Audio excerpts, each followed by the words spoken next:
transcending history and the world, a tale of dudes and souls, eternally retold.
Dudes, chat, weird one. Nico's still in town. He's becoming a permanent member. Surprise! That's what's happening. He's still here. Yes, he won't leave. I refuse to leave. Not leaving. I live here now. Hi. I live in the basement with Kenny. Yes, that's what it is. Yeah. So yeah, Nico's still in town. Flights got fucked, which makes sense because my flight essentially my flight got canceled. I was supposed to leave today, but if you're anywhere on the East Coast and down south, you know those winter storms are fucking fucked up. I mean, it's cold at night here, but it's like we're on like the southern end, like Florida. It's like 80. Dude, you see that some trees in Canada were exploding. What? Yeah, no, I'm not even kidding. Because it got to like minus 50 degrees. It was like the coldest it had ever been, and it was causing trees literally like the hydrogen in the trees is blowing up or some shit. They would shatter. They would go explode. The bark would open up, and you would just be like gunshots. So like someone's in the forest, you go bam, bam, bam, and it's just exploding. It's really cool. You should look it up. That's crazy. Yeah. Fucking cold fusion. So cold. The trees from Earthbound? What? Yeah, the trees are mad. It is RPG day, so yeah. And I figured it was like, yeah, we have all of the folks that are like an FF7 and like the Xenolord and the Kingdom Hearts guy. You're the Kingdom Hearts guy. Or is he the Persona Lord? Yeah. You know, you did go to a Persona concert. I'll let you have it. Yeah. I'll let you have it. I dabble in a lot of RPGs. Yeah, it is pretty. I think it's kind of what Nico plays primarily on his channel. Yeah, pretty much. It's pretty much that and like Warzone. Yeah, sure. Sure. Yeah, that's what it is. I love Warzone. So I just figured that it's we would just shoot the shit and play a bunch of stuff. Nico was asking about the crazy ass SNES, and we can do it on PlayStation 1 as well. Yeah, Chad, I gotta see, because like I was with you, right? I was in there in chat with you and seeing all the cool shit he was doing with the 4K, which I have as well, the 4K RetroTink. And I'm like, man, I gotta see this on Max's crazy TV. I gotta see this like in person. I'll show it to you. It's pretty good, and it looks even better. I did it on PlayStation with like FF7. Oh, I had like an FF7 save file. And I was like, yeah, this is how I remember it, bro. You want to appeal to my inner child? Like, yeah, let me see that shit on the PS1 and make me. I'm just gonna start crying. Like, this is exactly how it was. Yeah. So yeah, there's a lot of news. Also, I guess we can shoot the shit because we're all into it. Resident Evil comes out in literally a month.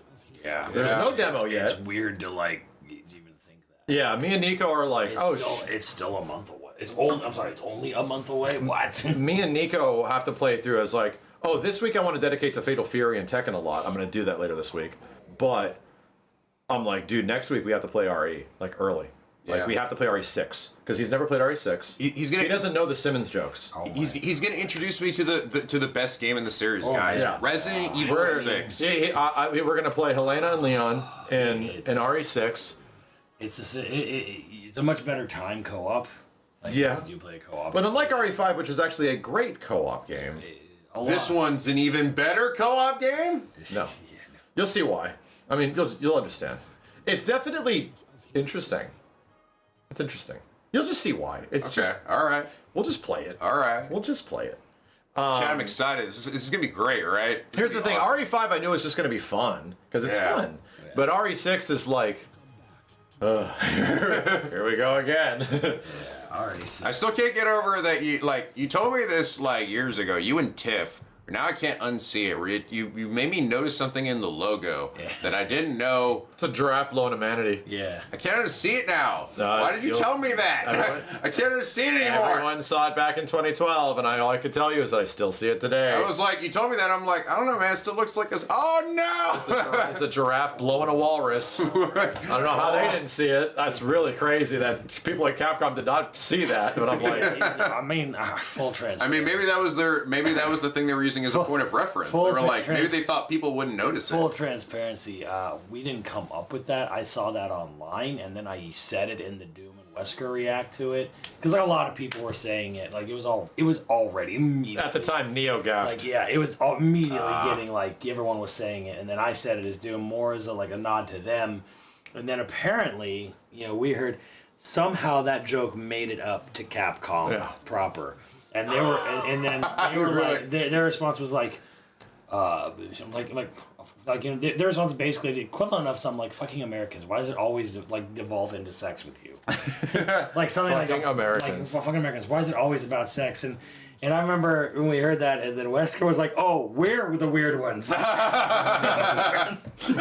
was like, "We're weird. Oh, we're the weird. We're the weird ones." It's like fair. He was like, with all that tentacle stuff, we're the weird ones. The cool thing about RE6, which I think we should probably do at some point after we play through the main campaign, is that we can play a little bit of like Mercenaries. Make sure we have all the DLC and shit. We can play through Mercenaries because it's the best part of the game, Mercenaries, because the combat of the game is genuinely cool.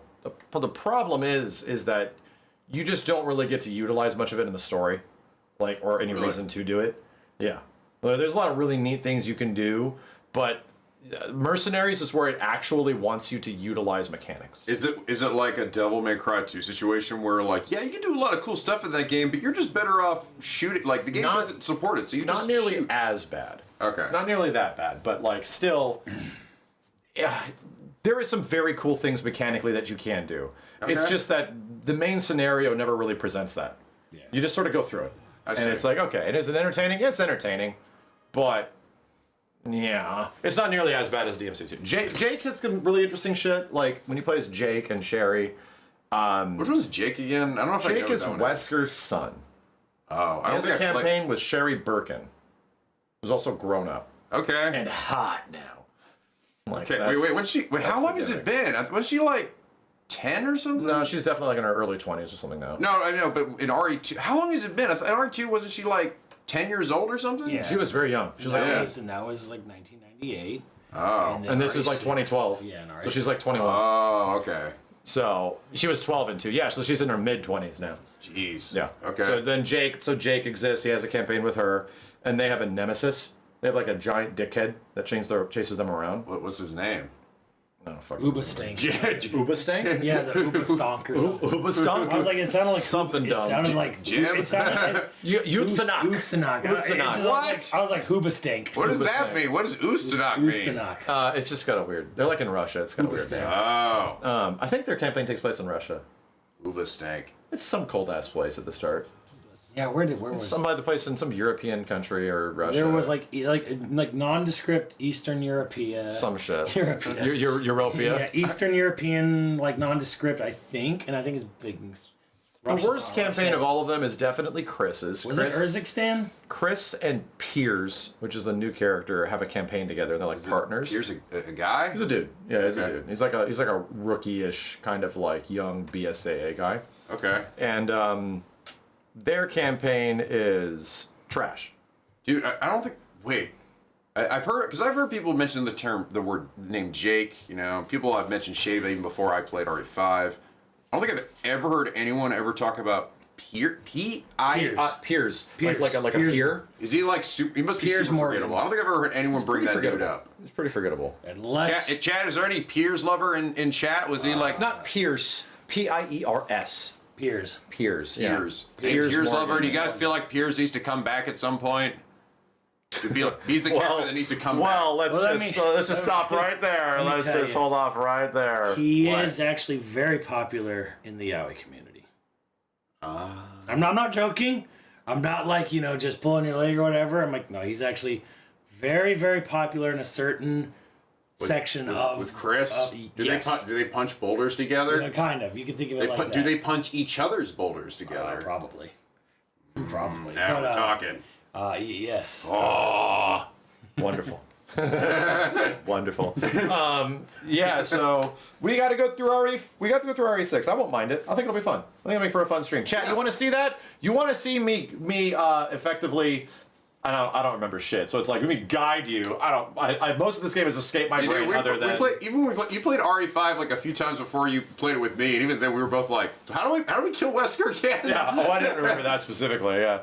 At least with RE6, it's like I remember some plot points and some areas that you go to. You guys looking forward to that? Should that be fun? Better you than me. RE6 is like 15 hours. No, dude, one campaign, maybe all the campaigns are 15 hours, but like one character campaign, if I just did Leon, that is 2 streams tops. Like, probably could get it done in one. I don't really think there's a reason we couldn't. You would not get all of RE6 done in one. No, we're just doing Leon. You could do all of it. You could probably do all of it. That's what I'm saying. Is that that's like 6 to 7 hours, depending on how good we do. Depending, yeah. So, the farting boob monster. Yeah. What? Farting boob monster in the church. No, you're And the spoiling things. No, are we? Could that be true or not? Dude, do you guys remember the huge vagina turkey in the China level? The massive vagina turkey when you go to China. And then you meet the vagina China. Did it queef on you? Maybe. Am I telling the truth or not? You don't know. Every time it gobbled, it queefed. You don't know. Do you guys remember the part where Simmons literally tried to make out with Ada? You guys remember that? Am I telling the truth? I remember. You don't know. Simmons? Yeah, Simmons. Wait. Simmons tries to make out with Ada. I remember. Simmons got a massive hard on for Ada in this story. Yeah. Am I telling the truth? Nico doesn't know. Look at his bewilderment. Look at that shit. Anyway, and then I'm gonna obviously the thing that I have to do. I gotta play through RE4 remake with the randomizer. Simmons, I'll set this up at your fucking house. What? I will do this. I want this content, bitch. I will go to your house if you don't already have ReHD set up. I'll get it set up for you. ReHD. RE4 PC HD. Yes. OG. Yes. One. RE4 OG PC HD. And if you need help with I think it's the Biorand randomizer, you got to play through OG RE4 randomized. That game I would not. RE4 or 1?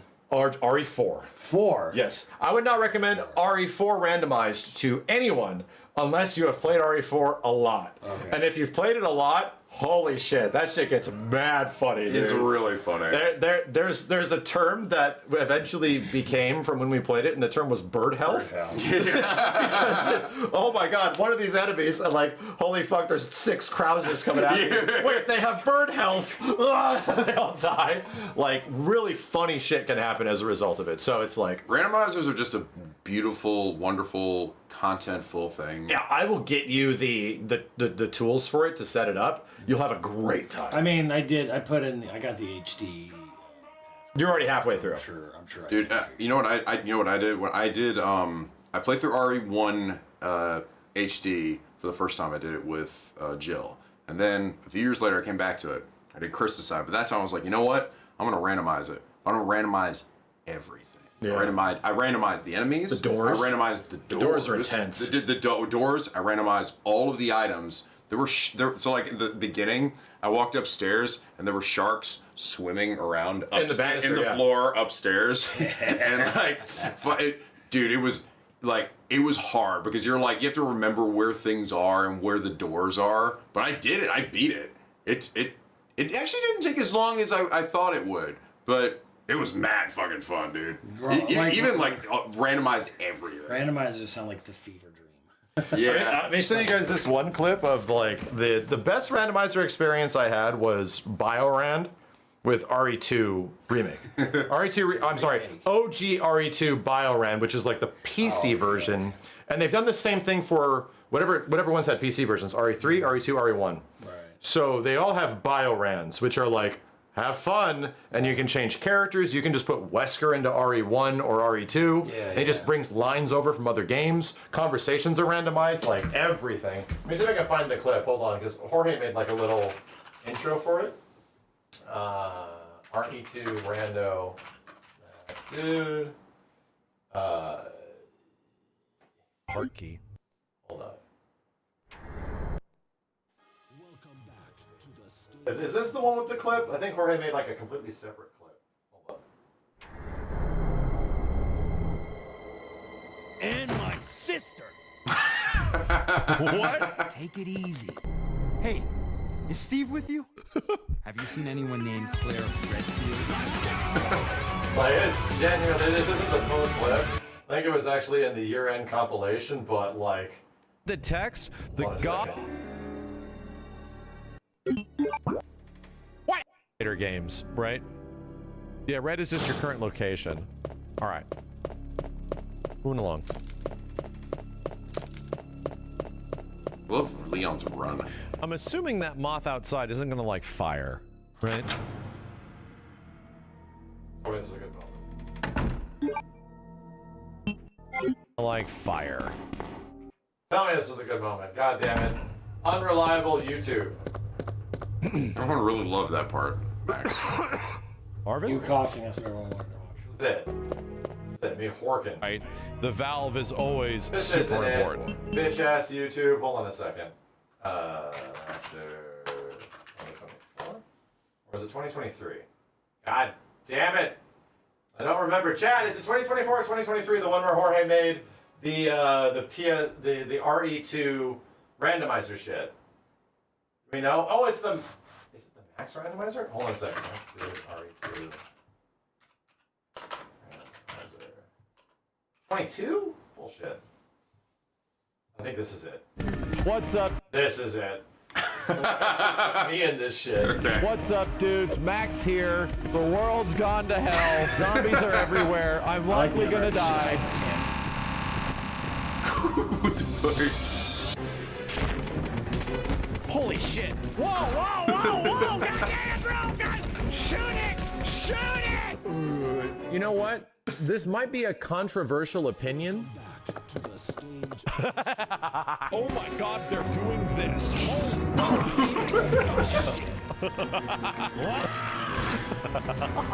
Oh my god, I have all the keys. I can just leave.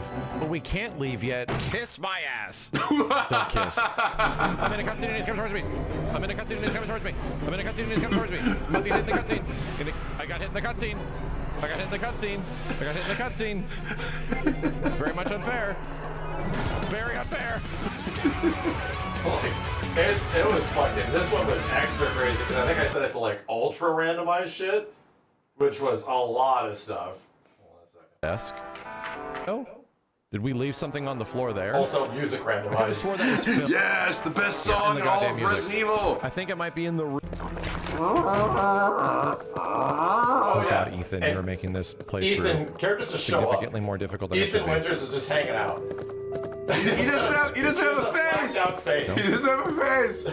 Like, characters will just be there. Oh, he's your little friend. He loves you. Start blasting, bro! Is Ethan gonna help shoot you? Bunch of zombie punks. Oh yeah. Oh, he does help. No more zombie It hunts. legit is like a wild experience. Bye. I get all the way to the end. Apparently there's gonna be What the hell? This is the special ending of the game. NPCs. Just a normal Stoneville citizen. Did a spider just walk through the door and is invisible? Annette? What the hell was that? It open. And you can just walk in at times. Like, What? What is happening? Did he leave? He's like, he's not in here. Max, is that you? It's so crazy, dude. It's legit insane. I'm getting the fuck out of here. I'm getting the fuck out of here. You're kidding now. No, I'm like, Get the fuck out of what is happening? Out of here. Oh. Dude, the fact that they can like Spiders change can all open the doors. cutscenes in the game to like It's random. really That's so funny. Second. That's so funny. Every single key, I'm just gonna gun it to the end of the game. Trying to get to this one moment. There's some weird shit. Domino, his ass. All personnel. This. Self-destruct sequence engaged. All personnel are to evacuate immediately. Excuse me, miss, this is a Denny's. Nothing happens. Like, it's so fucking funny. Like you're looking around, dude. Like, what? Excuse me? Anyway, yeah, Biorand is like arguably one of the greatest things that's ever happened to Resident Evil. Like, and the amount of polish they put into it so that it doesn't like crash or fuck up. Like, it works really yeah, well. that's like the fear of a randomizer is that like you'll get it however many hours into a game and then like something's broken logically.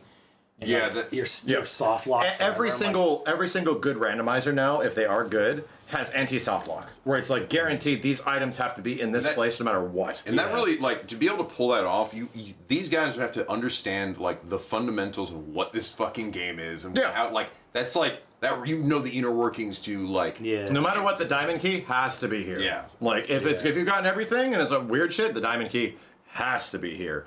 And I think similar people made... I did an RE2 remake randomizer run before RE4 came out. Dude, it was fucking incredible. It was so good. And the same shit, where it was like, everything was designed in a way, you will always make progression, because the crit items will have to be here. And there's no way to lock yourself out. However, that was my blue herb run. I could not find bullets for fucking anything. And it just kept giving me, every time I would look at bullets, it would be a blue herb. And I'm like, so I just had no ammunition. Like, I had so many fucking blue herbs that would blow your mind. And then at the end of the game, I was stacked, because all the bullets are at the end of the game. And I was like, I could still kill monsters. Like, I still had like higher damaging weapons and shit, but it was just like, can I just have some ammunition, you fucking game? Like, it just wouldn't give it to me until the final chapter. Like, that's the stuff that's actually genuinely fun. Like, if you understand how the game works, and it's like, okay, your crit path is going to be altered. Like, you're gonna have to solve a Resident Evil game in a different way. Outside of the traditional, I just go up here, run here, run over here, do this. Like I really enjoyed that aspect of it. That was really cool. So, anyway, my randomizer is in a much better place now, and it's great. Yeah, like, most of these RE randomizers are wonderful, dude. RE4 rando, no pistol run, you can set it up. It's possible to set that shit up, and you just start off with no pistol. You just get, like, a knife. You know what we really... I wonder if there would be a point in the future where even the remade games get this shit, like, we switched out the character models, we switched out the voice line. That'd be funny. Dude, like, even if they kept in the same rigs for characters, but they just kept put a new skin on them, so they're like really like terrifying. These dudes had such a good handle on it that, no shit, I commissioned somebody to make Akuma real, and that shit happened. Yeah, I remember where somebody that, yeah. literally gave Akuma a moveset, and he played through a mini campaign, like a hunk campaign. Yeah, like a Force Survivor. And it actually played legit well. And it had a wild fucking ending. Yeah, like, yeah. I don't know if you saw what it was. Well, I didn't see the ending, but I know you did that. He eventually makes his way all the way back up like Hunk does, and you get to the opening sequence where Leon has the big burning car and everything. Yeah. And when you get there, he stops, and Akuma sits there, and he can't do anything, and a cutscene happens, and you hear in the background, Nanashini Narada. And Akuma's like, huh? And it cuts over, and it's Kazuya's PS1 model. from Tekken And the other 1. was like, what is Shumikotorio? And they're like, yeah! They run at each other, and the Tekken music kicks in, and it goes to credits. The funny thing too, I'm like, what the fuck? It wasn't his Tekken 3, it was his Tekken 1. Tekken because they look the same next to Yeah, each it was other. awesome. It was cinema. I could not believe what I was looking at. So, like, Mod was just made. They made the fake, my fake Easter egg that I wanted to be real. They made it real, and they put it in this fighting game game references and Yeah, shit. who originally came up with that fake Easter egg? That one was Chad will let me know who it was. EGM 2, wasn't it? That did the. Are you talking about like The OG Easter egg was EGM Yeah. 2. EGM 2 for Akuma? It was an April Fool. Was it April Yeah, Fool's joke? it was an April Fool's Fool's joke that got almost in trouble. And here's the thing, chat. When I paid for that, the idea was that it's completely free. You can go download it now for Biorand. It's the same shit. You can play through RE2 and play specifically the Akuma campaign if you download it. And it's like, it's legit fun. Akuma just punches and throws fireballs and shit.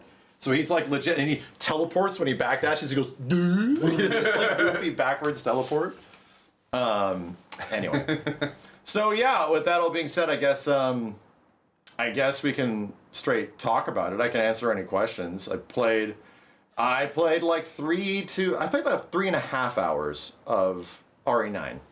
About 3.5. And 3 of those hours were Grace. And about half an hour was Leon. Leon's portions were significantly shorter. It wasn't like they were the end. They're like, you have to stop playing here. Like, this is it. Because there's like story shit that's obviously about to happen. So you're likely playing like a complete version of the game then? Yeah. No, it was like, we're going to move you to a different save file. This wasn't like a demo made specifically for you guys. It's like, thanks for playing this cool demo we gave you. No, this was like, we have save files saved. I see. Type of thing. This probably will not be at any events. So it's very different than the Grace demo. And yeah, the Grace demo is likely like the first thing you do in the game. One of the first things you do. Yeah. And then this was literally right after. Like literally, it's Grace getting pulled away from the giant monster. And then Leon shows up. You have a playable Leon section where he just goes ham on a bunch of zombies that you see in the B-roll.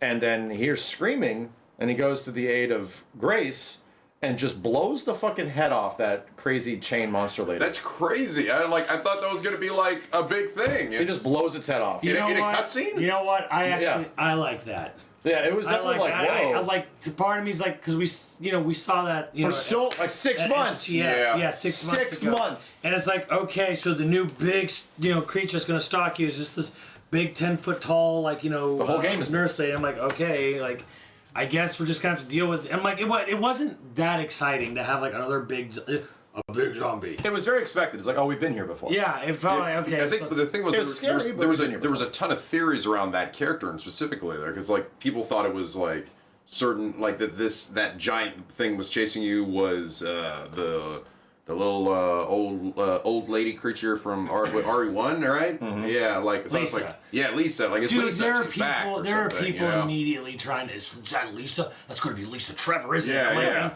and I was. I'm like, I didn't say anything. I'm like, okay, be excited. Let people theorize. Let people theorize, but part of me was like, God, RE fans, you do this to yourselves all the time. I had PTSD of RE5.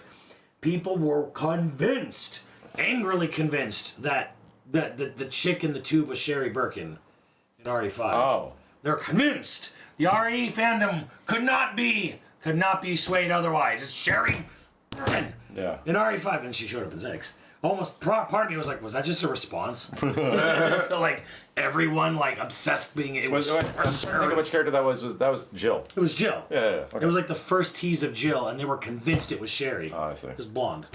Yeah, because she'd had the wrong. Yeah. They almost did that to throw you off. Right. She had a different hairstyle. And that big baby thing that was like crawling towards like I saw him. It looks like he was crawling towards Leon, and there was also a point where we were looking at his Grace as well. So no, I can tell you because I played it, and that's not a thing that we can't talk about. Okay. I mean, it's a little spoilery, but not really. It's just the beginning of the game. Okay. Yeah, like Grace is eventually making her way through like the East Wing or the West Wing, like another big part of the map. And as you get to a certain spot, you see like, oh, I need that key card.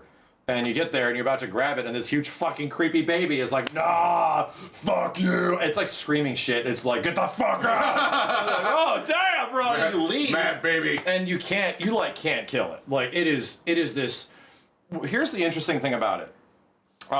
People complain about pursuer stuff because it's like, dude, this is so annoying that I have to deal with this. Yeah. There's a solution for it, and I don't think this has been discussed a bit. That baby completely circumvents your ability to freely walk around that area just like a Tyrant or a Mr. X or a Nemesis does. It does. However, guess what? It's so fat that it can't walk through all the doors. And you start to notice, oh, there's a specifically very small door that it goes, Rah! And it can't. It eventually loses interest and goes away. So it can't get past this one spot. So once you enter this area, you're like in freaky baby zone. It's too thick to leave. So that is how you consciously know, oh, I'm not going to have this thing suddenly up my ass. You know, like a Mr. X situation in RE2. You kind of know what you're looking forward to. I noticed that with the big creature that we got in the SGF stuff too, because like there was like one room in particular, though it didn't really make sense. I don't know why she would just not follow you into this one room. Yeah, there was like, and like there was, so it's like a point of safety that you know, like, okay, we'll probably be good in here. I don't know if it's gonna stay that way. It might have just been for demo purposes, because it really wasn't. And in the demo, I didn't understand why she didn't go in there. There wasn't seem to be any reason. Like, it seemed like she could just open the door and go in. So it could have just been something like, we don't want to, like, people who are just trying this, we don't want to get you completely fucked. So it might just go away. But and to be honest, that isn't the only one in this opening area. There's 3 really big hurdles you have to get through that'll get you to, like, items that are, like, what you need to complete to get the fuck out of here. And each one is met by a unique challenge, a unique either giant baby. The one that I think was the most funny was the chef, and you see him in the footage, where he's just like whacking at meat, and you have to figure out how to get around this guy. When you come back to that area, he's not sitting in the kitchen anymore. He's like walking around, and he's like, dinner time. And he walks back, and he's like, ingredients. He walks back. He like forgets what he was doing. So he like walks the hallways now, and he's not. He changes. He evolves. So basically, like RE9's doing it's kind of like Day of the Dead, Land of the Dead, where like as they got further into the Dead Romero movies, the zombies started to like. Well, in those movies, they regained intelligence. They don't regain it. They're just like, since they just turned, they still have some humanity. Yeah, like Land of the Dead, especially like zombies like would be like they like a band member zombie would be sitting like at this like still just playing you know whatever that happens or whatever, you know, they're kind of like doing their remedial things, like someone was like a gas station attendant was like, you know, trying to like you know, stuff like that. So I'm every single room is zombies doing that, and they do unique things.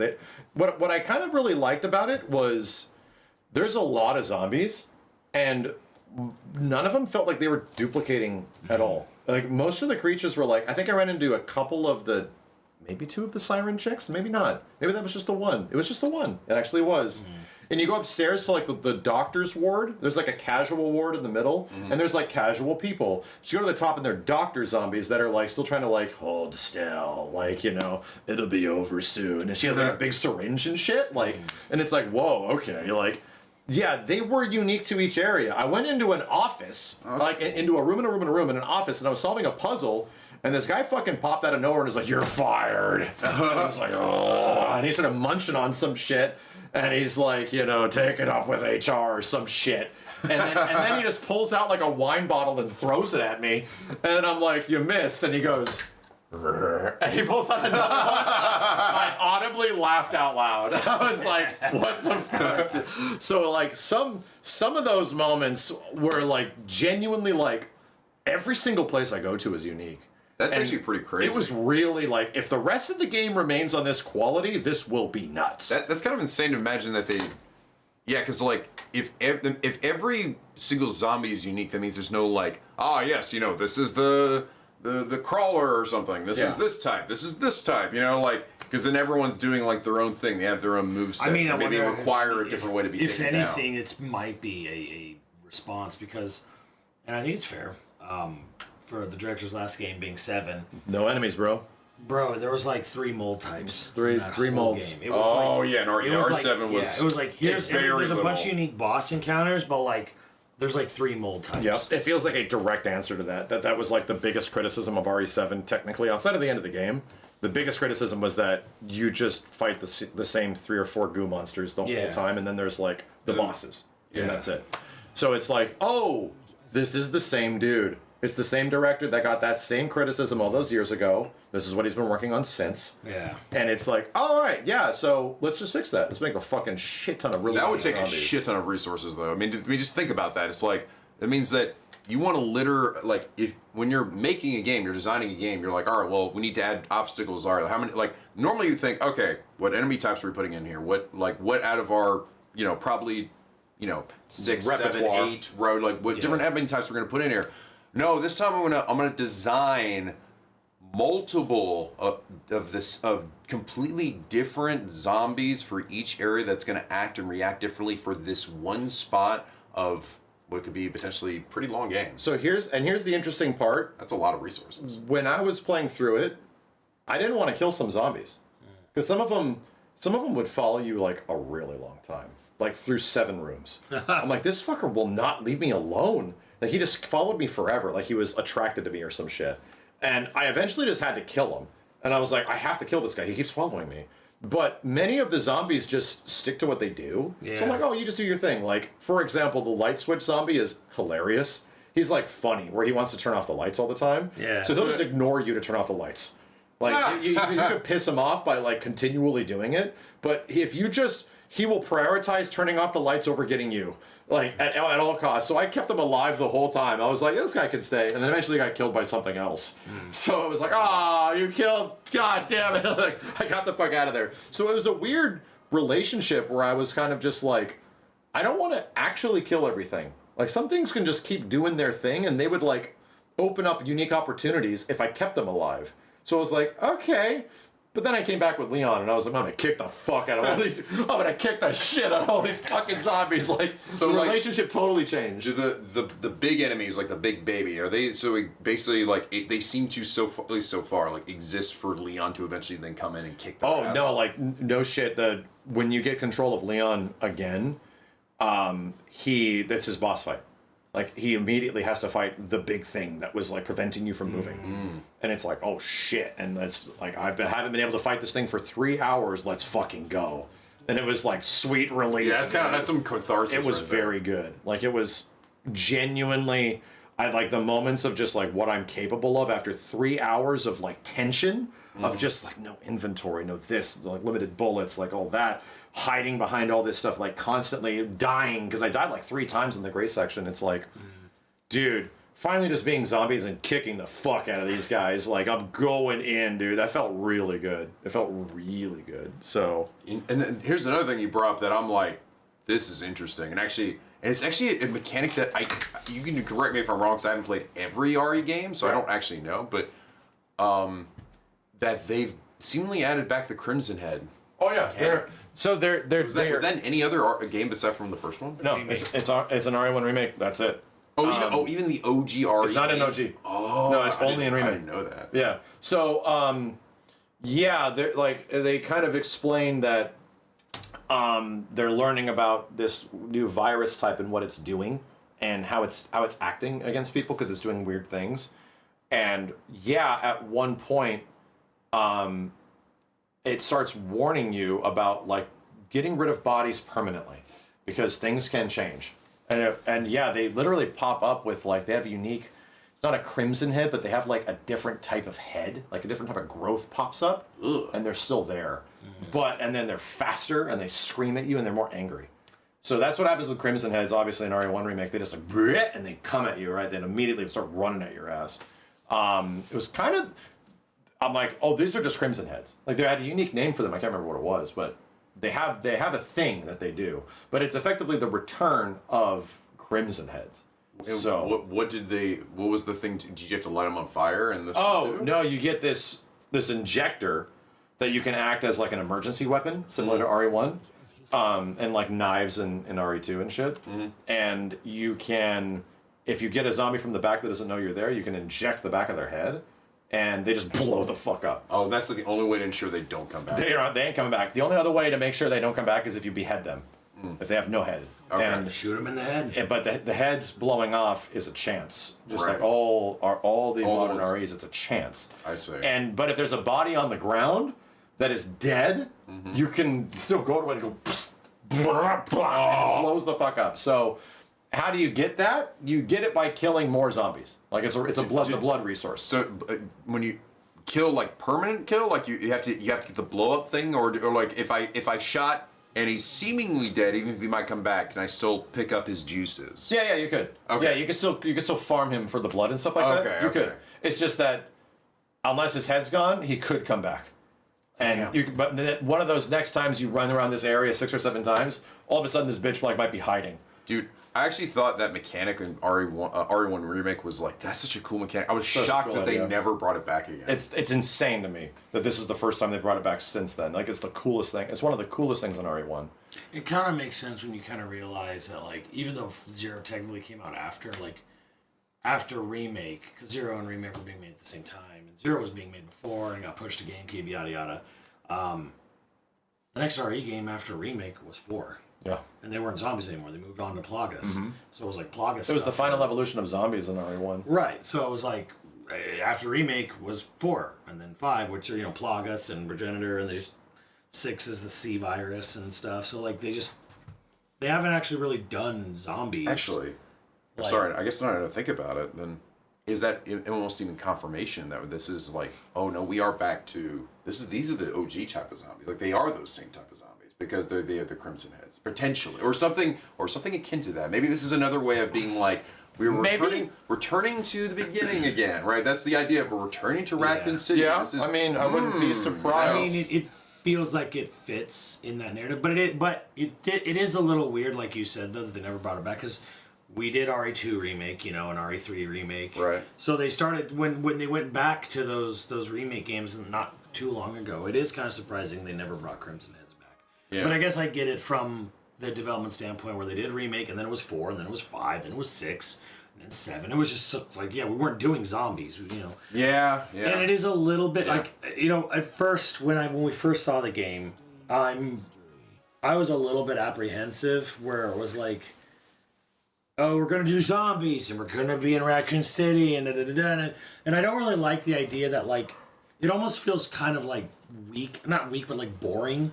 If, like, we ran out of ideas, just go back to Raccoon City, just go back to zombies, but they're doing something unique. They're doing something fun. Zombies have personality. They have things that they do, light switching, the cook, and that's really good because it's adding something new. It's the biggest shakeup since like RE7. The worst thing they could do would be like, it's back in Raccoon City, and you're on the outskirts, and it's just normal zombies, and there's going to be hunters, and there's going to be lickers, but we're just going to make an old RE game again, and it's not even as a remake. So to me, I'm like, okay, but I want you to, like, move forward. When you're doing a remake like 2, and 2's amazing, because that's the point of it, is to go back and relive that scenario. Mm-hmm. I don't want, because, like, I hate the idea, I don't like the idea of Resident Evil being like, it has to be in Raccoon City, it needs to have zombies, it needs to have the same things, it needs to be about the same plot over and over and over again, and I'm like, that kind of becomes boring and unexciting when you get to that point. And that was the fun of, like, other RE games. Like with 4, I was like, what the hell is all this? 7, what the hell is all this? Werewolves in it, like, just having things where you don't know. The worst thing you can do in a horror game is be predictable. Yeah, like having the scenario and the and I think it almost seems like there is an awareness of that, because number one, the marketing was like trying to be unpredictable. Like they didn't want to tell us about Leon. They don't want to tell us anything. They don't want to tell us anything. Like it almost is. And in the game, there were already several unpredictable things that happened as I was going through it. Yeah, but the problem was, like, everything they showed and what we saw was like identifying wood. Yep, that's wood. It's like that's Resident Evil. Hey, it's Resident Evil. Don't get me wrong. Until this demo preview, like 8 months later or some shit, wherever we're at now, 7 months later since the first showing, now it's actually changed and it comes out in a month. You know? It's like, dude, like a month in, like, here's what's new or different about the game. Like, oh, I definitely do not. This way of marketing the game has been fairly unique, and I don't know if I like it very much. Yeah, I was definitely in the ballpark of, like, I feel that the moment that Leon was revealed, everything has been at least way more interesting. The problem is that I think the stuff with Grace, that stuff, was teased a little too long. Like, I think that was like they were a little too teaser. They were trying to stretch out, which was effectively the very, very first thing you do in the game. They're trying to stretch it out where it felt like half the game. There was like that for like 8 months. It was basically the problem is like it's basically now that we've gotten this taste of this, right? You're showing us that okay, this is just like the first area of the game. Before that, we got a very small part of just the first area of the game, stretched out for months, months and months and months. And the problem wasn't even. It's more than just that. It's more just the fact that what we were shown was so okay. We are at Resident Evil 9 of like this is 11th mainline game, and then there's at least 4 major remakes in there. So we're talking like this is like the 16th, 17th major release of this franchise, right? Not even including like Revelations and shit. Right, not even including stuff like that. So what we were shown was not like they weren't showing us what made the game unique. They were just showing us that it's Resident Evil. Yeah, I know. Like I agree. It's gonna have this scary atmosphere and it's gonna have zombies and it's like, but what makes it unique? What makes it 9? What makes this Resident Evil 9 not Resident Evil 1.2? You know, or whatever. So. I agree. You guys remember when they had like literally like a Capcom showcase like a few months before the Game Awards, and we're like, oh boy, can't wait to see what we're gonna see of RE9. And it's like a cutscene with her and her mom like running away. Yeah. And then they're like, and that was it. And then there was like, we're like, dude. What? What? Yeah, I remember. Yeah. It's like there's like no gameplay. It's like just walking around and you know what the real culprit likely is for this? I think it was probably always the plan to keep Leon a secret. Keep him a secret, but I think they wanted that reveal at the Game Awards. Mm-hmm. They wanted that to be. They wanted the Leon reveal. They wanted the Leon reveal, which is a big reveal, a huge reveal, and they wanted that saved for the Game Awards. So they probably decided that ahead of time. That's the best place. That's giving people the most time. That's where the most eyes are going to be. Which is like on paper, yeah, that's a good idea. But I almost feel that if that was the case, I almost think they should have saved some of that stuff. And like, they showed it off at SGF for that, like the beginning of summer. I almost feel like they should have maybe waited till fall before they started like really pushing the RE9 like and start showing it off, because the problem is if the goal was all right, like we don't want to show much beyond the beginning of the game, so we have Grace's stuff. The problem is that there's just not nearly enough compelling gameplay to show off from Grace's side. That's pretty much it. Like hell, or they could have shown off more of the like Grace getting goopy stuff. I was always saying this. What was the most compelling aspect of RE9? The most like, whoa, that's way different. Changing perspective. The ability to manually change. Mm-hmm. Like when we were in the theater, we saw that shit for the first time, they got the biggest reaction. Yeah. It's holy shit. Whoa, first person. First, cool. That's crazy. Okay, wow. How does the game change between each one? And it's like, yeah, it does quite a bit. It doesn't just like change the camera. I think it changes mechanics. I think it actually legit changes like. Actually want to ask you, did you during your time playing it, did you switch to third person for Grace? I played most of Grace in third person. And then, did you try? I did not try first person in Leon. I was curious. I didn't even fucking think about it, dude. Yeah, dude. I was like, what are that? You're gonna see? Every time he does a spin kick, your whole camera just goes. There's got to be just like a foot that comes out. Yeah, you just see like a singular foot and him like. Or it pulls out. Dude. It probably. You probably see him. It probably zooms out. We didn't have any of it in the B-roll, but like I was like, it's fucking Leon, dude. I'm gonna be staring at this dude's back for the next 7 hours. I kind of hope they just leave it in first person, so you just see like Leon's leg extend. Yeah. Like press the dude's head against the wall. You just see the leg come out. Holy shit. That'd be really funny. So, yeah, I mean, I thought it was like, I was pretty glad that a lot of the other impressions, I'm like, am I this out of touch? Why is this hitting for me so hard? Like, it's really doing it for me. Mm-hmm. Even the Grace section was really doing it for me. So, it was nice to see that a lot of the other previews came out. They said the same shit. Where it's like, all right, this is really good. It's clearly the beginning of the game, but it's really goddamn good. It might be one of the best Resident Evil games out there. However, it's still just the beginning of the game. And even I made the comparison, hey, you know what? RE3. I loved what I played, but RE3 exists. Remake. Yeah, RE3 remake. And the RE3 demo was incredible. And the RE3 demo was exactly what I wanted out of it, and then the rest of the game was not that. As soon as the demo ended, that demo was the only point in the entire game where it's like that. Where Nemesis is actually free roam chasing you. Yep. He never. It's almost like when they designed the game, they knew they made that the best part, and they were like, "All right, so let's just show that." And RE3 demo got all of us, bro. It was like, damn, this game's gonna be amazing, and then you play it, and you're like, oh, what the hell?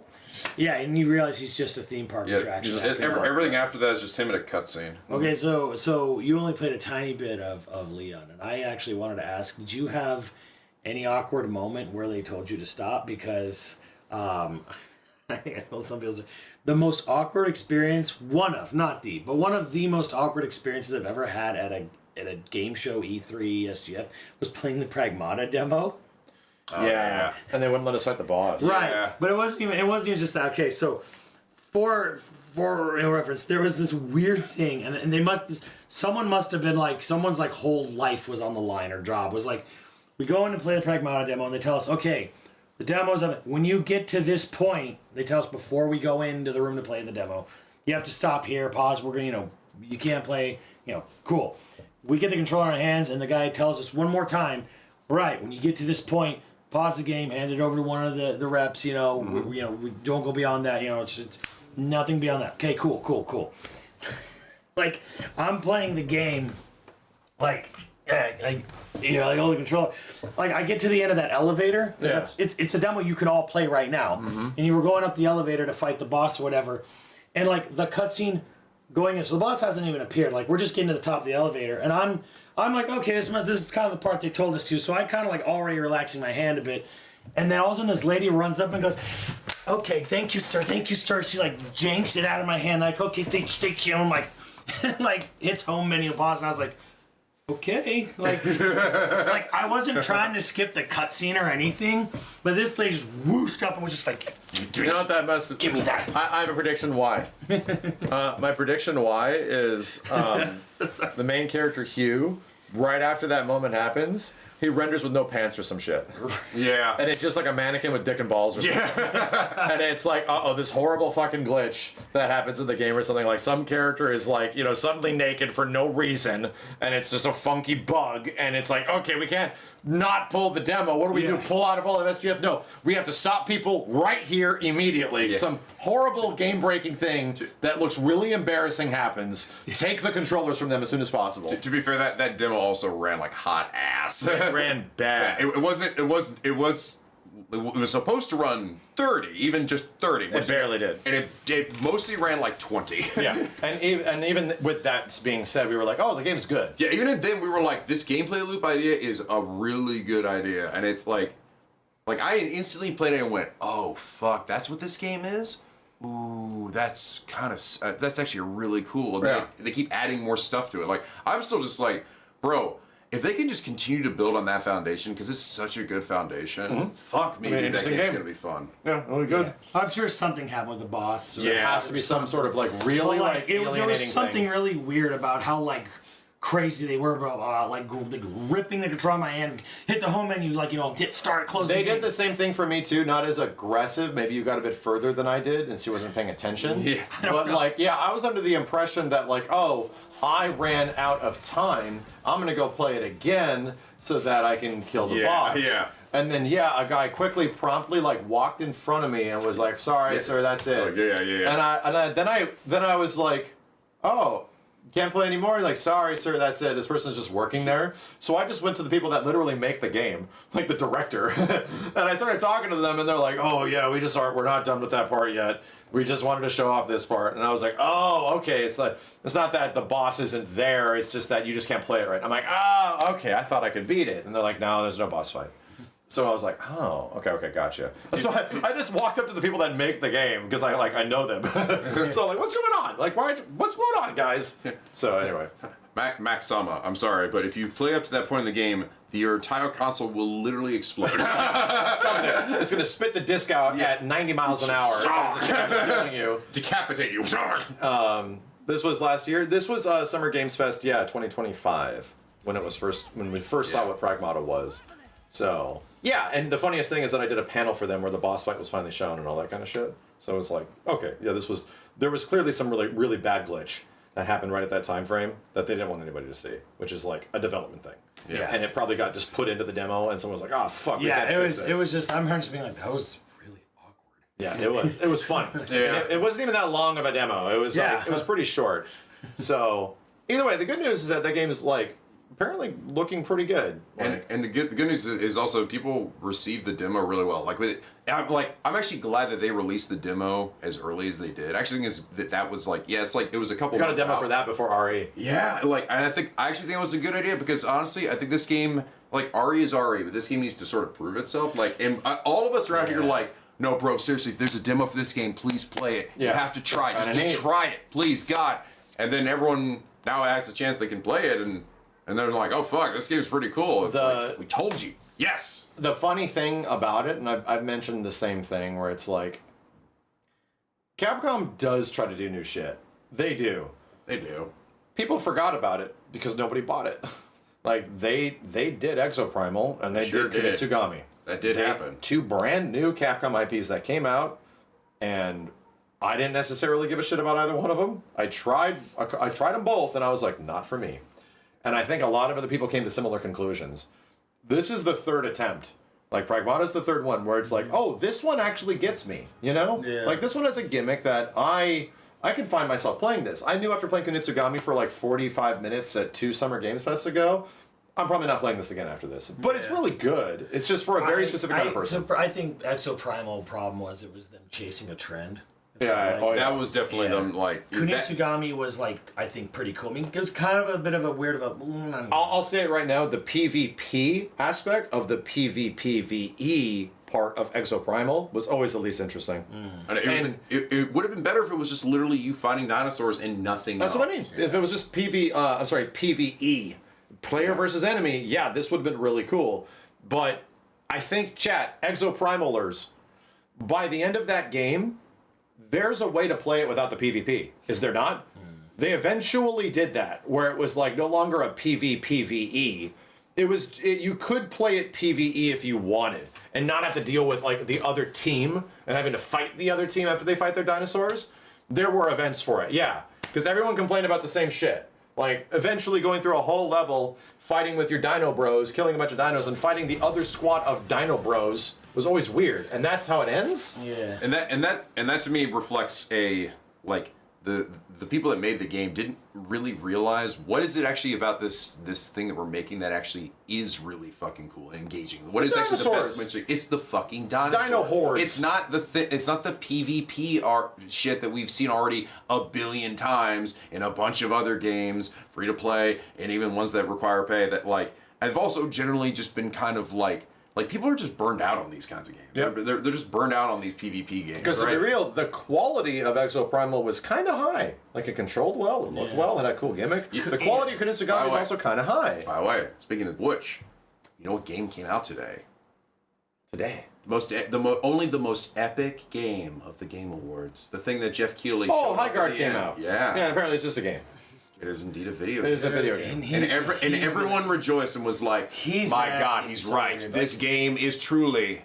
the game is probably the biggest, nothing burger ever. It's a game. But everything around it is weird around it. Jeff's response to it is weird. His, constant need to, troll and hype and, get in arguments online for the last week has been fucking weird. I don't know if he's actually trying to sink the game, or if he really is is he riding high like it's his bro and I'm gonna defend the game with the high. It's a legit question because the game debuted at 60 to 70,000 players, right? Yeah. No, actually, it got up to 92,000. Yeah, it got really high. It did. So my question is, if it wasn't that and it got a random trailer at the Game Awards much earlier, just a random spot, and then it just drops the same way that it does. The process is normal. And people just forget about it like it's one of the other 90 trailers that was at the Game Awards and not the last trailer.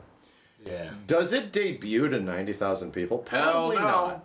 Probably not. It being in that final spot and getting almost the criticism of it being a final spot worthy game kind of elevated it to maybe it is good or it doesn't look necessarily. It put it in a spot where everyone's talking about this shit. It put it in a spot to potentially blast off. The problem is if it hit, it has to hit. It has to hit. Yeah, and apparently it isn't bad.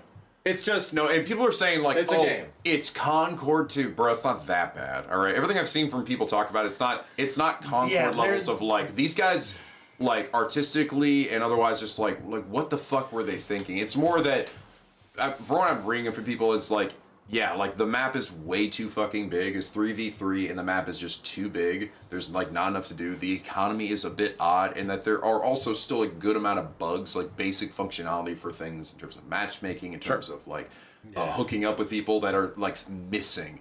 It's the problem is too that there is an issue when you're now put on the front page essentially of the Game Awards. You're the big thing that was the send off is now you get more eyes on you to essentially criticize. Yeah. If you're just and that's the question: is that was this a net positive or negative for the game? I actually don't know. I think there's definitely more people playing it because of the hype, like quote unquote hype. It's weird. But also, it's like if that hype didn't happen, I don't know of any, like, it might have just been a game because they weren't even, the thing is, they were not promoting it themselves. They didn't, I know. They didn't put out Game any Awards more, was it. They put out the Game Awards, but their social media accounts didn't make a single post after the Game Awards. It was like one a couple days before it came out. Yeah. I saw some interviews with the guys that making this game, which by the way are apparently some ex-Apex. Yeah, they're Respawn. ex-Respawn. So if you guys remember that Apex Legends, how that got released, you remember how that shit just kind of like dropped Oh, out yeah. of fucking nowhere, It just came out. and then just like there was no build up. They basically just dropped it. They said that we kind of wanted to do the same thing. We wanted to essentially like we had to show up at the Game Awards, and we wanted to go quiet and then release it so people can then just judge for themselves. Yeah. Right? They wanted the exact same thing that they did for Apex because it didn't end up working out for Apex. Apex eventually did blow up because of pretty good word of mouth. Because to be honest, like, and let's give Apex a little bit of credit, even though I didn't play it a lot. Apex revolutionized VR. Like it took what was like existing in the space with Fortnite with building shit all over the place, which is like a thing that you either enjoy or don't enjoy, and other games like PUBG and stuff, which are notoriously hard to play. And then it was like, all right, so what if we smooth out everything? What if we make pinging super easy, spawning up super easy? The ping system itself was like fucking nuts. Everybody after that is like, we're just gonna do that. It makes Blackout, and we go back to it, hard to play. Yeah. Without like that was modernizations where it's like, oh Jesus, yeah, this dude, Titanfall really smoothed all this shit out. So, and also, I'm sorry, Titanfall, Apex. And Apex movement was also super interesting. They like put The Apex thing was that it had hero shooter mechanics. yeah in a VR. In a VR. So it was like, oh, yeah, no, this was really good. This was doing something pretty revolutionary at the time.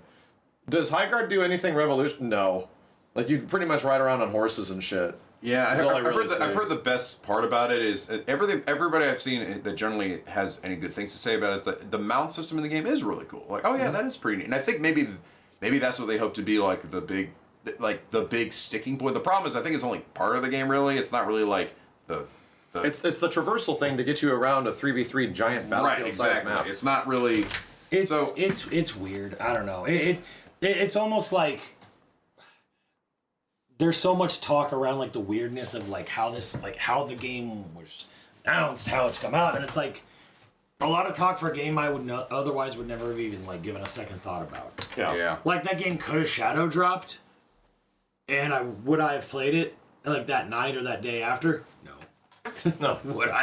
Am I gonna play it now? No. No, and then it came out, and I watched a couple of people streaming it, and I was like, okay, it's a game. It's like it is a video game. I'm not gonna talk about it much more or discuss anything. I don't even really think I need to play it. There's other things I want to play right now.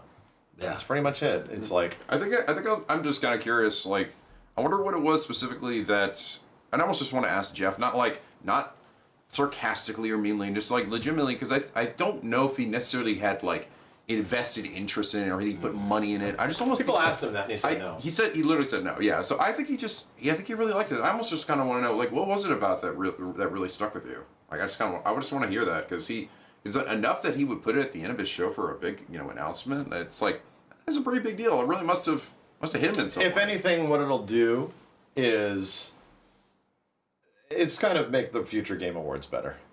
That's all it's going to do. It's a lesson. It's a lesson that like if you have a last game of the show, dude, it's got to be interesting. It's got to be something that like is going to make a lot of people happy. We all at the end of that show, all of us were like, "What the hell was that last game?" Like immediately. It wasn't like, "Oh yeah, eventually the internet hive mind over time has turned on this game." Like immediately it was like, "This is the last thing they're showing." All right, maybe it's good, but it really doesn't look like it. It makes me realize that in that show, dude, why the hell was that Star Wars. Fotor. Yeah. Fotor. For Fist of the Kingdom. Yeah. Yeah. Star Wars RPG 3. Like, that Yeah. should have been the final Yeah, game. That was a big deal. Even I could tell, like, I'm not into these games, but this is a big fucking That or deal. Mega Man. Mega Man was near the end, but it's also like, I mean, it's pretty neat. I don't agree with Mega Man being the final reveal. Yeah. I like it getting the spot. I like that. I think that's great, because Mega Man's been fucking missing for a long time. Reality is Mega Man is just not. Yeah, It's not that yeah, big, right. dude. It's like, it's not the fucking 1990s anymore. It's like, it's gonna be hard to get Mega Man to be like a big thing. It's the same thing where Jeff was like, here's a spot for Okami. It's like, yeah. These are big things, but to very specific crowds. Yeah, dude, that Star Wars thing should have been at the end. 100%. Yeah. That would have been a way better spot. So it was, if anything, it'll just make for future Game Awards to be better. Jeff knows that if he has like a show that he's coordinating and planning, he's just got to make sure the final game hits. Because what it really did is that was actually a good show. It was actually It was overall a good show. really good Game Awards with a lot of very good trailers, which is kind of how we judge them. And it ended on a sour note, which makes it seem bad. Right. That's what always happens. If the last note of something is not necessarily super, like, really leaves you in a great spot, then it'll make the rest of the thing seem bad. That same goes for anything. It can go for movies. It goes for fucking video games. It goes for Rebirth. FF7 Rebirth is the same shit. You have a weird ass ending. It makes the rest of the game seem bad. Yeah, but like there's movies you just gotta. too, yeah. If you have something that starts good and ends good and the middle is bad, It's fine. It's fine. Yeah. It's actually can be fucking great. That's a great spot to be where, like, starts. I wonder how fair that is sometimes, you know. Yeah. With movies and games where it's like, okay, well, the only thing is a little is the ending. It's like, well, the whole lead up, the whole time before that was great. So does that make the whole experience bad? But it seems to hit worse. It's like it's almost worse to like. I had to really dissect that about myself with Expedition 33. As one of the few that didn't really particularly like the last bit of that game. And I'm like, how much does that affect the way I felt about the rest of it, though? And I'm like, I don't think that's fair. 90% of the time I had with this, like, 35-hour playthrough, I was like, fuck. I just love it. The other funny thing about Expedition 33, though, is even the people who like genuinely think this is one of the best games ever made, I think most people kind of think the ending is not that great. It's an interesting thing where it's almost like the purpose of it, right? It's like, well, it is designed to be, you know, like, Sure. No, there is no good, it's only bad. But like the thing is, like, I always ask people who genuinely are like, this is one of the best games I ever played. I'm like, oh yeah, what'd you think about the ending?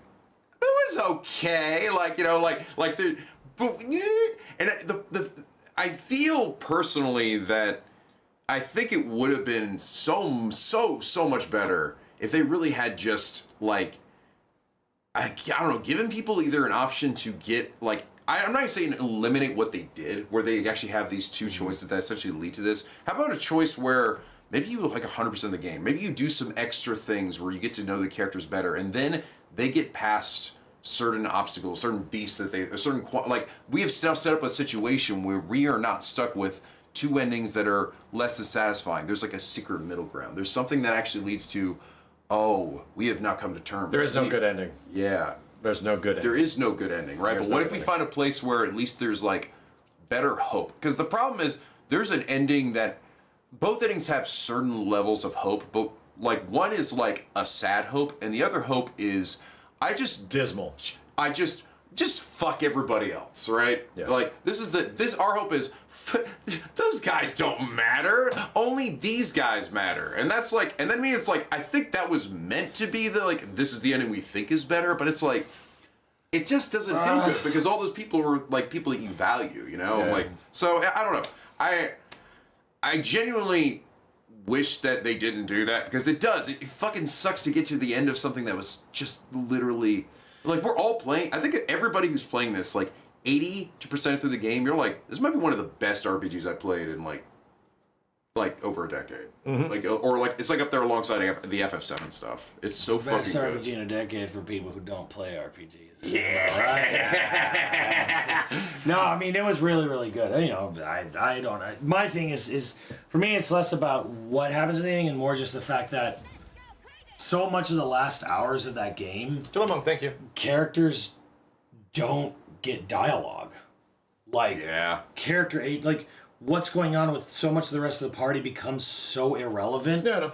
because of the story, what's happening in the plot. It's almost like the last bit of the game completely disregards all of the characters you had fallen in love with, and they're not important anymore. Yeah, and they're not important. That's what I don't vibe about each one. I don't like each ending because of it. And they're not, and on top of that, they don't even get lines. They don't even get lines that everybody, and no matter what you do, is lying to each other. Yeah. And they're trying to get what they want by lying in both endings. And I'm like... And it's the interesting thing is, like, going back and going through the game and watching it, people have said, oh, the characters don't act like themselves. And the funny thing is, it's actually not exactly true. And when you look at what is going on, like, you look at Verso and stuff and, like, what he's doing, you actually look back and even Renoir says to him, like, you're going to sacrifice everyone. Like, you're what you're doing, he knew exactly what he wanted him to do. And Verso always knew that it was going to lead to this.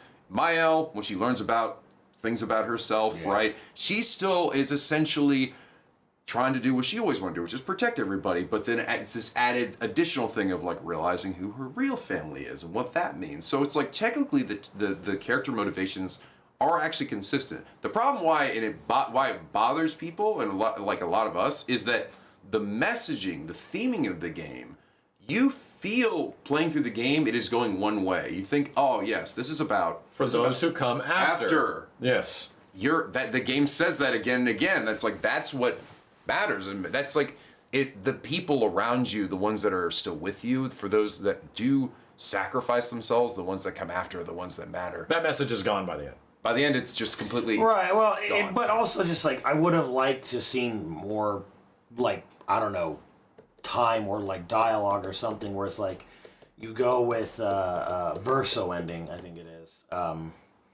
which is like, forget the painting, go back to the real world, like overcome your grief, whatever. I would have liked to have heard like or have something that like, how do the other characters feel about this? Yeah. Like CL and Chewbacca. Obviously not great. Like you get looks. Yeah. They give like looks or stern looks or whatever, and it's just kind of like, okay, but like I want a little bit more reveling in this fucked upness, like, or something. I want like characters to really feel the weight of their actions, like I want Verso to be like, I know he wants this whole shit to end, and it's like, great, I want you to feel some fucking like bitterness and heart. Yeah. I want Verso. I want you to have a fucking conversation with Chewbacca, whatever his name was. Yeah. And here's the interesting thing. I realized it when I realized my feelings on the end of the game and why it just didn't grab me as much. It's designed this way. It's literally designed this way. It's designed this way to like incite conversations, not just like, do you side with Mael? Do you side with Verso? Like, that's the basic way of looking at it. Yeah. It's more like the entire theming of the game is prefaced by a title, Clair Obscure, which like doesn't that technically mean, chat, like black and white, like the reverse sides of something? Yeah. Where you're supposed to investigate like what happens between each one of these like sort of ideologies and thought processes. I feel like, Clair and Obscure, it's supposed to these, like, and if there's a follow-up of some kind, if there's another Clair Obscure, the ending's going to do the same shit. Yeah. It's not going to give you like the direct answers you want. It's supposed to be this like sort of thought-provoking conversation starter. Yeah. My issue though with that is that it is not a satisfying conversation starter, in my opinion. The problem is I've seen a lot of games, I've seen a lot of media and movies and things like that have endings like that where you're like, hey, Charlie, whatever, it's Chinatown, right? Like moments where you're like, fuck me, and you really have to start thinking about it, and you go like, and it feels profound and it feels interesting, and Chinatown's great. Yeah, Chinatown is a great example of that, where you're like, holy fuck, like, and it sits with you, and it's like, is it good? No, obviously, it's like it shows that things aren't clean and easy. The problem is that, again, the way this game sets it up, it doesn't leave you with that feeling. It just makes you feel like you were like, that was sad. It felt like it was just there to essentially provoke a reaction out of you without understanding why. Like, I didn't feel like I learned anything. All it did was make me dislike certain characters more. At the end, I was disappointed. I thought about it a lot over the next few days of why I felt the way I did, why I felt such disappointment. Yeah. And eventually, the thing that got me the most is that I don't like the characters I'm playing as. Like by the end of the game, I don't even want to go back and play it because I don't like Versa or Mael. Yeah. Because at the end they're just lying to each other and everybody else around them. They get what they want, and it's like there is definitely a way they could have gone about this that didn't need this. Like this feels so unnecessary, right? Like They're both very manipulative people. Yeah. Exactly. Yeah, and that's what they are very imperfect. Bro, Mary Melody, I saw that donation. That's exactly what I'm like. It's very French.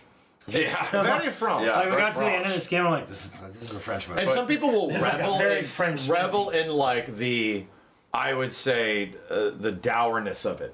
Like people will really appreciate like, oh, this makes me feel bad. Like either side makes me feel bad. Some people like endings like that, which I understand. I understand why it hits for some. I like depressing endings more than anyone in this room, for sure. But this ending wasn't even depressing. It was kind of like, I guess. That's sort of what I mean. Like, I think people who love those endings, I mean, I think a lot of us had moments where the shit just hits and it's like, yeah, it's powerful. It's sad, but it's powerful. Mm-hmm. This isn't that, though. It's like, to me, I think this is a poor execution of a gray zone. Yeah, I see what you mean. Like I think this is not. I agree. No, I think that's why this doesn't hit. Like, I think you can do this. I think you absolutely can end with a feeling of like, man, there is no good and evil. There's just gray. Like, there's a way to do that and make it leave with a satisfying feeling. This to me just felt like we just wanted to just.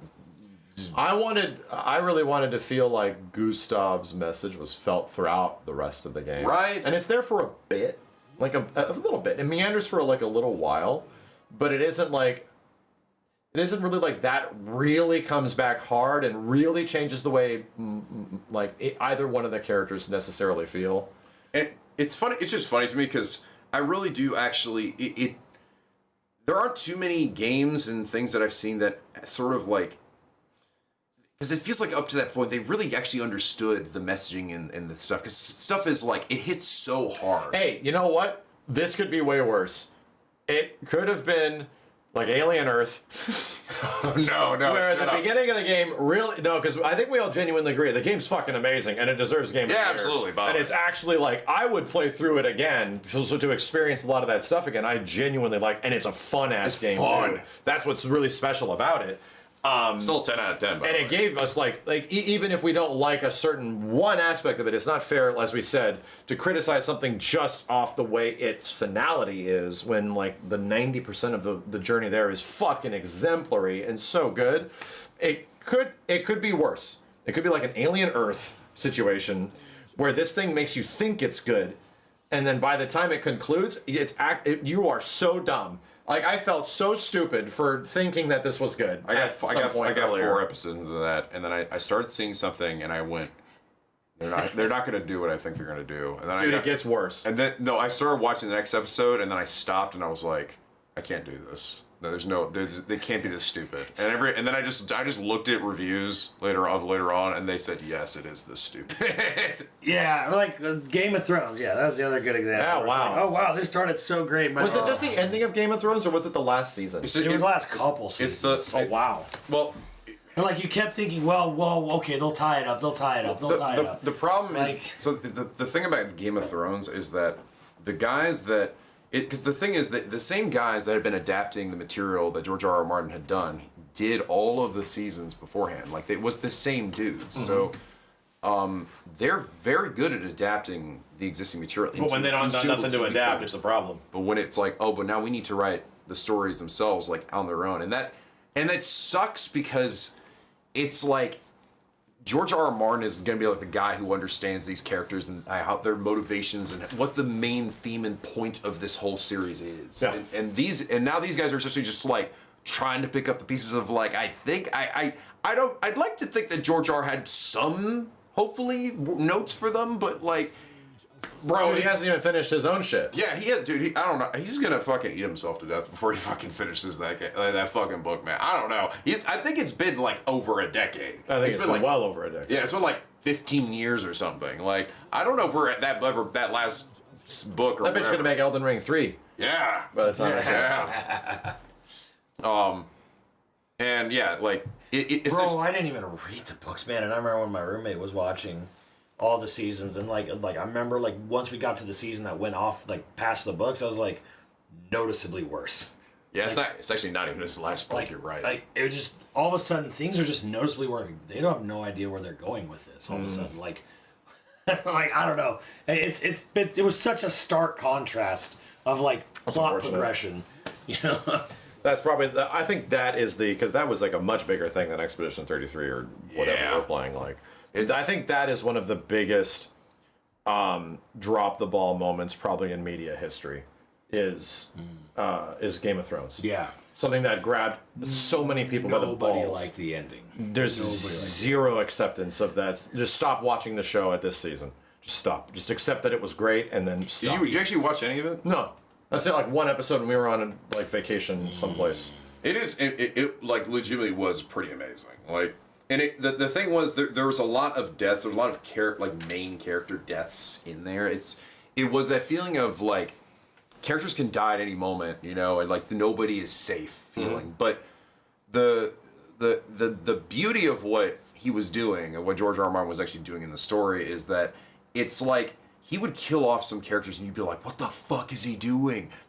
What the fuck? Like, where does this story go from here? But like but you would go on and realize, oh no, there was a plan. This always had a purpose. It's just you're just seeing this little. Like it takes a while before you see what is Intentions. Yeah.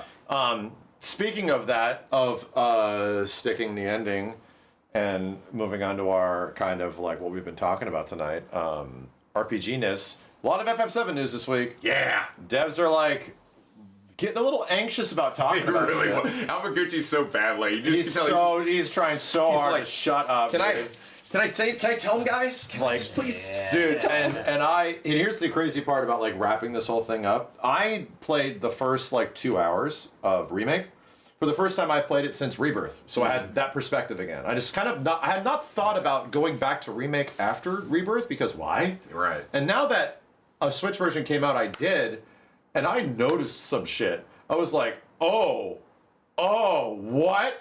Like, my dudes, straight up, the beginning of the game has a black winged crow weird bird that is entering Midgar. Right, yeah. And it is flying towards Midgar, and it is ominous as shit. Yeah. And it's like, it is literally, this is a metaphor for Sephiroth. This is him showing up back and going into Midgar. It literally disappears into a cloud and then vanishes. And then the next thing you get is like, Aerith is like, oh, what's that thing? And I'm like, Sephiroth is just looking at shit. He's just around looking at shit. And then it gets back to Cloud and he's about to put the bomb. And instead of the thing normally, like a feather comes down, he doesn't have a flashback. Yeah. It's just, what the hell? And it's Sephiroth just looking at shit. And I'm like, wow, this is really obvious now. Like, this was the moment Sephiroth got back with his plan. With his, like, I've come back through time, I'm coming back. This is the metaphorical return. This is my ass, like, oh, I'm seeing what I can do about stuff. Within the first 10 seconds of the game now, we actually are seeing, like, oh, this game's already different. Yes. Right? Like, literally, like, the perspective of Rebirth is now Sephiroth's just chilling, and he's finding ways to fuck with Cloud. And that's literally it. Then the moment happens where it's like things are on fire and it's like, oh, he's scared. I'm gonna get him now. Mm-hmm. Like it's so intentional. Whenever Cloud is like nervous or afraid of something, Sephiroth shows up.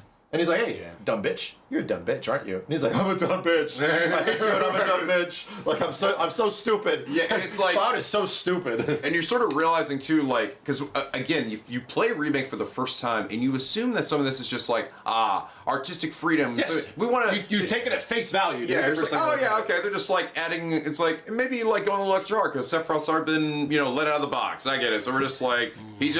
We're just trying to drive home that Sephiroth's, like, pissing off Cloud. No, he's actually, like, specifically...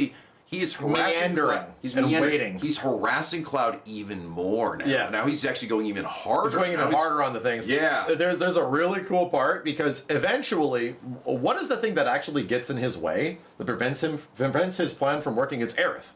Like he says it at the end of Rebirth. He's like, "Oh, I really underestimated you. You're cheating. Like this is not in the rule book. Like what you're doing is fucked up." And he acknowledges that she's like way too powerful. So there's a really funny moment that at the first time Cloud, like the second time he sees him, when he meets Aerith for the first time, you know what Sephiroth does to Aerith? Pushes her out of the way. Not even important. Like, he literally grabs her shoulder and goes, nah, Cloud, you a dumb bitch. You gotta realize, like, his biggest threat is right here because he doesn't know it yet. So it's like, whoa, this is crazy. He doesn't even get it. So you're seeing character development behind the scenes from the perspective of part 2. I've got another thought. Think about this. Why is Aerith being attacked by whispers in that moment? Could it be that maybe it is a certain Omni Aerith showing up here? You remember how the whispers apparently were taking away from her memories, right? The more she interacted with whispers, the more she lost until eventually that white materia is drained. Yeah. Could it be maybe that Aerith at Why the is start... that the first time it happens? Yeah, maybe the Aerith at the start already knew too much. Maybe the whispers were detecting that, oh, you shouldn't be here right now. Yeah, that is already known because, like, even, dude, the way she talks to Cloud is not the same as the OG. Mm-hmm. Like, there's one line where Cloud is like, you know, like, you're in danger right now. Like, we're in danger. You shouldn't be here. And she's like, oh, I'm sure you are. So, like, she's like very aware of like, oh, you're just doing your thing. Yeah. Cloud. Cloud. Yeah, Oh, literally that. So like the more the whispers are around, she like loses those as time goes on. But literally the way she talks to him is like, how do you when they first meet in the when he crashes through and they first meet in the fucking flower thing at the bottom of the church. Yeah. Like she's acting like she knows him. Where she's like, you know, she literally says that he's a bodyguard before. You're a bodyguard, aren't you? Yeah. He's like, what? What? Yeah. Oh, I mean, wouldn't I hire you to be a bodyguard? Yeah, like, yeah. What the fuck? How does she know this shit? So anyway, you start realizing that like, oh, dude, this chick is the same chick as the old games. She's played FF7 before. Yeah. Like, what the fuck? Like, it becomes super apparent in a subsequent playthrough. Now that I have played Rebirth, it actually got even more interesting with that little bit of perspective. So, yeah. And dude, I still love the fact that they were like that. You literally don't get confirmation that what the words that Sephiroth says to Cloud the first time when he's like, "You have to run, Cloud. You run away." His and mom. then is his mom, and then like it literally says that it takes till the second game before they actually confirm and show that was exactly what she it's said. him egging him on, trying to like, and he literally tells him right after because I get to analyze his dialogue now. He's like, "Good, Cloud, hold on to that hatred. Yeah, like hold on to that shit, dude. You stay mad. Like, damn, he is a fucking troll. Yeah. This guy is literally just trolling gaslighting and trolling the shit out of him. That's why he's like now 10 times more fucked up at the end of Rebirth. Yep. Like, dude, here's an interesting thing. I'm curious what your thoughts on this are. You remember how in the original reveals for remake when it was being done by CyberConnect, yeah.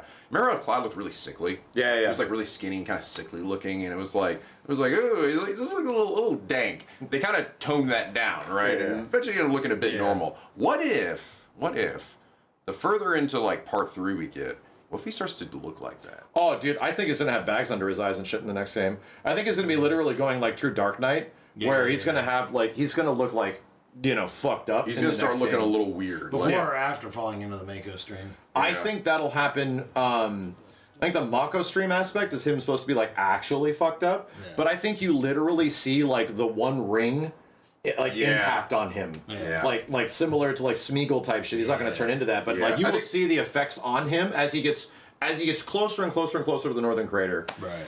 Yeah, I think he'll turn that level of sickly and gross when he does fall in the live stream, and he'll be like in his chair. Like that'll definitely be likely there. But in terms of him like slowly like kind of like being disconnected from reality. Yeah. Like, I think he's going to start to look kind of crazy. He's going to start to look crazy. And I also started noticing something else because I was just watching more remake stuff and my first reactions to it, and I'm watching Rebirth stuff.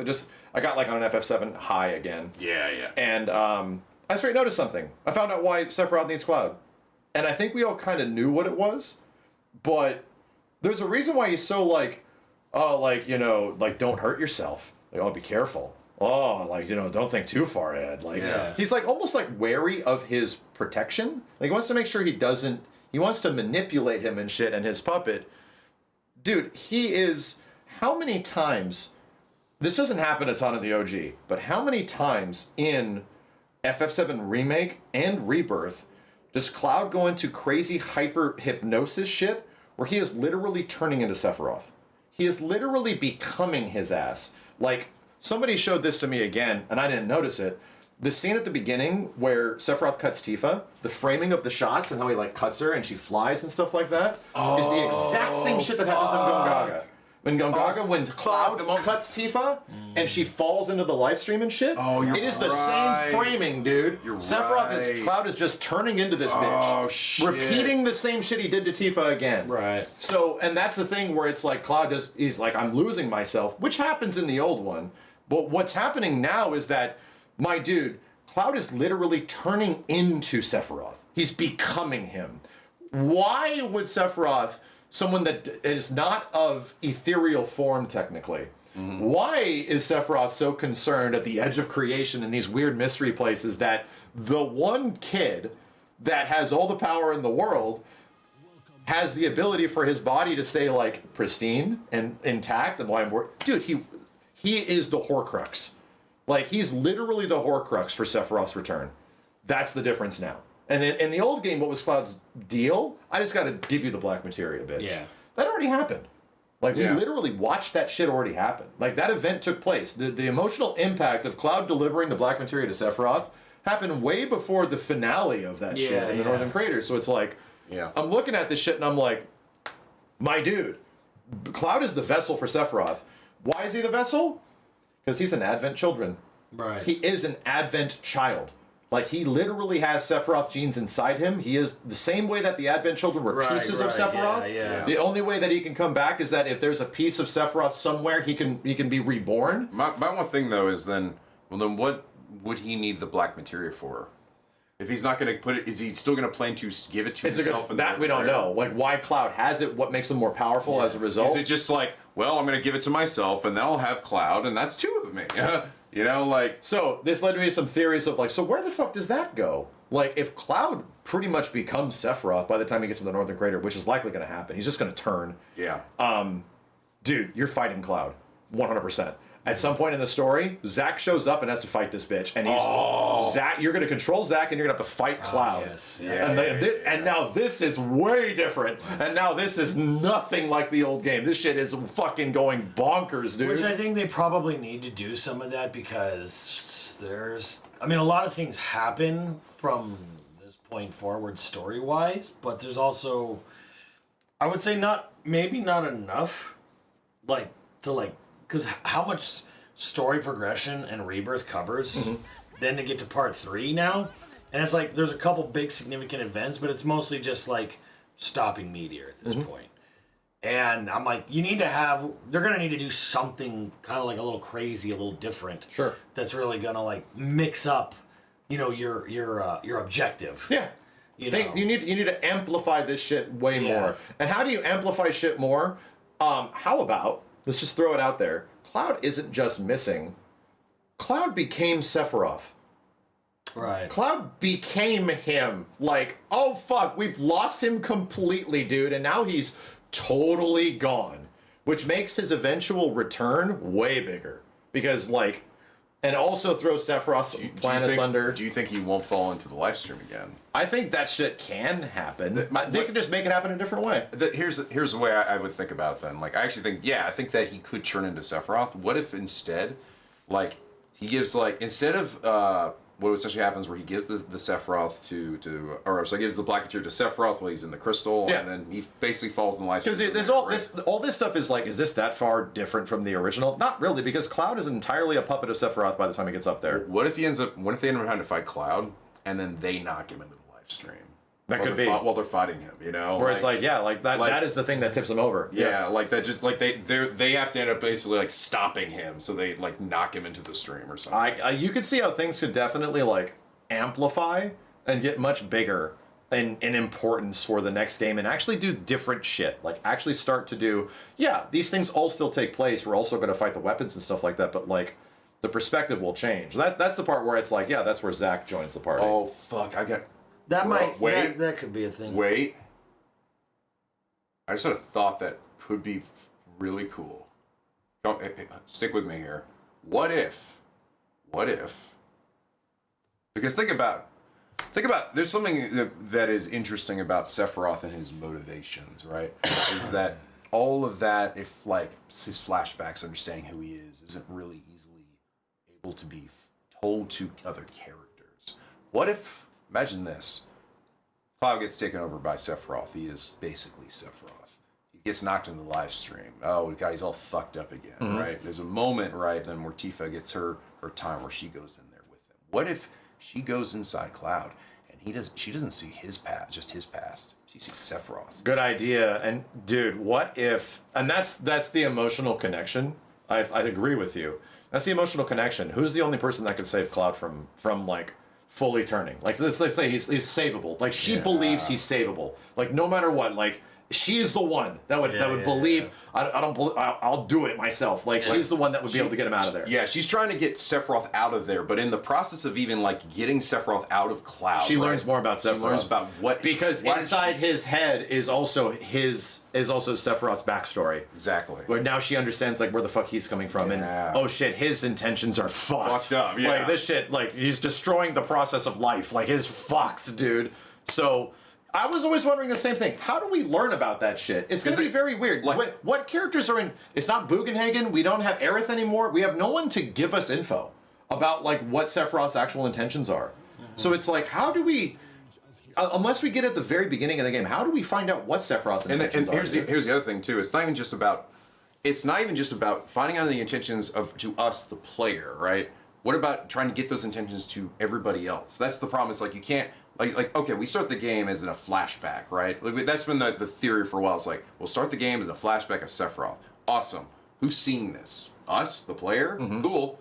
But what about the other characters? Is it important that they know why he's doing what he's doing? Well, I think that is sort of the point, because I sort of foresee this is where I sort of see the ending to this going. Is essentially a understanding of Sephiroth, and not just like he's just this crazy guy who loves his alien mom. It's like it's almost like an understanding, a coming to terms from the people around him, like around Cloud and Cloud himself, of understanding of like what Sephiroth is doing and going like, you're wrong, but I understand why you want this. Yeah. It's almost like it's the Thanos villain aspect. And then essentially Sephiroth and him fighting as equals, as actual equals, not like. Well, get out of here, Phantom Demon. Here's Omni-Slash, you're gone. Like, they're, like, gonna fight each other. And then, like, Sephiroth will maybe come to the point where he just accepts, like maybe he accepts that what he's thinking is wrong. Yeah. You almost wonder that. Or it's like, can Sephiroth be turned? Can he be changed? Yeah. Are they gonna make him a good guy? It's not even necessarily like, oh, he absolutely has to be like, you know what, you're right, Cloud. And then, like, pissed off or something. It's more just like... almost like an unspoken thing. Maybe he just, because he truly is gone, right? He's fucking gone. There's other aspects, because they have planted the idea in Rebirth, and it's the most interesting thing to me in that game that they added, was that the guy is a dick, possibly, with the Gi. All of the Gi stuff presents this idea. The planet maybe is a dick. Yeah, like, so that entire point comes from part 1, which is that bad, good. Where it's like, that's actually OG FF7 perspective, that like, Shinra bad, like, planet good. Like, that is the point. Yeah. And then FF7 Remake immediately sets up, well, there's people that work at Shinra and stuff, so are they all guilty as well? And Barrett's like, oh, I mean, kinda, yeah, sorta. And then the Clouds... And the Whispers are like... Whispers keeping... Yes. We must keep the OG continuity, which leads to space cancer. Exactly. Yeah. Exactly. The planet wants to keep things in line that leads to space cancer that kills a lot of people. And they're like, is that good? Yeah, exactly. That's like almost our moral quandary as FF7 fans. That is like, is Advent Children the good ending? I don't know, dude. So the entire premise, which literally Cloud says it in part 1, where he's like, really living in that black and white world of yours, huh, Barrett? And the point of that story is to analyze like the gray area in between. So we want you to think about that shit. What I'm trying to say is that echoes in part 2 and also be a big part of part 3, where it's like the Gi and the planet. Yeah. Did these people deserve this? Or is the planet just benevolent? Oh shit, I don't know. These things were known in the first one, and now we don't know. And this is what I mean, by the way. This is the gray zone again, right? The same conversation we had before, but this at least potential for it is good. Like this is an interesting. This makes me think. This makes me go like, where do they go? Fuck yeah, you're right. Wow, this isn't just like like you said, planet good, Sephiroth bad, and it's bad. Like, us good. Yeah, and the ultimate point of everything with Sephiroth and really more Genova, get black materia, summon meteor, cause a scar on the planet so great that it takes all of the the Mako energy to heal it, yeah. which will like rot the planet. But Genova's gonna absorb all of that good stuff, and then they're just gonna like parasitically fly off to another planet in the universe somewhere. That's the OG plan, yeah. That's the OG end of it. That's the end all be all of all of this. But now they're introducing this idea that maybe the planet's kind of a dick because the Gi, strangely, are from another planet. Yes. They're not actually native to Gaia in 7, and they came there. But the planet was like, you can't come into the live stream. You're not from this planet. You're not native. You know, like so you have to be a ghost. You have to exist in this purgatorial, like, you know, spiritual form which is forever. pretty fucked up. This is the same shit about Sephiroth, where even in Ever Crisis now, they're like, hey, is what Sephiroth going through that made him go insane? Did he deserve that? That's what they set up, where it's like, did he deserve to be put into this situation? Because there's the one thing that they propose about Sephiroth's backstory is that he has controlled his whole life. Like, he gaslights Cloud into being a puppet when he's the biggest puppet of them all. Like, he is just projecting, because Sephiroth was a puppet as his entire existence. He's also Genova's puppet. So, I think, to be honest, like, where this eventually goes is that Sephiroth breaks that cycle where he's like, fuck this. And I think that's what the Omni Sephiroth is, where he's like, I think he has realized this, and he goes beyond what Genova's intentions are of the planet.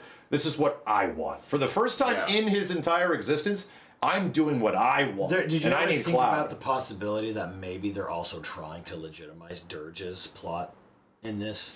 Because Dirge, the whole thing with Dirge was its Omega weapon. Yeah. Like, what is the plan? Chaos. Like, well, the whole thing is like chaos. The final, like the final kit, like, or, you know, the final plan, or the most, you know, oh, if things get so bad, Omega weapon will come and just take the planet seed and fuck off into space and then just like leave. So it's like the Wreck-It Ralph 2 thing, where it's just like, wait a minute, going turbo is now good.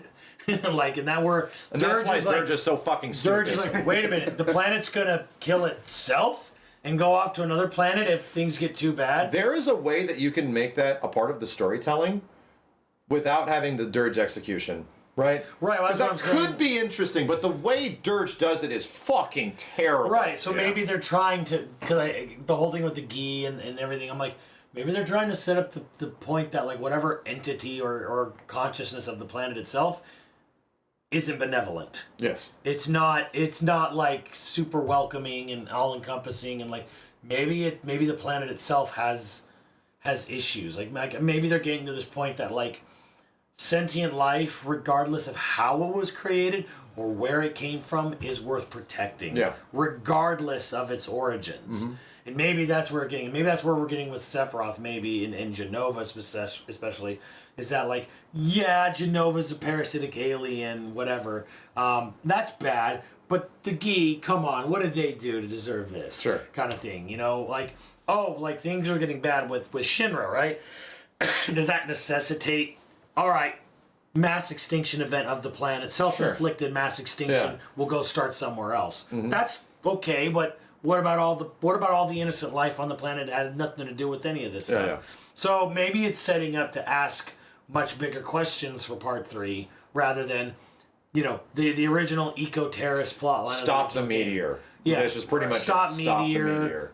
You know, Shinra bad, planet good. And it doesn't mean that those things can't still happen. They're still happening. The meteors, like, they've shown it to us twice. We literally witnessed it happening almost identically twice. So it's like, okay, so these things are still going to happen.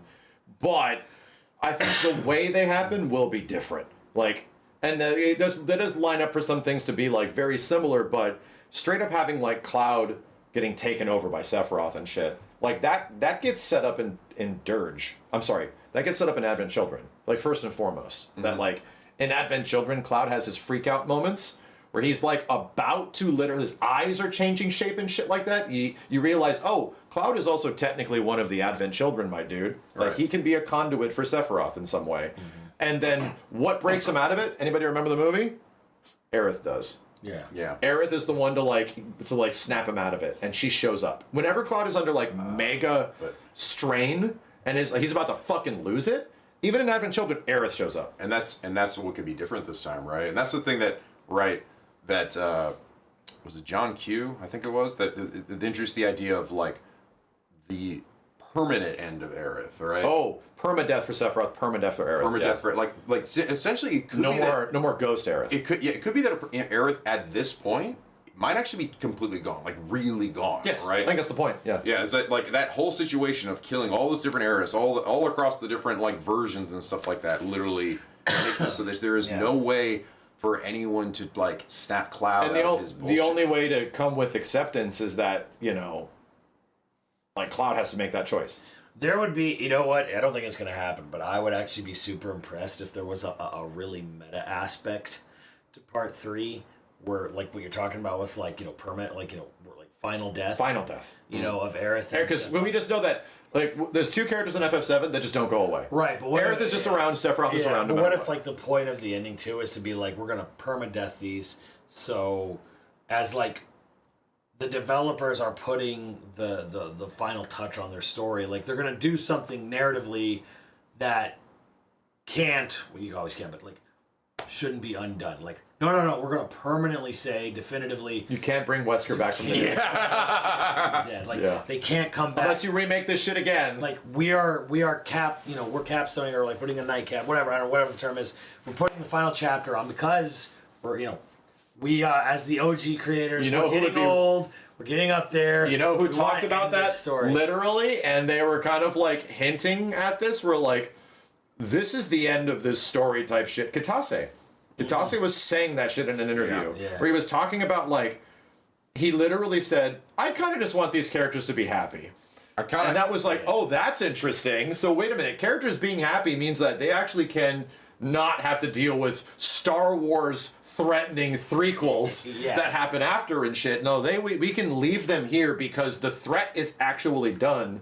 And as proposed in literally all the shit that Nojima wrote in the books and stuff like that, no, Aerith continues existing in the live stream. She's continually fighting Sephiroth in the live stream, trying to assist people into like the afterlife, and because Sephiroth is literally absorbing souls and shit. Yeah. So she's constantly struggling at the behest of this bitch that is plaguing the planet. Yeah. And she cannot pass on. She's like that's kind of what the story sets up, is that she's stuck there.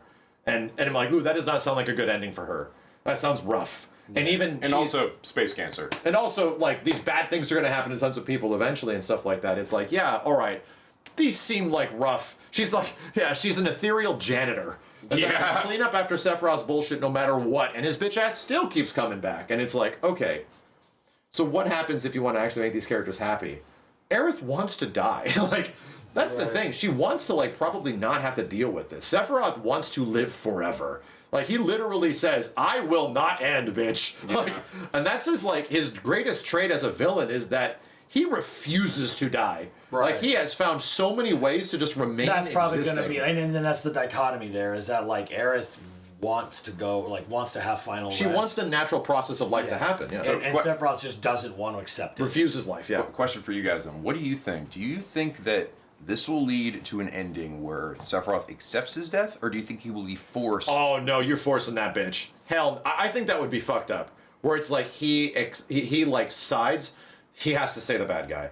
And if there's one powerful thing that I would hope the developers understand about OG FF7, especially since they are the original creators that are working on this, the reason Sephiroth is a really good bad guy is because he's established from a very early point in the game as being kind of a heavy-handed, this is a mysterious character, the great war hero, all this kind of stuff.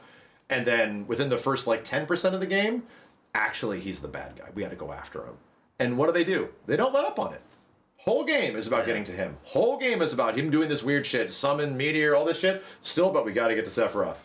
That's what makes FF7 so fucking good, is that it doesn't meander on who's the bad guy. Do we eventually fight God? Does it change halfway through? Is it not this? Is it not that? That's the things that throw me off in a lot of games, is that who's the actual bad guy? It's always Sephiroth. It's him throughout the very large majority. Maybe a sympathetic thing where it's look, there's too much injustice in the universe to just let things play out naturally and chaotically. Mm-hmm. You need me to be an equalizer and a balance. Someone's got to be an equalizer, a balancer, a fair judge of life and death. And the planet's not going to be it, Cloud. Yeah. Because we saw how the planet reacts to and people coming in, and it's not going to be, not going to be me knocking over. It's like Sephiroth will maybe try to make himself feel like, hey, I'm the good guy here. Because I'm basically trying to be a fair god. I think he just wants death to not exist anymore. Like, essentially, that's the gimmick. That's the great question that we're all theorizing as Ever Crisis shit came out, where it's like, oh, Sephiroth wants to break the cycle of life. He doesn't think death is fair. He thinks death is like unfair. He almost thinks like it almost feels like he wants everyone to be like the Gi. Yes. We're just like exactly. We are essentially good point. Really good point. Like we should be allowed to exist forever. Yeah. And let's take away all that pain and suffering and just have everybody exist forever. Which is interesting to me because then wouldn't that naturally mean that the Gi would not want Sephiroth to win? Well, the Gi want to die. Sephiroth doesn't know that the Gi exists. I know. Well, that's what I mean. That's what I'm saying. Well, like maybe that could lead into the Gi assisting us because we have a mutual, 100%. A mutual like. It's like why are we siding with this? Is the subtext shit? Yeah. Sephiroth's thesis: death is bullshit. Right. We should be able to live forever. What's the antithesis? Death. No death is fucking horrifying. This shit is some Pirates of the Caribbean shit, bro. Yeah. Not a good idea. Right. So we have these two parallels, and yes, we're gonna have to side with these guys because his shit is super fucked up. Because they've been through this shit, which is also mega. I'm sorry. So did the Gi make the black materia? Yes, they did. They created it. So they created it to blow everything up. He has to know about them because he knows about the black materia, so he probably has to know that how the Gi made it. Well, maybe not doesn't know about the ghost, but he knows about how it happened. The Gi kind of like physically exist, but don't physically exist. Yeah, they're ghosts basically. Maybe that's where Sephiroth wants everyone to hang out at. Right. Maybe jiving at the top of the planet as flesh monsters isn't the goal. Maybe the goal is to like jive in the in between, where you're kind of like stuck, but you can live with that. You can live with Aerith forever there. She will be there forever. That's where she currently is, bro. By the way, I just want to throw out there again. You know what this is also, which is again this. I do feel that there could be again these connections of like because remember how like FF10 is supposed to be tied to FF7 or something. Oh yeah, dude, they're very similar far plane shit. Dude, Aerith is just Yuna. Somebody made this point to me where you don't realize it when you're watching it because you just play remake at face value, dude. The little bit of Omni Aerith that's left when she's going through the train graveyard, she's sending those kids. She literally does it. You don't realize it because she's like coercing them and talking them. You have to pass on type shit. But I mean, just even think about like what Orin is, what Seymour becomes in FF10, right? Where they are essentially they don't die, they don't move on, they just stay. They just stay stagnant. Like it being like the Gi in that way, right? Where they're just like, death does not exist for me. I choose to not leave. The only way to leave is I force you to leave. So if I'm sending you on to the great beyond. It's almost like it's written by the exact same person. Yeah, I know. Isn't that weird? Almost like it's almost Unsent. Like of the two games and the big Final Fantasy repertoire, 7 and 10 share a little bit of similarity. What's that weird Easter egg in the Shinra Museum? Same shit. They're the only two Final Fantasy that share a direct story Easter egg. Yeah. But will never be officially acknowledged. That Shinra, like that guy, you know? What was the crazy theory that 7 is way before or way after 10? I think way after. Like, because way in the future. The Shinra space program went to somewhere. I forget. I couldn't remember if it was like eventually Shinra space program left Gaia and then started 10, or it's way after 10, where it's like. I don't think that'll eventually make any tangible connections, but I mean, even they realize the thematic connections here are pretty insane. Yeah. Like the whole aspect of a live stream of an afterlife of a far plane, this kind of stuff, and having characters like send people to make sure they get assisted to it. That's literally what Aerith does, dude. That is like, and they show Aerith at several points in Rebirth and one big one in Remake in the train graveyard where, she's not just talking to these kids. Eventually they like go away. Right. And then that's the whole point at the end of the graveyard scene. All the ghost kids get sent. And they're finally able to go to the live stream. No more strife and having to relive all your horrible memories and shit. No, chill, kids, you're good. And it's like, oh, Aerith is just doing it. Aerith is just doing what she does in the live stream. From a very, because I mean, these games are written by Japanese people, so I'm wondering from a very interesting perspective with the live stream itself, because reincarnation's a big thing in a lot of like Eastern philosophy, religion, and whatnot. And I'm like, is the goal of Aerith to like make the live stream continue, like, this cycle of rebirth, or is the goal to have final death, like no more reincarnation, no more live stream? I think the the goal of Aerith is she is pure, like actual planet purity, right? So what has existed since OG FF7? The impurity showed up. Like Sephiroth got stuck into the planet and made it impure as fuck. Yeah. And it's like a lingering cancer. So her entire existence is to, when she is dead, and almost like practically in OG FF7, she accepts her death, dude. Like, she kind of knows that this is going to happen to her. She goes on her own and shit. So it's really just about purifying and then... It's about restoring the actual natural balance of stuff. Like, trust the natural balance. Right. Even the Cetra maybe got it wrong. Right. Like, there could be, like, she actually is maybe the one Cetra that's actually fucking in tune with shit, where it's like, we have to get this shit balanced. Like, and the true balance is that, like, people need to pass on and die. Yeah. And there should be nothing getting in the way of that happening. And that's the problem, is that there's weird shit getting in the way as soon as Sephiroth and Jenova show up. And Sephiroth's trying to make some weird, maybe he's, like, you know, some weird point about, like, how unfair it is. Yeah. You know. Well, yeah. Or whatever. Because he's not balanced. He's not... If there's one thing that is consistent throughout the Ever Crisis shit and remake Sephiroth and all that kind of stuff, is that he was manipulated a lot.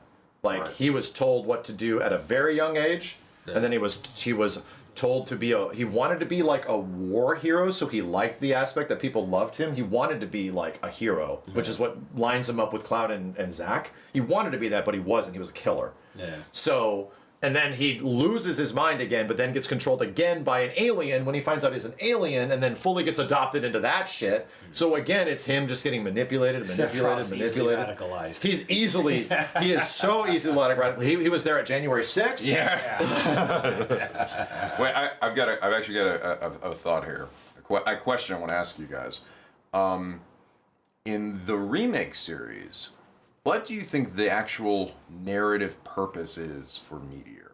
Because here's the thing. I don't know. That's a great question. Because the thing, Meteor in the original is to destroy the planet. However, destroying the planet... I think it changes in the next game. Would go against what Sephiroth wants. Because if it's destroyed, then the Gi get infinite death because there is no planet. Good job with it. Seemingly. Yeah. And it also, like, kills the Lifestream, technically. Yeah. So this doesn't really line up. To be honest, like, calling the intentions of what the OG game compared to what they are going is different. It's totally different. And it's like, so like, I don't know. That's genuinely new. It's like, to me, I almost think it could be two things, right?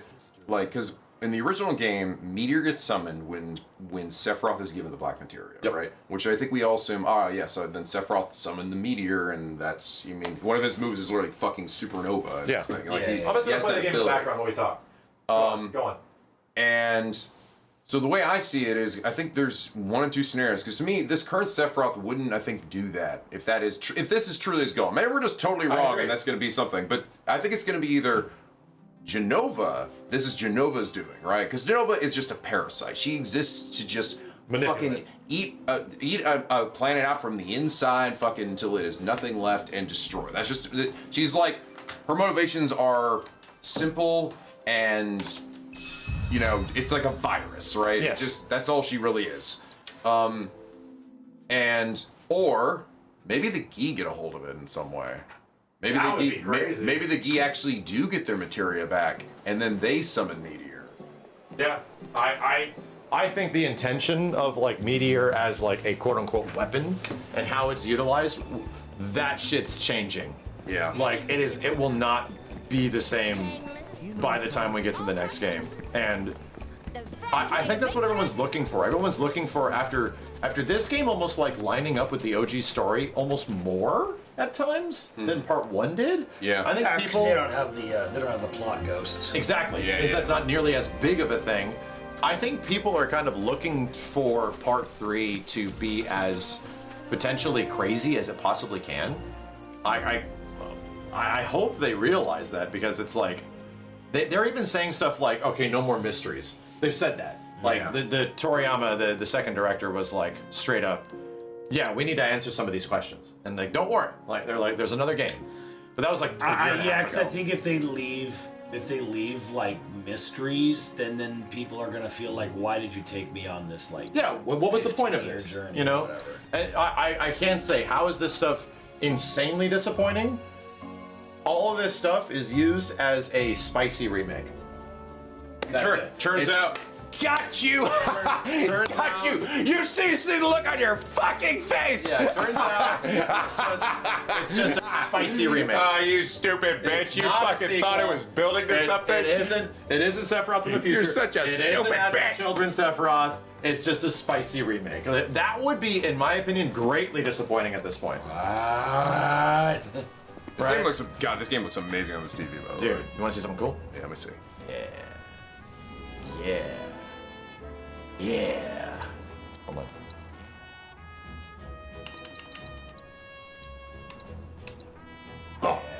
Oh. The good shit.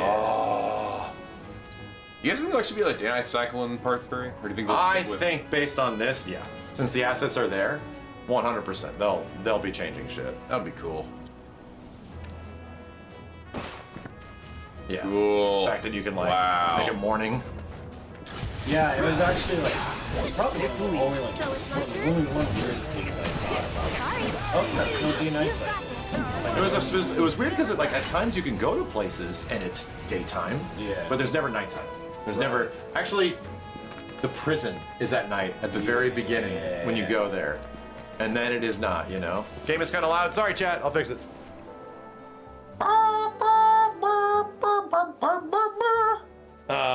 So yeah, I mean, we went on like a tangent.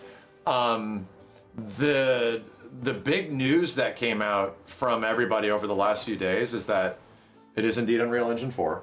That's confirmed now. Of course. I thought, The thing is, they even said it's They kind of talked about it. They've officially said it now, where it's I like, guess I thought Hamaguchi said it like a long time ago, where they were like, he's like, yeah, we looked at it, but then we decided, nah, it would take too much. It would take, like, you know, it would just be better to just come like, yes. I'm like, that's. and he's also said it's heavily modded, so it's probably something similar to what like Mortal Kombat did. 100%. With fucking MK11, which was that on UE3? 3. UV3. Like, It was UE3 until so it's like, one. because they're already doing shit, like, we're seeing in this game where you look at it and like, this should not be possible on this engine. Like, this shit is... Yeah, insane. it does stuff that no other UE4 game does. Yeah, it's like, I'm Straight up. I am seamlessly getting into the ocean and then going to the other side to It another still like, kind world. of like confuses me that Epic Games, who, you know, the only game they work on themselves anymore, like officially, is Fortnite. Fortnite, yeah. Right, which, okay, it's not an open world game, but it's a BR with a Can't go fucking down huge map, right? Right. So you would think large scale streaming assets would be a priority. But it's not a very detailed map. Right. But It's it's meant just to be- weird to me how like this kind of seemed to happen twice with 4 and 5, where I was like, yeah, it's a great engine, but like large scale maps have issues. I'm like, how did this happen twice? Yeah, I get you. I definitely understand that. The other big news is that they said snowboarding was an integral part of the game. And they specifically said something about like pacing. They talked about like the way it's introduced in the story will be better handled. And I think that's a direct answer to that. Aerith just died. Is dead. Let's shred the mountain. snowboarding. You aren't snowboarding immediately. Is what I Man, fuck got. that bitch. This shit's awesome. Woo! Woo! He's like, fucking 360s. Oh, yeah. Cloud, aren't It's the you best creepy? day ever. What? Who Aren't you died? grieving? Wow. What? Cloud, what the fuck, dude? You see her ghost. It's like, what was I sad about again? I don't even remember. This is the best day of my life. Woo! It had me like asking questions at that point where it's like, okay, so what are the critical mini games that actually have to be there from the old one? It's like submarine, chocobo racing, bike, and snowboarding. Like those are the big ones. They are key fundamental aspects of the games and story progression. And I think this is actually something I think that you brought up as before that I think I'm like, oh, this is such a good idea, and I think this is probably what he means when he says that it is a fundamental part of the game, snowboarding, which is like, so it's like a really cool mini game. No, it's going to be traversal. Yes. It's going to be like to traversal. It's tied to traversal, and it might be even tied to traversal in places that aren't snowy. What if you went in like the desert and you're like you're That'd be sandboarding? funny. What if That'd you're be like fucking sandboarding in the funny. desert? Fucking why not, dude? Maybe that's like, maybe I'm out there sandboarding to approach Ruby Weapon or something, and like this little bitch is chasing after me with his big old fingies, like Fingies. I'm actually mostly curious to see how they're gonna handle the weapons. Yeah, The me weapon too. Fights. Like, how's this gonna go down? I mean, are we just gonna be gnawing at their ankles in real time? Yeah, yeah, they make them interesting. The funny thing is though, like, they've already gotten like some big enemies. Like Alexander is technically supposed to be like really big, but he's still like, you know, like doable. Like he's not like like I'm pecking at his feet. So part of me is like, I hope what they don't do is I hope they don't shrink them. Like, hope that, for example, Diamond Weapon, you know, he's a big mountain of a motherfucking dude. Yeah, no, this bitch is tough. Damn.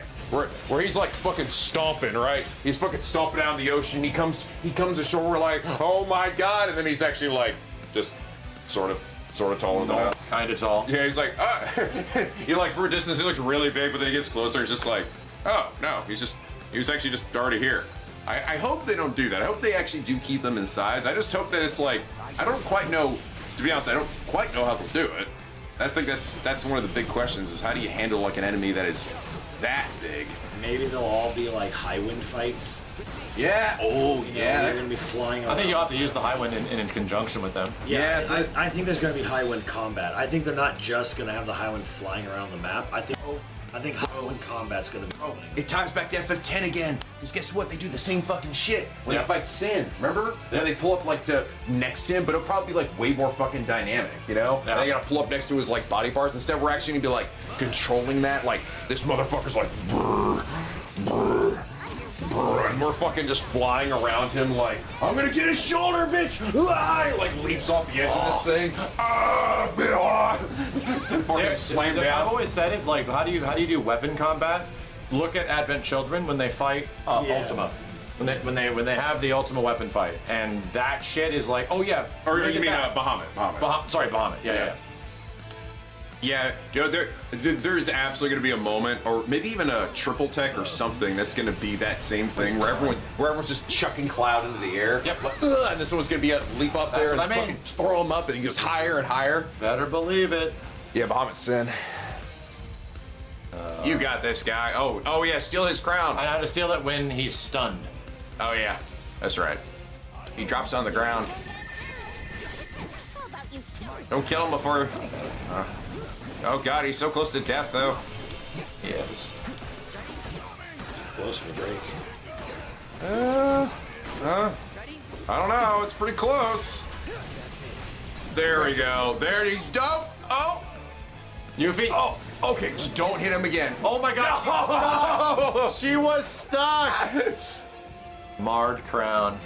She was stuck, bro. Don't talk to me. I skip every What the hell, Cloud?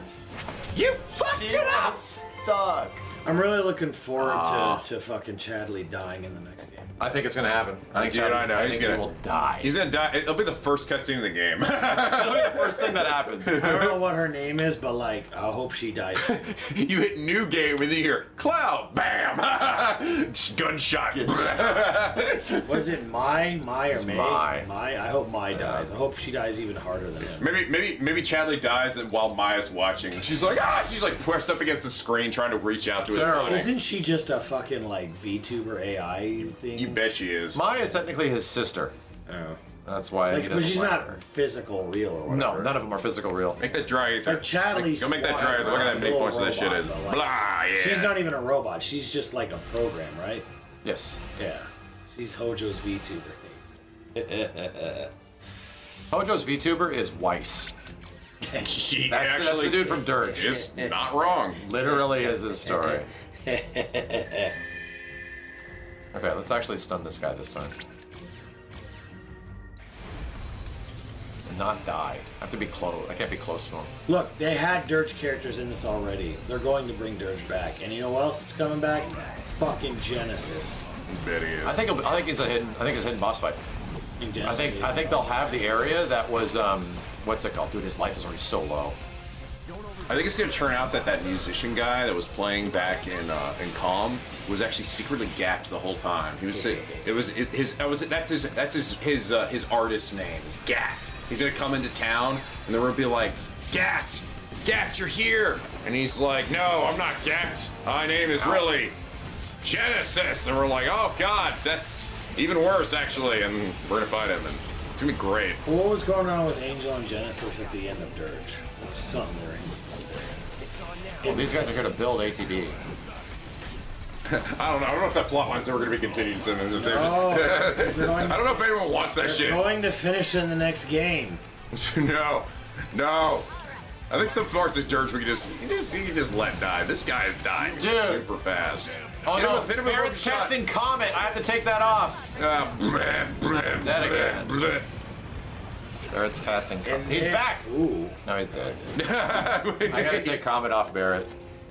And this is one thing I do. Oh, his hat fell off when pressured. Oh, when he's pressured, you have to target the hat and then steal the hat. That's what it was.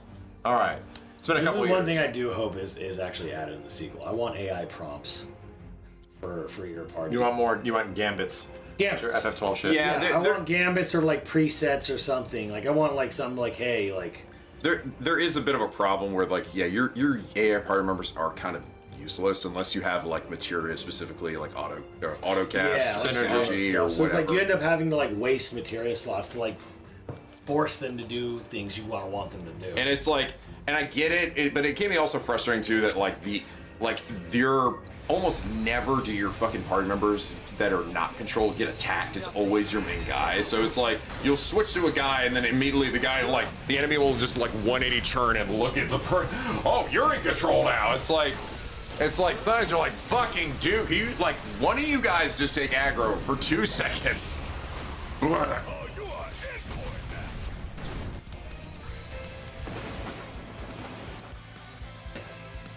The Rancor. Your teammates, they pull aggro like Shulk. That bitch, he didn't do nothing. He's fucking worst defender, whatever. The worst defender. It's like, I wasn't built to be a tank, all right? Come on, don't judge me. Tank class, he's fucking useless. Oh. Dude, how did I get him stunned before? Oh shit. Hit the touchpad. I have to scan his ass. I have to ass. I got it. Alright, there he goes. Abilities. Burr, burr, burr, Steal. burr, burr, burr. The crown. My fucking got it. All a pristine. Bitch, die! Okay, there we go. Boink.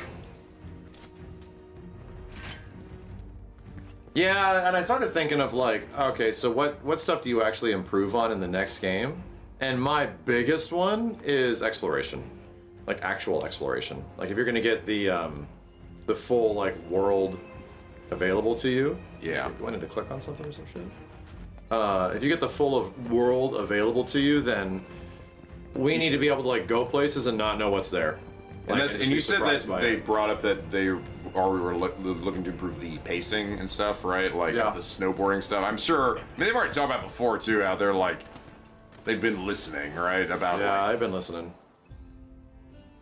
And it's fair. Like a lot of ways, this game almost models itself after a Ubisoft game of just like there's just like all these icons and there's so much shit to do, and it's like pretty much. And it is great. It is great for a chunk of it. And it's such a like, in a lot of ways, a learning experience. It's not like I can't be like, oh bro, like how could they not get that right? It's literally never made a world this big. They've never done this before. Like and not a single player game that is. No, like 15 was the closest. And it also sucked It's ass, fucking dude. sucked dick. Dude. It's a bunch of gas stations. Hope you enjoy gas stations and bounty missions and fishing and nothing else. Nothing else. And there was only like 2 zones that were actually open around. And then when you got to the big town, it's completely controlled and contained in that one area. Yep. And it is like once you're done with it, it also like locks out kind of the rest of the game from you going back and doing any of the other shit.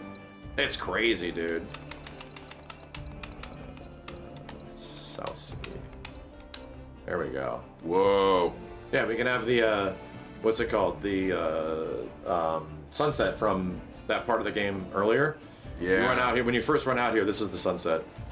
I think it looks way better. Yeah, It looks significantly better. very dramatic. How fucking cool this shit looks. Yeah, and I love Junon when it's in that like afternoon light, you know? Oh, the sunset light? Yeah, I can do that again. I fucking love that, man. You can bring it back. Not only does it need day-night cycle, you need to be able to have a Control it. You need to be able to control it. I don't think it needs to progressively change I think you should have the ability to just change it like morning, noon, sunset, nighttime. Yeah, like have like certain quests that'll just pop up during certain times of the day. You don't have to or make the game something. look gorgeous at every single time of day. I think it just needs to, like, Yeah, I think we need there needs to be nighttime zones. Final Fantasy VII is such a big nighttime game, and when you come to Cosmo Canyon and it's only night for that little bit, it's like And I think that was probably one of the biggest hurdles for this game that they didn't quite figure out. That I'm hoping they'll get in part 3 is figuring out their lighting engine and getting that shit to be like really dialed in. Dialed in so that it looks really good. So that we're getting less of like all right, I'm gonna step outside for the first time. The fucking eyes! Holy shit! What I get? Mogul's Amulet. This thing. God, what game was I playing recently? I don't remember what it was, but I was like, I'm sick of this. Let's make it daytime, and then like you can't do it. I'm like, why? Ghost? Or a different game? I don't think maybe it was Ghost. It might have been it. Ghost of Yote or something. Yeah, I don't think Ghost of Yote. And I'm like, how do I change the time of day? Yeah, you want to change. You also want to change the weather too. Like get back Ghost, to I really wanted to change the weather really bad. Yeah. That actually hurt the game for me. That was really weird because they let you do it in the other game, the first game. Yeah, that critically hurt the game for me. Yeah. Because like so much of that game was just fucking Seattle weather. Yeah. And like when it would get like actually a clear day, it looked like almost a console generation better. I mean that's great. I mean it's a little hyperbolic. It looked so significantly better on a clear day, and I was like, and then the game doesn't let me do this. They're like, well, you can do the fast travel between these points. You know, it'll randomly change it. I'm like, fucking stupid. I'm like, so fucking stupid. Max, your camera is so close. My camera? Oh, you mean in the world? Yeah, that's a mod. I changed the world cam to be closer to FF7 Remake. And so when I get on a Chocobo, check this out. So you're not as zoomed out as not as zoomed out. Like even though it's a bit more identical to FF7 Remake camera, which I think is a little bit better at times, but sometimes that can be too close in that game. Let me go to a different. I'll do this. Is Seattle that rainy? I'll let the people from Seattle answer that one. Mama Gongaga. Me, Gongaga. This shit. Gongaga, me. Yeah, I think it's better. Like, there's like little micro changes that make this shit a lot better. Oh, now it's sunset here, which doesn't happen. Yeah. In this fucking game, and it's also glitched. See? Yeah. Whoa. It's also the void. Not designed for it entirely. It's the void. But check this out. So when you get on a Chocobo, you can also see way more. Oh, you're less up his ass. Yep. It's a little bit higher, and you have a better like perspective of view. So all the lighting shocked that wasn't like that in the original. It wasn't. Yeah, For some reason the Chocobo was like right in the middle, and I was like, oh, you're like dude. right into his little butt cheeks. The scenery was the actual same area technically.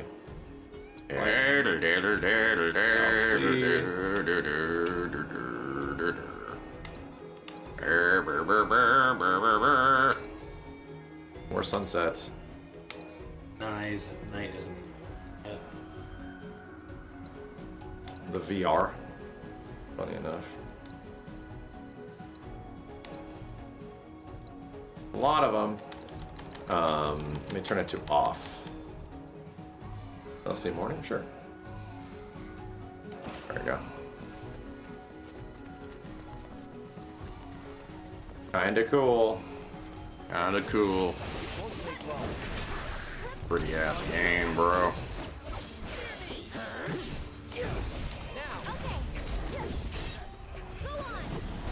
so used to playing on my computer monitor. I'm not really seeing it on like a big screen. On a big screen and OLED Yep. too. It's like, god damn, it looks so good. Why don't you lead the way?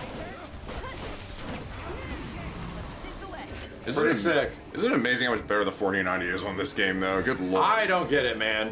Like, this game just runs so fucking smooth on my 4090 combined with my 7800 X3D. That's the CPU You mean I have. compared to your 5090? Yes. Yeah. For some reason, the mixture of the 5090 and my CPU fucking terrible. Like I could not ever solve the problems. Like So I had a 9800 and a 4090, and I was not running into the problems you kept it's seeing. mega smooth, right? Yeah. I know.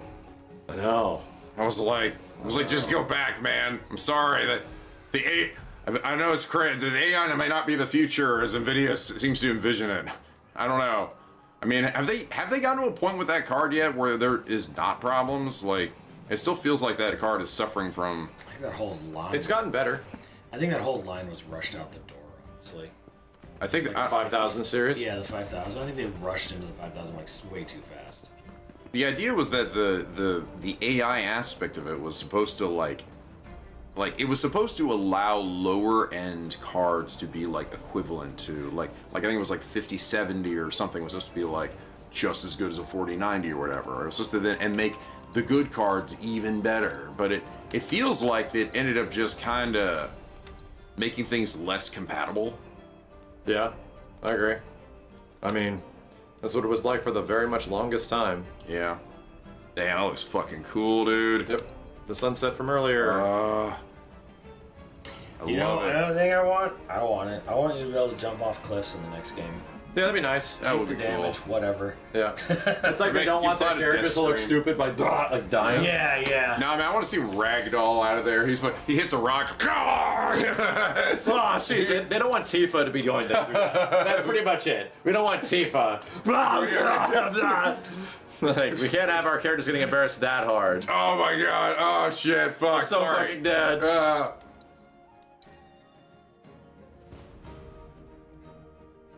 Yeah, and like the things that like, what can you do to improve, like the next game, like even more than this one? I also think that like movement around the areas and shit like that, like all the contextual stuff, I do genuinely think a jump button. Yeah, I understand why they didn't do it because it's like it just that little thing just opens up the game to so much more QA needed to make sure that shit doesn't fuck up. Because like you're now not just like I approach the thing contextual response of lift myself up, step over it this way, do this. Yeah. Now you're like all right, response. Yeah. Now suddenly I could just jump up. And how the fuck I'm gonna land on all of this wacky ass terrain? Is my foot gonna hit this thing and do that? Is it gonna fucking send my dude fucking flying 1,000,000 miles per hour this way? Do I go up and I grab, like, what edges are now grabbable? Like, if you get a jump button, it's like, well, then I probably have to be able to grab ledges. Okay, now which ones are grabbable? Look at all this fucking funky terrain. But I don't know. I mean, I would err less. It's kind of like it's like in Street Fighter where like you get it's important that I acted out. creative characters, right? And they're like, oh, was it a good idea to let people make such monstrosities in creative character in Street Fighter 6? And it's like, yeah, sure, whatever. Like, if people want to do weird things and make the characters look weird, like, just, or get in odd situations, Street Fighter, just kind of let them. You know, like, to me, I'm like, I think there's a little bit too much worry about, like, oh, what if a character looks, you know, like, ragdolling down a cliff or whatever. Oh, dude, I'm like, does it really matter? Like, I mean, remember FF16? Remember that show that Max was at, where I think it was the one you were at, where. Or maybe it was one before, where one of the guys up there was like, I think translating. He's like, "Look, this is real. This is the real game." Remember, he's got Clive. He's playing FF16, and he's like, he then shakes Clive and does like, and then one of the devs is like, that doesn't look cool. Yeah, one of the devs is like clearly like, don't do that. Don't make the characters not look cool. It's very much a Japanese he's thing. like, don't do that again. Well, the way you portray our characters is important. They must look cool when they're just and I'm just like, that's dinosaur logic in my mind, where it's kind of like characters look cool if people want to make characters do silly things. Like, look, fucking Red 13's riding a chocobo here. I know, look at him go. But that's also very controlled and very intentional. It's awesome. It's silly, but it's awesome. Like, sometimes, like, the silliness can be part of the flavor. Yeah, cultural difference. It is. It's. And I get it in like showing, like when you're at like a press event, or You're trying to make the game look good. Public event or media event. Obviously, you don't want to do the dumbest shit there. Like you want to do things that are like going to make the game look good. Obviously, that makes sense. It's just sort of like, I think the hyper control narrative kind of can get on an extreme level with video games in general. I'm not talking about one in particular. When you get so hyper fixated on controlling the aspect so much, that'll actually start affecting gameplay. Because then it's like, whoa, I don't want to let you do a simple thing because maybe that won't make my character look cool. That is true. Yeah, and that the extreme example is like, oh well, then I guess characters just can't do things. Your game starts feeling restricted. Yeah, Max, go play the piano. No, you didn't even do it. You know why? Why? No, I don't do it. All the piano shit immediately flags. Immediate. Really? Every single piano song. I mean, Immediately you triggers. can do it and not listen to it, and we'll just hum it and pretend it's. I mean, that would be that would literally be the solution. All the piano sheet music in this game is copyright. Weird. It's hell. More than anything, too. It's very weird. I don't get it. Yeah, I'm actually so happy with how this shit looks. Like, I know, right? It looks so goddamn good. Yeah, you're much happier. You've also the adjustments to the light. They also look really fucking good. I especially love how much better Corel looks. Because Corel looks like somebody just cranked the brightness a little too high. Like, I mean, I get that they're like, you're in the desert, it's gotta be bright, but it's a little like. Fucking dude, it looks too noon. Yeah, like it's like the sun directly over our heads, a little too noon. Yeah, it's a little much.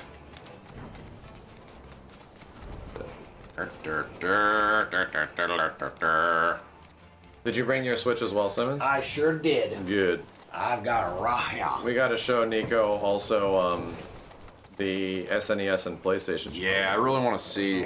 Oh, I want to see that. That's oh yeah, the Fort Condor. Fort Condor. No more. No, thank you. I didn't know. Yeah. And it's like, there's some that you're like, do I want to do that again? That's what I mean. It's like, what games can come back? I think I'm done with Fort Condor. Yeah. We had it in 2 games now, bro. I think I'm done with it. Yeah. It was better. It was better in Integrate. It was really hard in this game. Yeah. And then I want the bike shit to come back. I like the bike shit a lot. I actually was disappointed there wasn't nearly that much of it in this game. Yeah, it's kind of actually the opposite. Where remake the bike shit was kind of like, and then they made it like really fun in this. And I think Chocobo Racing is like, yeah, everyone wants Chocobo Racing to come back. It was good. Chocobo Racing was legit fun. It was good. I do hope they spice it up a bit, because here's the one thing I will give Chocobo Racing. It is a little bit of a grind to get through. Like, there's a lot of fucking tracks. There's a lot. There's a lot. And they're like, and after a while, you're kind of like, okay, I think I kind of get this. They don't really change that much. It's like, it's mainly just like, all right, here's another section full of doors you have to dodge. The doors are the hardest part, basically, and, good luck. Yeah, good luck. Oh shit, you're like, all right, it's closing. Do I wait? Do I stop? Do I go? Yeah, it's very, very Mario Kart-ish. I agree. In fact, I want to see that. Hold on a second. Oh, map. Here. Billy! Oh, that's the last part of the Chocobo quest. Yeah. That's the story. I actually find it funny, because you can actually, maybe you can't. No, I was thinking, like, can you do that quest before you've done even any of the other races? I think you just, like, go straight there and, like... Maybe. And they're just like, Billy's just like, well, you haven't done any races, but you know what? That's fine. Go ahead and just do the final one. Will do. If I catch you goofing off, so help me out.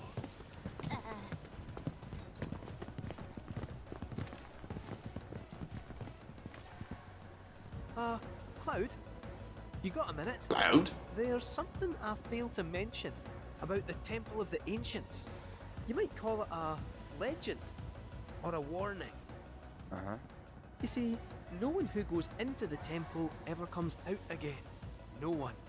And I'm wondering if you really want to take everyone to a place like that. You said it yourself. It's just a legend. I did, aye, but... Let's focus on finding Dio and the Keystone for now. Shut up, cat. We're talking. Shut up, you stupid cat. Who I totally trust is my friend. Don't do anything to backstab me later. I think I gotta legit walk through it all. Hey, Max, when are we gonna get Square Enix to invest in an actual golden saucer in the real world? A real one? Yeah. Soon. It's like, dude, this shit, fuck. Welcome I feel like everybody who played this all thought the same thing of like, bro, I would spend so much money. I would go there and give them all my money. This shit was real. Make it so I can somehow magically teleport between all these areas.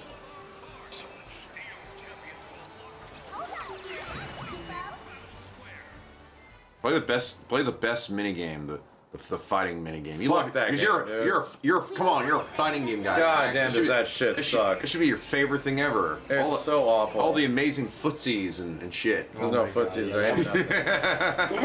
There's just nothing. Yeah. Did you actually beat that without politics coming? No, I never did. Fuck it. Yeah. Fuck that shit, dude. That shit sucked. Oh, I unlocked the difficulty. That's right. When you come here the second time. Yeah, do everything. Do the good shit. Do the extra one. Is there New Game Plus on this game? Yeah. Yeah. It's hard. It's a hard mode. New Game Plus. Hard mode. Yeah, it's fucking hard too. Oh wow. It's actually way harder in this game than it was in Rebirth. Like platinuming this game is like, bro, you have to insane. So like I beat the game. It's like I think I beat it like 120 hours or something was like my regular. Dude, I added another fucking 80 hours. Oh my god. In hard mode, and I was skipping cutscenes. Like, this is not like, oh, I want to read, I want to experience it. No, I skipped like most cutscenes, and that shit still took me that long. Some of Chadley's fucking final like VR shit is genuinely evil. Yeah. Tracking me, dude. There's no time limit on this. That's the thing to realize. Yeah, exactly. So you kind of like, it's not really about going fast. It's not about necessarily fast. You just kind of like wait for the guys to show up, and then you spin them or you run into them. Shit. Spin slash, bro.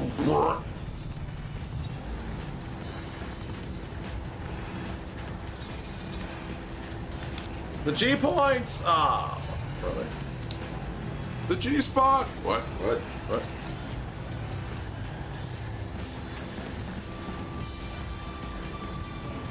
This song was fucking crazy. It has vocals.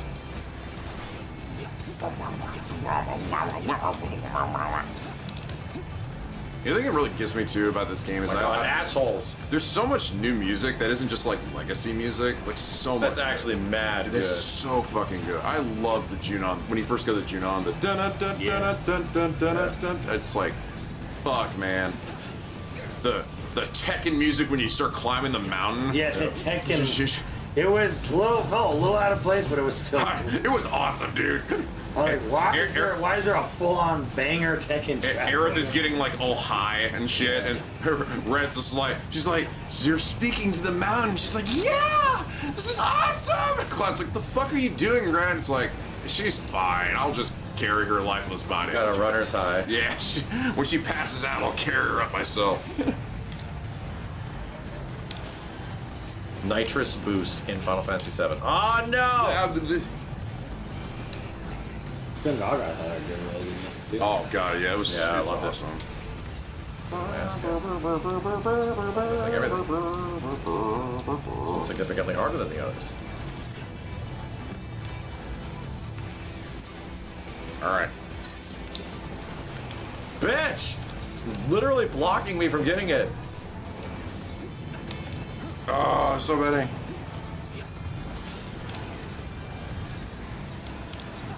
Oh, you almost got it. You almost got it. Just kill a guy.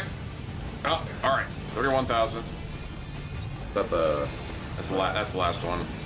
Hey, you did it. Now you just got it. Now you just got to win. It sucks that you don't get to go back to Junon in this game ever. You get it that one time. I mean, I guess it makes sense because you don't in the original game either. It's like they never have to come up with a reason to do it. Yeah. Like, and I mean, I guess it's like, yeah, why don't you just let you walk around town? It's why I'm really hoping, and this I feel the same way about Midgar and remake, where like yeah, you go to some areas, but there's never really a point where I'm like freely like running around Midgar, you know? Mm-hmm. I'm hoping that they let us really go around back and go back to Junon. I can go back to that cool city area. Yeah, I go to Midgar and I can actually like freely go around to not just the sectors, maybe some of like the areas that you couldn't do before. Like maybe I can go see Jesse's mom, again, go back there again. Yeah. Yeah, Midgar's definitely one of those like, oh, this is gonna be interesting how they handle this in the next game. Yeah. Here, let me save this shit, and I'll turn on the SNES for you. I'll show you that wildness. Yeah. Send me back to the ass.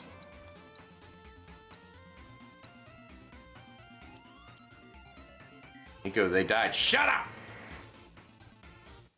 They're gone.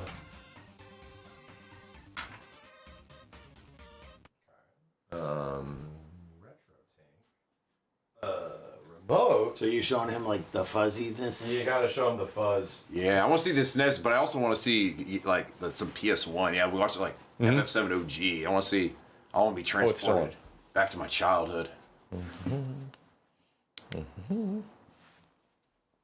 No, you're a hoe, Al. Right, because you never owned a SNES. I didn't. The funny thing is, I absolutely could have. That's actually what I asked my parents for. I was like, I really want a Super Nintendo. So, and then my parents were like, nah, fuck you. Here's this very newly released PlayStation 1. Oh, awesome. And what's on there? Ridge Racer and Battle Arena Toshinden. And they became your forever games. Yeah, I love them so much. I mean, what a lucky sort of thing that the hot new shit they bought you ended up being the PlayStation. It was. I mean, it could have been so much worse. True, it could have been the Jaguars. Fucking Jaguar. Here's the Panasonic 3DO. I went to the store and they told me to buy this. Yeah, I mean, there could have been a timeline where Sony wasn't successful. I mean, the launch lineup for the PS1 was pretty it wasn't really anything that Probably great. one of the weirdest things to sort of retroactively realize was the launch lineup of PlayStation 1 was kind of booty. It had Street Fighter, the movie, the game. Yeah, it had Ridge Racer, which was good. Dude, that was the one we played. My dad got me a steering wheel and pedal paraphernalia thing to actually play that game. It was super fun. It's funny going back to it. I mean, it's such a bare bones game. There's barely anything to do in it, but that's the one. Let's do this. Oh yeah, I'm a big Metal Gear fan. Metal Gear.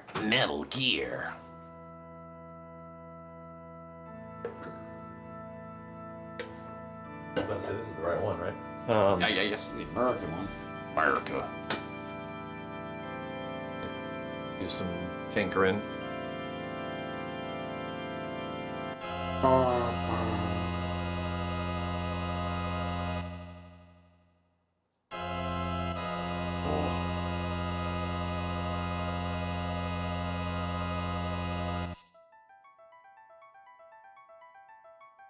It's so cool. It's like some of the best, wow. That's where this is where it really pushes it. Yep. This is where it goes from being oh, that's a cool filter thing you put over there to what the fuck? The button. Get into this shit. Wow.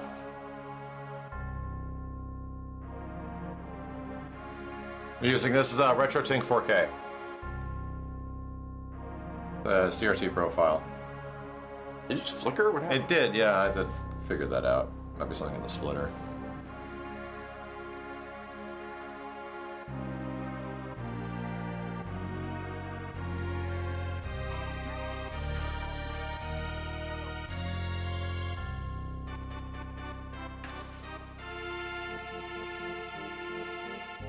Look at that techno shit.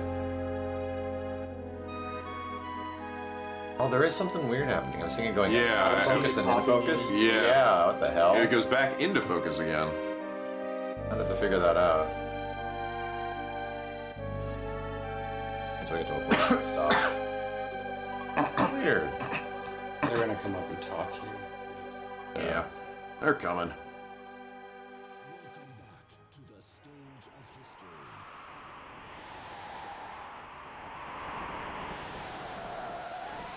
That's too soft. Too much. My glasses. I know, right? Yeah, I'm seeing that shit popping in every once in a while. I gotta figure out what's causing that. It's some setting. That actually is my splitter. That's the TV. Ah. Your splitter's like too dank. Signal's too dank.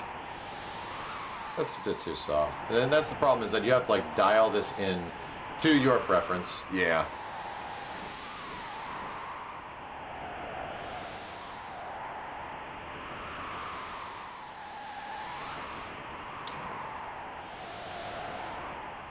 Oh, this is all like purely automated. Wow, it's like a cutscene. Yeah.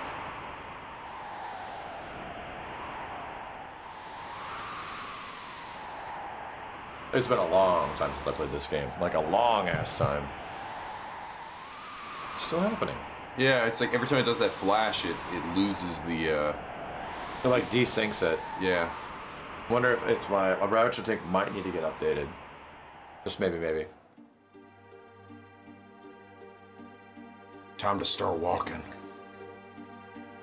It's really cool because just seeing how like, because when you play these back in the day, you played off of CRT, you didn't see them as like jagged pixels. Everything just seemed like, oh yeah, it was smooth. Naturally softened out. It's really, that's once again the TV. It's really softened up on PlayStation 1 because there's so much fucking dithering. Like dithering you know what actually might be a really good game to see that on is actually Final Fantasy VIII. You know, you're the best looking guy here. see, like, because like when you're at like certain distances in that game, like Squall just looks so jacked up because he's like, it's kind of like growing from a little pixel into a full dude. And even FF7 has like a ridiculous amount of dithering. I'm just like, holy shit. Yeah. This is a lot. It's intense. This opening thing was hand animated by Tetsuya Takahashi himself.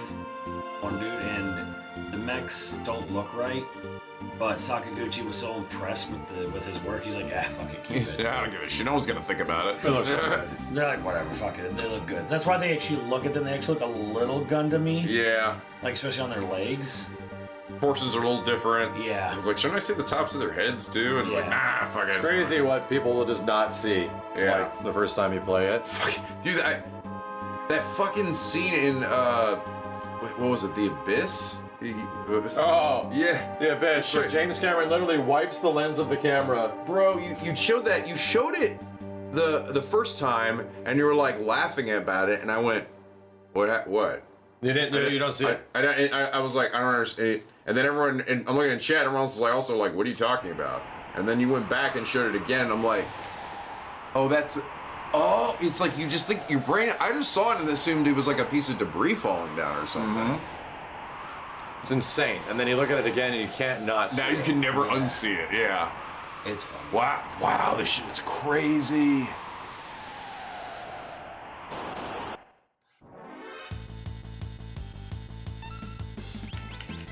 This is so cool. It's interesting because it's like, it's not just a filter. It's not just like, it's just the screen covering. It's covering the screen with lines or something, and but it's also not just like an up-res thing. Like it's still weirdly, crisp. Not the actual like characters themselves, but the way the big thing that does it is honestly like this horizontal blur.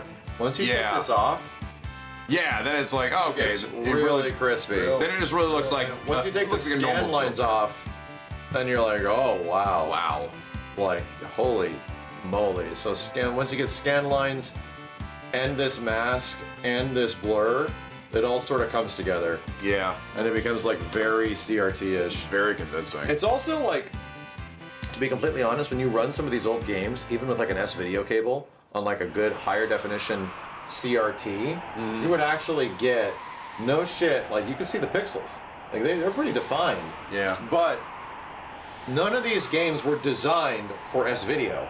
When they were making the graphics, they were made with red, white, yellow. It's kind of like the lowest common denominator, you know? Right.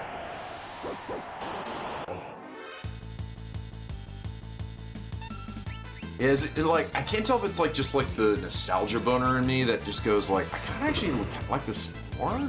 It's a vibe. Like, than just like straight pixels. I mean, the straight pixels are pretty and crisp, and I do love that. The crazy one is when you look at like artwork. Like if I can pause the game. Yeah, it's like now suddenly they look like a mono art. Yeah. And I can make that go away. Like, I can very quickly make that go away. That one, let's do this. Wow. Pixels.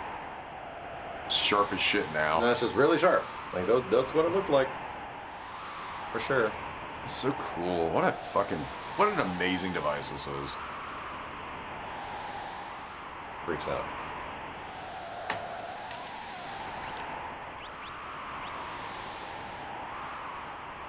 It almost is like back in the day, like they weren't really artists that were doing this. It wasn't necessarily like, it's pixel art. It was like, no, it was meant like, we're gonna literally fool your eyes because this is just how CRT. Yeah, that's how they saw it. They would like draw it out and see the exact representation on the screen they were looking at, and not like look at the raw pixel art. They would look at how it actually looked to their eyes. Yeah. It does look a little dim, I'll give it that. That's the only problem, is the brightness. And I have to crank, I can crank brightness in other areas to make it better. Yeah. That's what the RetroTink is good at.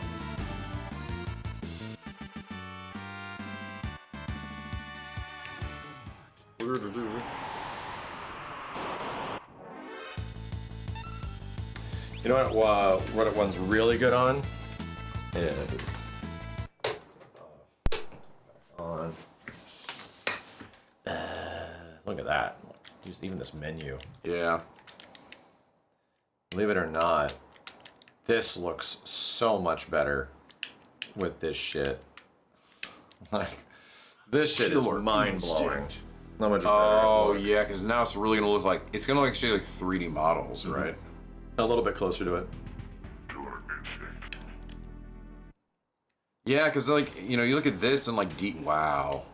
It's a lot better. Like, significantly better. Because back in the day, you'd look at games like this and like Donkey Kong Country, and you'd be like, whoa, it's the future, this is 3D, and then when you like play it on emulator, or you see it, or like on a actual system, you realize you see, and you're like, oh, it really is just... This looks like it went from looking like a 3D model like a paper cutout. Yeah, exactly. Wow.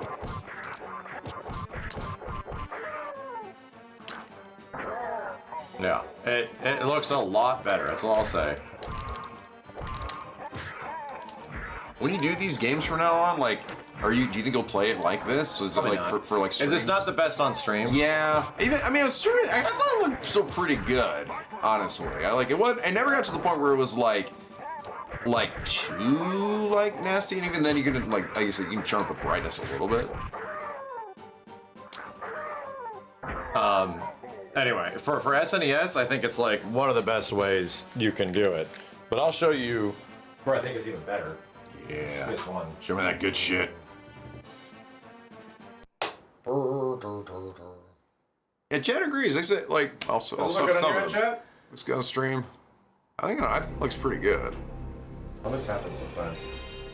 You guys are seeing that flickering? Yeah. This happens sometimes with my PlayStation. It takes like a second. It takes like a second. What do you think had the best system startup sound? That one. I kind of think PS1 is just too good. Yeah. I mean, to be fair, Sony's been, for the most part, been pretty good at coming up with some like memorable and like good ones. Like they all are. I mean, PS5s is maybe. Actually, I don't even know if I know what PS5s is. Off the top of my Someone head. said they brought back the boot up sequence. They did. It was awesome. I'm like, all right. But it was like a limited time thing. Like they On a sec, chat. Someone said they made it permanent. Oh, really? Because people like me, I think, too many people were bitching like, why is it not permanent? Cool. I need to go in there and figure that out, so I can always hear that on my PS. Yeah, they did for like an anniversary event. The thing is like I hardly play my PS5 at all anymore. Yeah, those are permanent now. Oh, that's awesome. But I think the best one is the PS1. It's still doing it. Still going? Shit. Weird. PS1's just so like fuck. Oh, it is the PlayStation itself and not this thing. Very weird. System is down. Apparently so.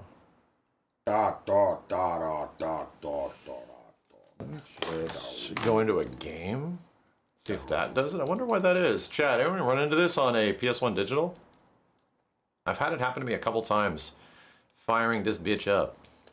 I actually don't have the PS1 digital on mine. I have the ODE, but I just run it through a RetroTink with fuck,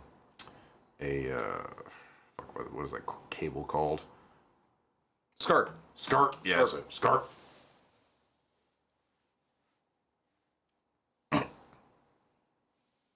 For ADI, maybe. It seems like it. Oh wait, maybe not. Still flickering. Oh, see stop. Not formatted. Bro. Says you want to format? No. That's funny. Are you on the wrong page? Stupid thing. Hold on a second. Did it flip to the Final Fantasy page? Good. Maybe your save. So your save file should be in there, right? Yeah, it should be on that folder. Dude, I managed to transfer all my save files from my childhood over to the Memory Card Pro. Isn't it great? Yeah, it's awesome. It's a good device. It was on the wrong page. I had like the characters named after all my friends back in elementary school. That's funny. It was like still there, like a little time capsule. Oh, Please insert. this was disc 1, level 99? That's crazy. What the fuck? Well, bitch. I want to do that. Max was grinding the fucking reactor for these for are 3 years. Rando save files. They're save files from like people that I just like put on this thing. Yeah, flickering is stopping this menu. It did. In fact, I think I actually have my OG FF7 card. The problem is, you know where I'm going to be in my version of FF7? The bottom of the northern grid. Yeah. With all those fucking grindy bitches. It was funny because even in my original playthrough of it back when I did this, because like this was like one of my first RPGs, like I couldn't beat like Emerald Weapon or Ruby Weapon. I'm like, I think this shit's just fucking impossible. Is what I thought as a kid. Because even in the strategy guides, they didn't give you that much of a hint. Yeah. They like would tell you to go get the underwater materia, and you're like, okay, so I don't have a timer anymore. Yeah.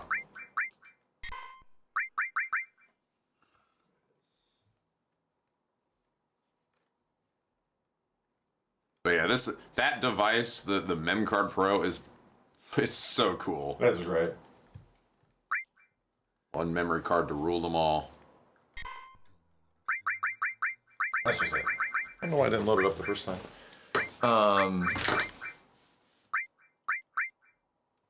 63 hours, some randos save file. And then I'll turn on the filter on FF7 and show you how good it looks. Highwind. Way, Midgar. If you're on disc 1 though, it might. Better not be on disc 1, it's level 99 again. No, good. Buzz. Yeah, there we go. It's like The contrast is a little too high. a little too much. Yeah.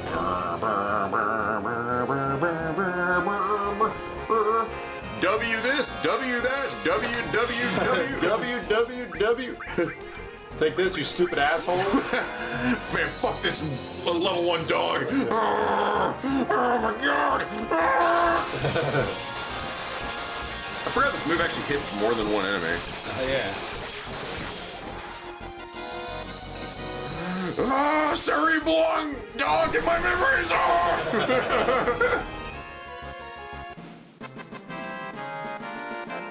Most of the dithering has gone away. Yeah. Like, that's the kind of neat part. Yeah, the PS1 digital does that. And actually, I think also the RetroTink itself also just can get rid of that. Ogre kill. Ogre kill. Wow. Wow. It's like, it's so hard because like when you play this game, like we obviously didn't think about this back then. No. And then when you go and play like new versions of it and like it's all sharp and you're like, It's like your brain's like, I guess it always looked like this, I guess. But it really didn't. It didn't look like that at all. Did not. Yeah, honestly, fucking hell, dude. I think I might actually copy those settings from my own RetroTink in 4K and like use that for any PS1 playthroughs, because this shit does. I don't know, this shit's doing something for me. What do you think, chat? Is it, oh, chat's saying there's double audio. Is there, or is that just coming through the speakers? The game is pretty loud. The audio will peek through a little bit when we're talking. You squint, it becomes 3D, yeah. Yeah, like, chat, what do you think? Is it look really bad on stream right now, or does it look pretty good? I was watching this before when Max was testing it out before with Chrono Trigger and stuff, and I was like, I think this actually looks pretty good. Once you find the sweet spot. I'm gonna go find this Goblin Island, hold on. Looks too, well, that's the thing. Some chat's gonna be like, it looks too blurry, and I get it, but you gotta understand, it's like, this is actually how these kind of looked. This is really what it looked like to us. We didn't really think about it, because it's just, it was what was given to us. It does, but I mean, is it blurry? It is a bit blurry, but that's sort of the point, is it basically smooths everything out, but it does it in a way that's not simply like, dude, the fucking, the shitty fucking smoothing filters they put on, like Chrono Trigger, or like that Grandia remaster. Dude. Oh yeah. And that shit looks fucking rough, dude. Yeah, I had a guy come in, former gung-ho guy. I was like, what the hell happened there? And he told me like the sad story about how like that happened, and it's like removing it or having a toggle was going to cost X amount of dollars in like implementation, QA, you know, certification and all that, and it was just kind of like, couldn't they have just done it without it? Like, was it even? I think it seems like no, it was because probably when more you start getting into like politics or whatever, like literally it happened where it's like the people in charge were like, no, we want this to be standard. You know, we want the game to look like highest quality.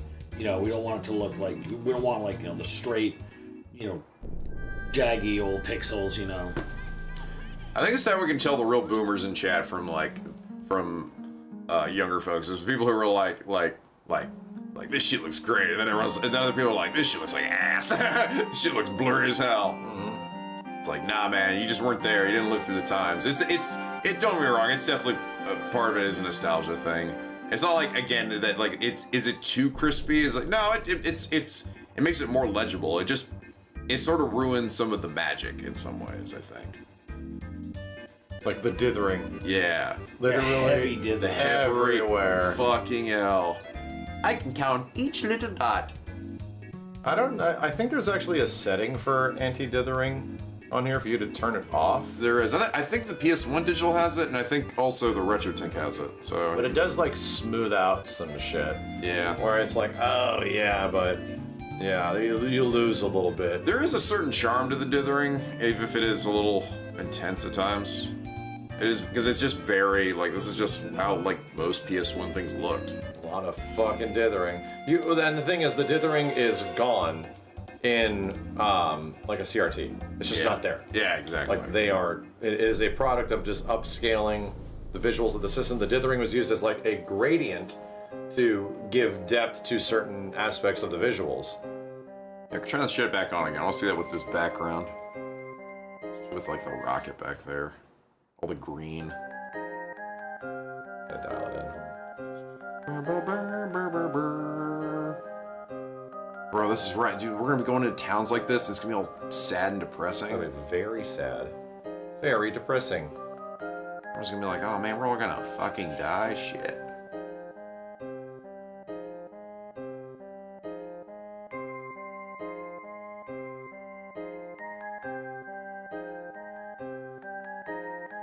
I wonder if I kind of have a feeling we're gonna, the snowboarding stuff, I actually think it's gonna happen a good ways into the game. I do too. I think it's not the beginning. I think we're gonna like go to Wutai earlier or something. I think we will. I think we're gonna go here.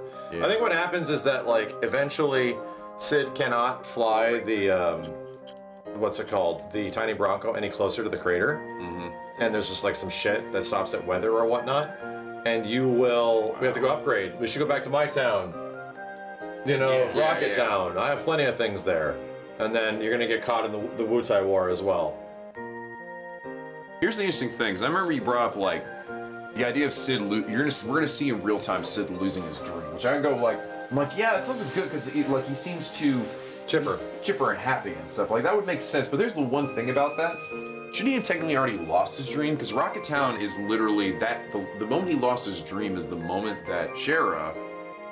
He basically saved Shara's life because she was gonna sacrifice herself, right? Yeah. The moment that happens and he basically gives up going to space and this thing tips over and is stuck there. So like, and that happened. That was supposed to have happened years before. True. Maybe being around Rocket Town and Shara is the thing that does it. Yeah, maybe it pushed him back over the edge in that regard. Maybe it could be like some other thing. Hey, what about this? What if the rocket isn't decrepit yet? Maybe it is. Maybe it's just there, and it's like it is ready to like. They can change that, right? Like, cause it could still be. If it's got the rocket, it can still technically be Rocket Town. AK-47. This is an AK-47 right there. Yeah. That's Sid's AK, bro. Yeah, bro. What the fuck? You don't know about Sid's AK? Why does he just have AK-47? The rocket's also not there anymore because because the of the story.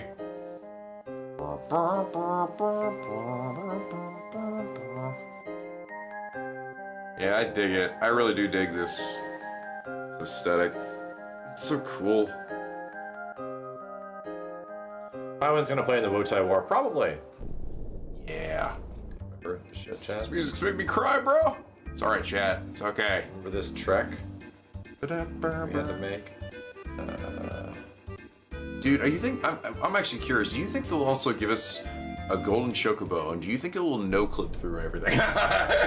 It should be a Skyrim horse. I actually sort of want them to do that, but I don't think they will, just because there's just gonna be moments where you shouldn't be able to go over the mountains and see all the like low-res textures. Like, I mean, how are they gonna do that without it being like having to spend a fuck ton of like manpower? I don't know. Well, I think like full seamless world traversal is like the big thing they wanted to tackle. Right. The game, so. But even then, if you get in an airship and you're flying around, you can go and see anything. Like, I imagine it'll be like basically 2 levels, ground level and that. But if you're ground level, and now I can literally like, I'm on a bird, and I'm just like, man, fuck this. I'm gonna go just run into the Nibelheim Mountains from like the outside or something. Yeah, I don't think they'll be able to do that. Yeah. None of that shit looks like it's actually traversable. Yeah. It just starts Now, I'm just literally like I'm like now in like the shit I was playing in the tutorial or in the prologue to Rebirth, but I'm on the Chocobo now. I'm just like clipping through shit like. Yeah, I think the simple answer is it'll just start flying. You have to put it into flight mode and it flies over. Yeah, probably. I think that's the simple. I think it'd be really funny though. I don't know, something about that is the idea of like you just clip it around. It'd be real funny. It's gonna be like it'll be like the mechs. Yeah. Like they can jump and they can go into fast mode, but they can only do so much. And eventually, you have to get a flight module, and it's flying. I mean, they made this dude into a boss for Kitsith. They did. It was big. A lot of regular enemies, like really unique regular enemies, became bosses. Yeah, I think. Honestly, I really do think Tankosaurus is gonna be back. I know. I think it'll be back. It'll just have like robo legs and shit. I think they literally I think they were designing Gongaga, and they probably thought to themselves, "There's no real like way to bring him in this naturally." Yep, because he's not a mini boss. Yeah. Like, it's like it'd be weird if it was like he should be a mini boss in the next game in that area. Yeah, exactly. So it'd be weird if like Scarlet shows up and she's like, "No, Tankosaurus, kill them!" Oh, you didn't get the flashback? Ooh. This isn't my save. Yeah, this is not my save. Let's go. I didn't even realize. Chat, this shit was, believe it or not, in the original game, this insanely important lore about... It's all secret. It's all a secret. It's all optional. Oh, damn. Good. That's crazy that they didn't do it yet. Yeah. Ooh, this is good. Maybe this will help remind us of something we didn't think of before. This big optional is pretty much what made it special. Yeah. To be real. It's true. I mean, be fair, it's not like I'm like, oh wait, should have been. I mean, it's the one of the coolest things about FF7. Like, and I've said this before. When I come back and replay this game, I will find something that I've never. I didn't know that was there before. It's because, and that's what makes you know, Rebirth, kind of rough at times, is that like nothing's really a secret. Everything is basically listed out for you. Yep. This game had a fuck ton of secrets, and I mean, they've already pretty much clarified that that's gonna be changed. Thank God. It's my number one gripe. Yeah. Like, actual number one gripe is that I want to go to places and discover things, man. I want to get like hints from things about where to go and what to do, but no little boy telling me exactly where to go and what to do. So I think outside of just the catharsis of potentially getting the answers, the ending, the conclusion of the story, I think Part 3 does have the potential to be the best game for that reason. It does. Because now they've learned so much. Because they had to like figure out how do we get people familiar with this world and how it works. Yeah. Now, what happens when all the shackles are off? Yeah. What happens when you can just travel anywhere? Slaps his ass. It's funny because this is actually really the only part and cutscene in the game where you even get any characterization for Zack. He literally. This is it. This is the moment. Yo, old guy. Yo, old bitch. Look, I gave you a ride. We're gonna chat. Watch Zack die again. Yeah, look at this. What's about to happen is all your fault, chat. Does Cloud ever actually say that, like, I'm your living legacy? No, did he ever actually say in the OG FF7, like, I pretty much thought I was this one guy, but I wasn't? I don't think he does. No. I think it's inferred from this that Cloud's brain is so messed up. No, he never thinks he's this guy. He doesn't actually say that. No. He doesn't ever talk about it. The only real true acknowledgement, it's sort of kind of one of the cool things about it is why, like, even as a kid, I never fully understood this story when I first played it. Like, I'm young, there's a lot of shit going on. This shit is, like, a little over my head and at times, and, like, it's hard to, like, comprehend exactly what's happening, but, like, and that's kind of the magic, is, like, it really leaves you to figure shit out, which, dude, the remake series is absolutely doing, too. Yeah. Like, they're like, we're not gonna treat you like idiots and tell you everything. It's putting some, like, solidarity to the whole situation. Yeah. This is how it is. So he never actually says, like, oh yeah, like I was just thinking I was Zack, or I was somebody else. The closest they even get to it is just simply Aerith in the Golden Saucer Day, where she's like, I want to find you. I feel like you're out there somewhere, and like I'm right here. It's like, and they do, and which I was glad they kept that in Rebirth. Yeah, thank God. That dialogue is almost the same. Yeah. Where it's like pretty much saying that Cloud is not who he actually is. Yeah.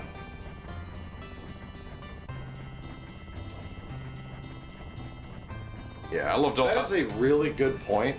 That, like, Omni Aerith existing at the beginning of Remake is the whole reason why the plot ghosts start coming after her. Yeah. Because it's like she knows too much. She's changing exactly. things. That's like whole reason them being there is because of her. Us talking about that made me think about that. I'm like, if you think about it, like, well, because we're just like, oh yeah, the plot ghosts are there. But like, why is she being like harassed by them, like randomly at the start? Because she is the anomaly now. Yeah, it's almost like it's like that feeling of like the moment that we see Aerith, the light on her face and stuff is literally when Omni Aerith shows up. Mm-hmm. And guess what? So is Sephiroth.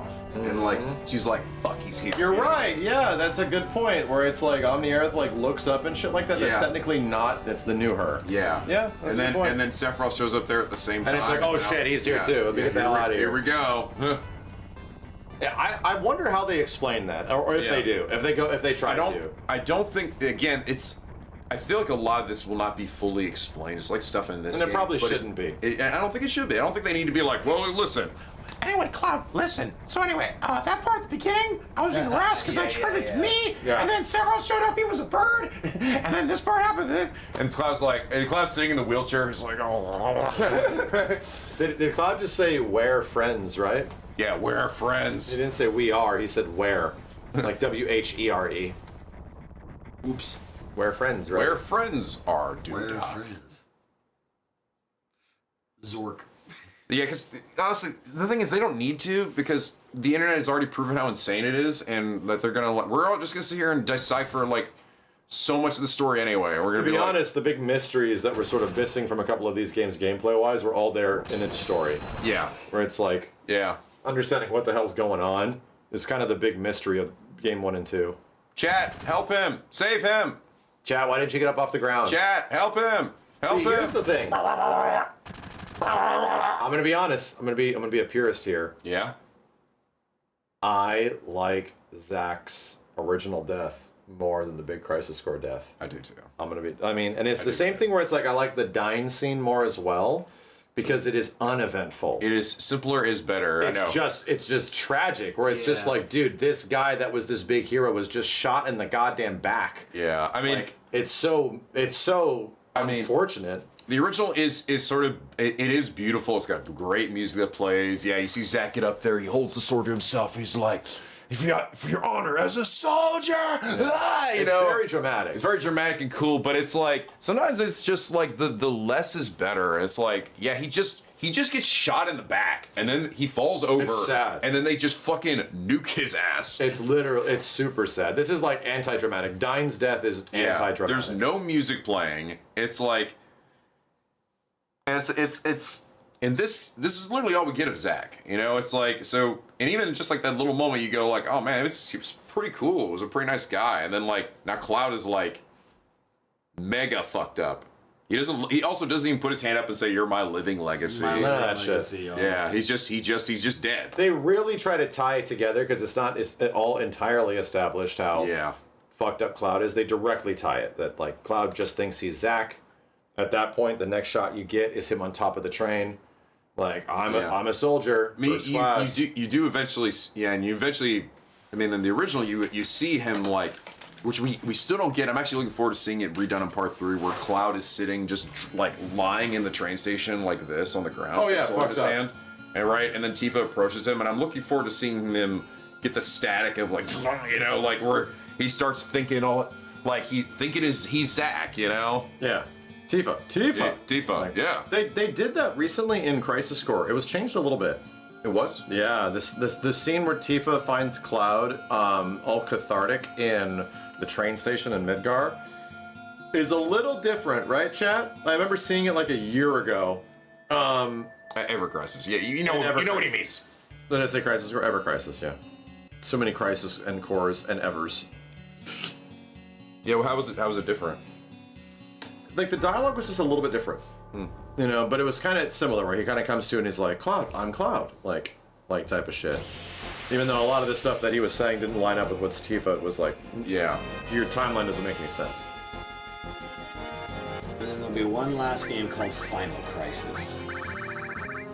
Final Crisis. Oh god, here we go. The longest summon in human history. I'm just gonna make sure, okay? Go get a sandwich, chat. Go make some pancakes. I'm just gonna then I'm gonna mime it.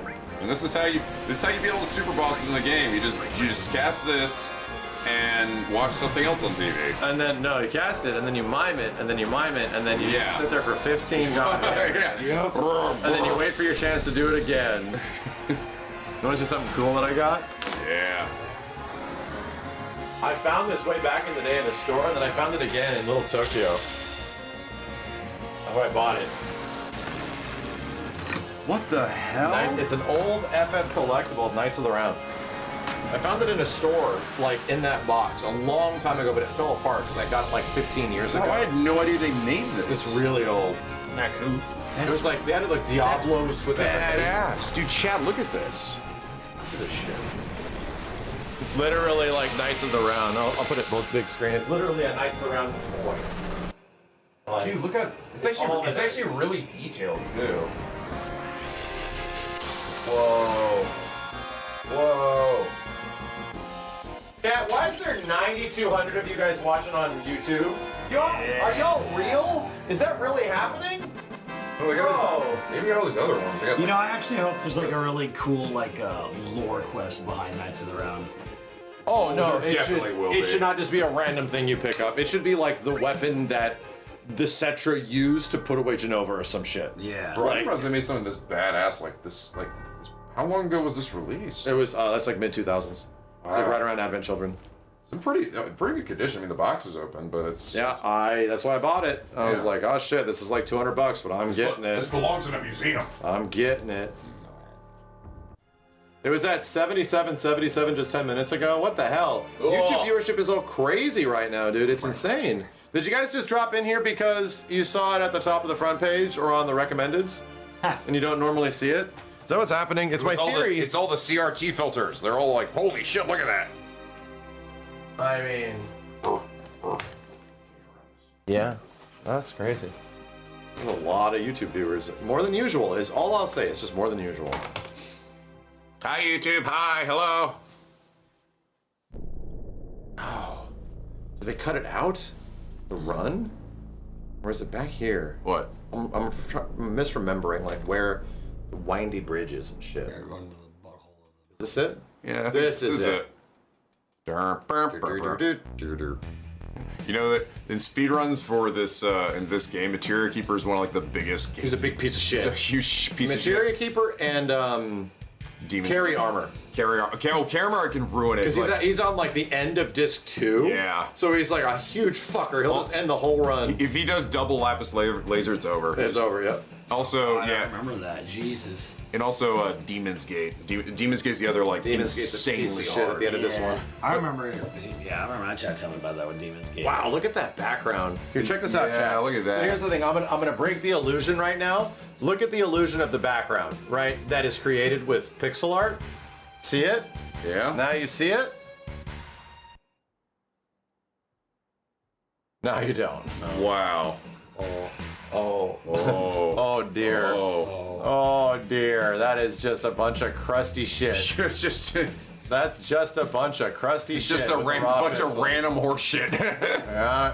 It looks like. Also, by the way, doesn't it look like the tops of that are just like cut off? They're just fucking cut Why off. it's just like they didn't bother to make the tops. They're just like flat. Ran out of memory. Why is it so flat?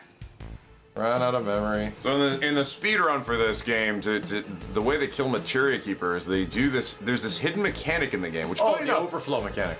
yeah, it's essentially it's the 777 quadruple 7 mechanic where if you set an enemy's HP to this amount, to exactly 7,000, they just die. But it's the quadruple 7, so it'll instantly die. So in order to kill Materia Keeper, you were supposed to poison him. It's supposed to do about a certain amount of damage.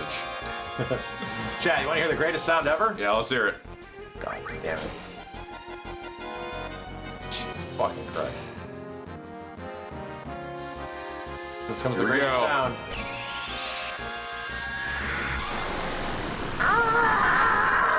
Complete garbage. Audio garbage. Audio garbage. It's such a lame spell. You know what it is? You know what I realized? Luminari, I think is what it's called in Chrono Trigger. It's pretty much just Ultima. Right. Yeah. And it looks way better. It's like cool looking. Oh yeah, that's bad. Dude, you know what Luminari is reminds me of is actually in Rebirth, the Red's meteor move. What the move where he's like. He like raises his head up. He actually starts the game with it. It costs 2 bars, and it's like boom. Oh, that sound is fucking awesome, right? There's some audio. Stardust Ray. Yeah, Stardust Ray, and Quake Ga. Yeah. Like audio porn. Bitch, yeah. Holy shit, Dude, the audio team was on some They're on some shit. shit. Those spells. I specifically, like Comet's better, right? I like Quake Ga way more because, dude, they're about to fucking die. Holy shit, launches them into the air. Yeah, I love it when you put that on Synergy, too, and then you're just, like, casting spells, and these bitches go, bam, bam, boom. If you, dude, the crazy hacks in that game, if you eventually get Swift Cast and you max it out, you just get another Quake Swift Cast, Synergy Quake Ga. So it gives you both benefits when you do the synergy move. So you just go swoop bam, and it happens over and over and over. It's wild. It's so cool. That's like the crazy shit where you really break the game is like making one spell mega OP, and it doesn't cost anything, and then it also gives you HP back and MP back. It's like. This game's fucked. You know, I had a thought about, like, I wonder if they'll put, like, double cut and quad cut in hair. Yeah, those are the most satisfying things in this game. And I think they will, and I think, and it might be like, well, then how do they do it without it being like, you know, like, oh, I hit once, and then, like, Cloud's gonna what, do, like, wooga wooga or They something? literally have triple cut as a weapon skill for Cloud. Yeah, well, it's triple slash. Triple slash, yeah. I think the way it's gonna work is just gonna be like, it'll be like a double cut, and every cut you do, every slice will just be 2 hits of damage. Maybe. And then you had to like get quad cup, and now it's like you're like every slice. That is like honestly. Oh, I didn't restart. That is honestly one of the most like enjoyable aspects, enjoyable moves in OG FF7 is like really good yellow materia. Yeah. And they kind of have it in the new ones, but not as much.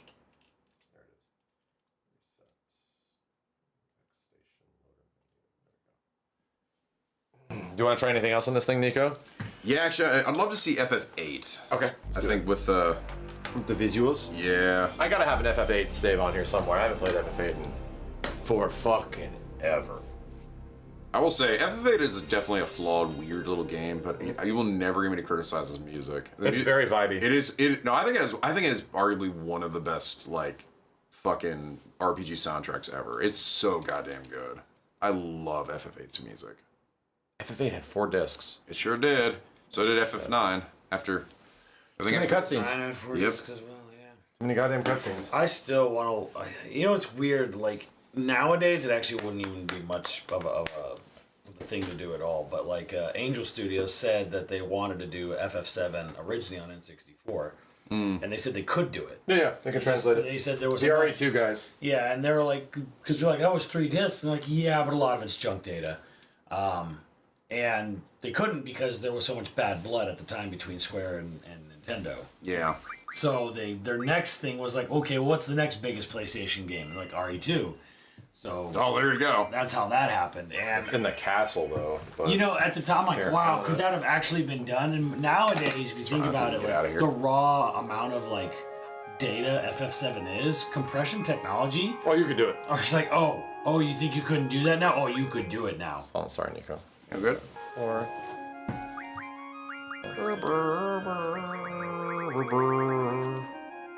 this guy has no encounter. Just how this shit works. Junction.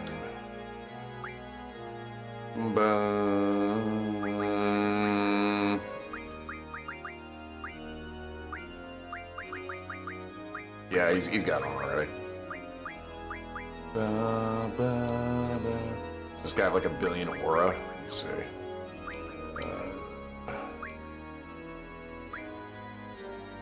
Meltdown, Rain, Full Life. Yeah, okay, there it is. Aura's down. They're playing on a CRT? No. Does it look like we're playing on a CRT? Yeah. That's the point. Wow. Let's see how this looks for you, Chad. Hold on a second. Let's see if it looks all fucked up. Oh no, that looks about right.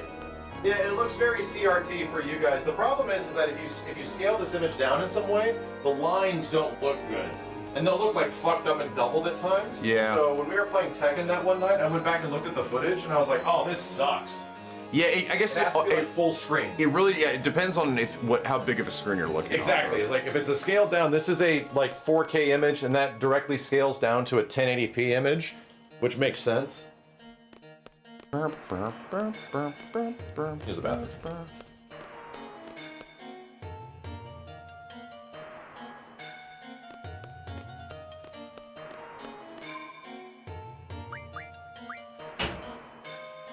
I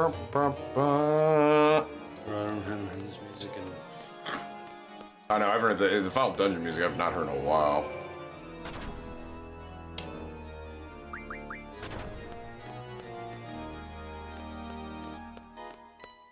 This game's music is very good, though.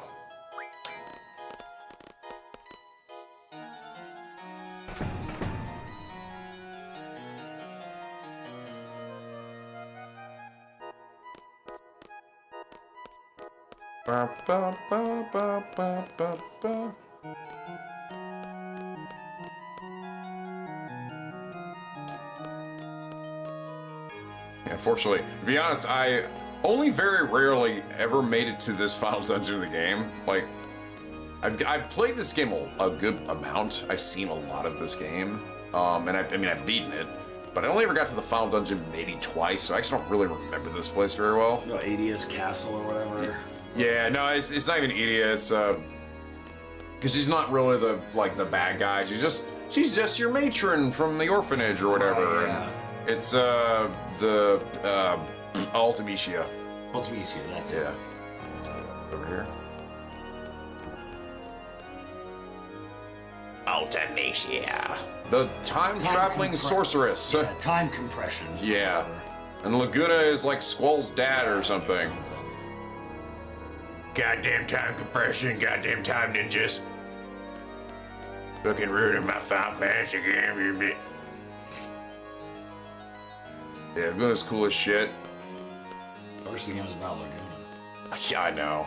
I do. I like Laguna considerably more than Squall. The problem with Squall is that he's just such an angsty, moody bitch for about 80% of the game. Yeah. He's kind of unbearable. He just treats everyone like shit for no reason.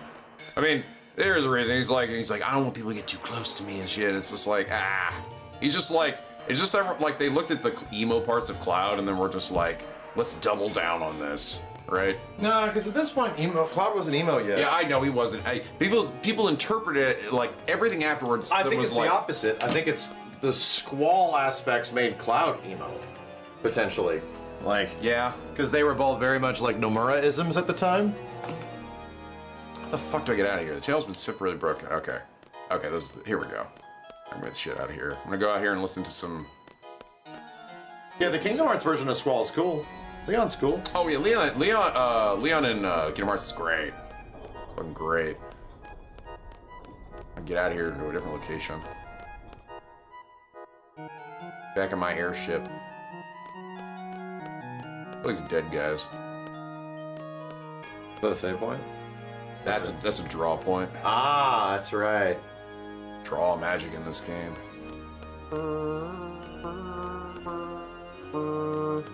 Actually, I don't even. Can I actually leave?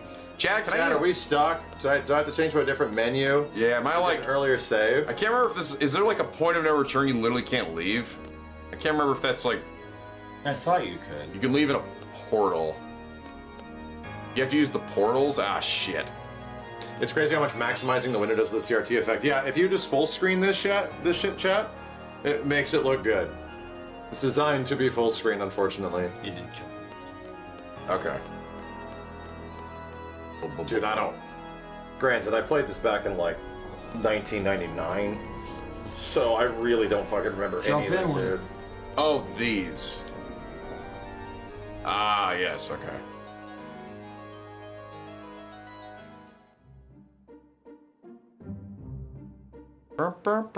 Chad, I played this game in the 1900s. Here we go. Doesn't that feel good to say? Simmons, what did you feel when you played Grandia in the 1900s? The 1900s, it was great. Fucking look at this image. That's funny. Beautiful. There was a lot of cool, fun secrets in this world too. There was. Nothing really ever matched the enjoyment of like gold chocoboing in FF8 or 9 to me. But there was some neat stuff to do, like getting the big ol' Cactuar summon, giant Cactuar. Do you remember the mission where you have to hunt down this alien that's like sucking up cows and stuff? Yes. It's like, a goofy mission. It's a goofy ass mission, man. There's a big old alien flying around. There's a big blue guy. There's a lot of like really like. His name is Poo-Poo. Yeah, he's really like hard as shit to figure out, like some super opaque crap that you have to figure out in this game of like how the hell are people supposed to like know this? Yeah.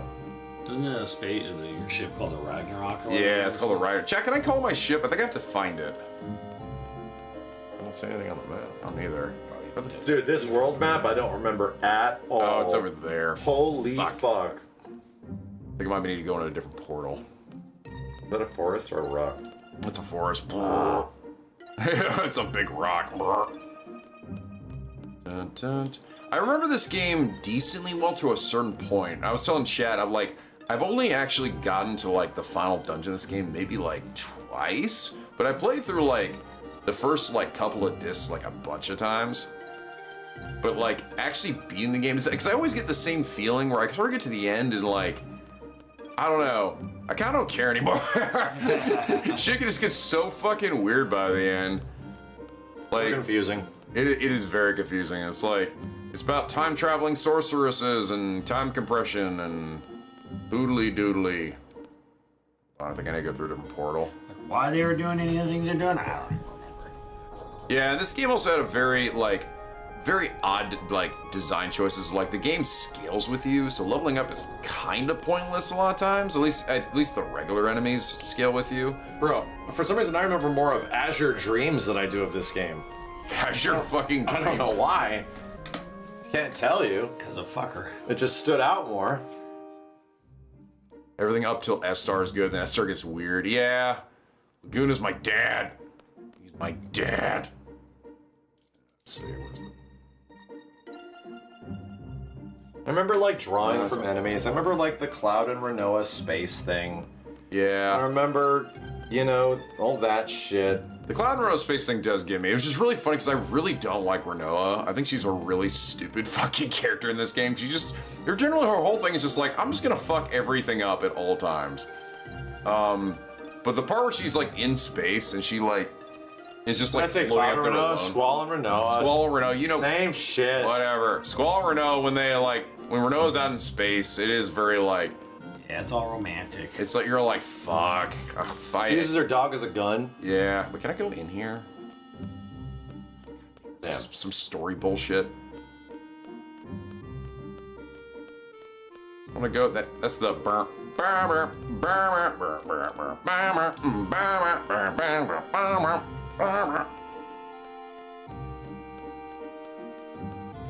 move encounter. No, it's not an encounter none. I mean, if you want to see a fight, I mean, we could do that, but I'm trying to go to a city where we can actually see the characters. See some visuals. Yeah. What the fuck is this thing? This is where one of the gardens used to be before it took off. It's like the rival garden, and then it like lifts up into the air. Floating space school. Galbadia, yeah. Floating space schools. Floating space schools. Yes. Yeah. Game was just weird. Game was weird. Weird. It's an interesting game. Like, there are aspects of this game that I do like. And again, I think the soundtrack of this game is god tier. Nobuo Uematsu was out of its fucking mind when he made this game. But it's just like, it's got some weird pacing. It's got some, like, Squall is generally just I find him insanely unlikable. Mm-hmm. I think of all these. Where does your feelings lie on Legend of Dragoon? So, Legend of Dragoon is actually like, it's a fun game that falls off mega hard in like the final act. It is actually pretty damn enjoyable. Simmons hates the soundtrack of this game. I don't think it's terrible. I don't know if I hate it, but I think it's like super underwhelming. Yeah, it's just unfair because it's surrounded by like some of the most goated fucking soundtracks ever. Because I didn't play it until more recently, like within the last few years. FF8? No, Legend of Dragoon. Oh. And I was like, all right, I'm gonna get into this game because it's sort of like this beloved cult classic, you know. It looks kind of cool, you know, and stuff. And I was gonna fight. And I was playing it and I was like, soundtrack's kind of bland. I'm like, did an American did a Western composer do this soundtrack? Lord of yes. As it turns out, yeah, it was a Western. It was like two people, but it was like one of them, like the lead was like a Western composer. I'm like, yeah, it just kind of has that sort of like, like feel to it. Yeah. Like one of the best songs is the item menu. Apparently in Disc 4, all locations are locked. All locations are locked in Disc 4. Weird. That sucks. All the shops, at least. That I don't know how you feel about it, Nico, but like the translation on Dragoon, even with it's a little rough. It's a little weird. It's a little weird. It's a little rough. Even not knowing what the original was, like the way dialogue is done in that game is a little junction ability. Junction. Oh, chat says junction ability. Thank you. There it is. Sorry, I was like, where the fuck is this thing? Just take it off. Dude, I love this battle. Immediately. That fight was waiting. It was at the door knocking the whole time.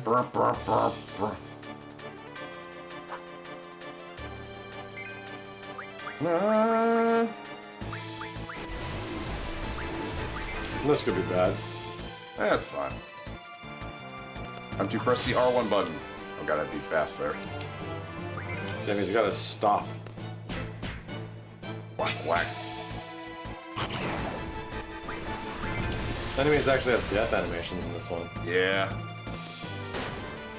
Well, they're really adding a lot of animation. Damn, Laguna was a character. I'm sorry. Irvine was a character that existed. He did exist. I forgot until just now. In a video game. Yeah, he basically gets this one moment in the first disc at the end where he's like can't shoot the sorceress, and then he's kind of done forever. Yep. After his failed snipe, it's like Yeah. this He just hangs out? Yeah, this character Pretty much. basically has no purpose in the game. Yeah. And he chokes and he fucked it up. Here, I'll summon something. It's been shiny on the screen. This is also the game that introduced. Oh god, this is kind of. Wait, hold on. This guy's not even fucking GF's equipped. Piece of shit. It's got no any sense. Where are your girlfriends? Oh, I know. I can do this. Let's do Squall's bullshit. Put aura on him. Give him that aura. Chat, check out my aura. That magic in this game looks nuts. Yeah. This is where they really try to go out with like effects and everything. Like this, look at this game. We just played Final Fantasy VII. I'm looking at this game that literally came out like a year later. Yeah. There it is. 2 years later. Renzo Zukin. Here we go. Yeah, aura makes it so you get your limit break a little more easily. The limit break in this game is kind of weird. Like it's supposed to trigger more likely when your HP is low, but it's random.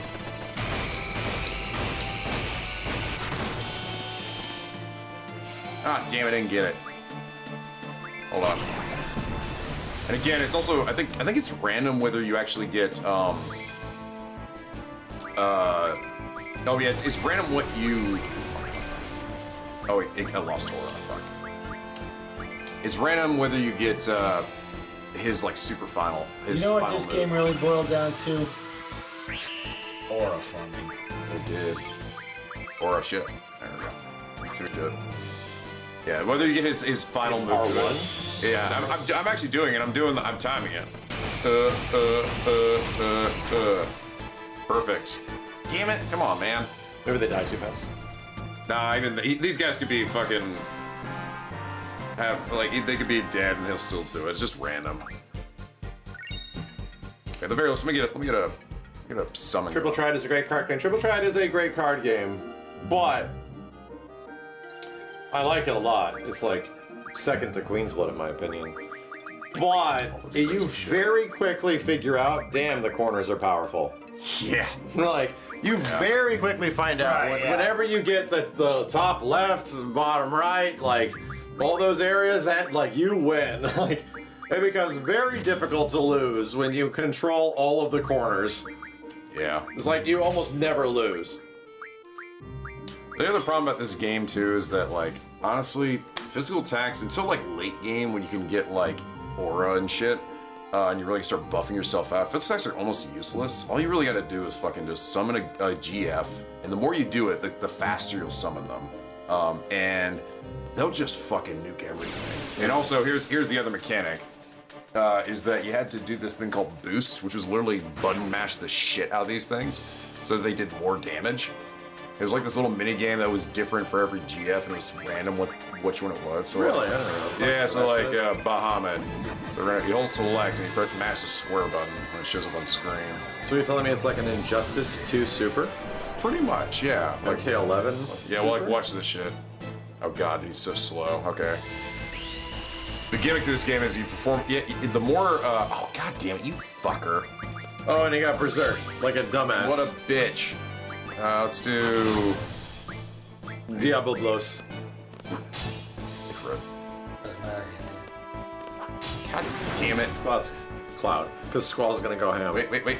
No. Okay. Squall, dumb bitch.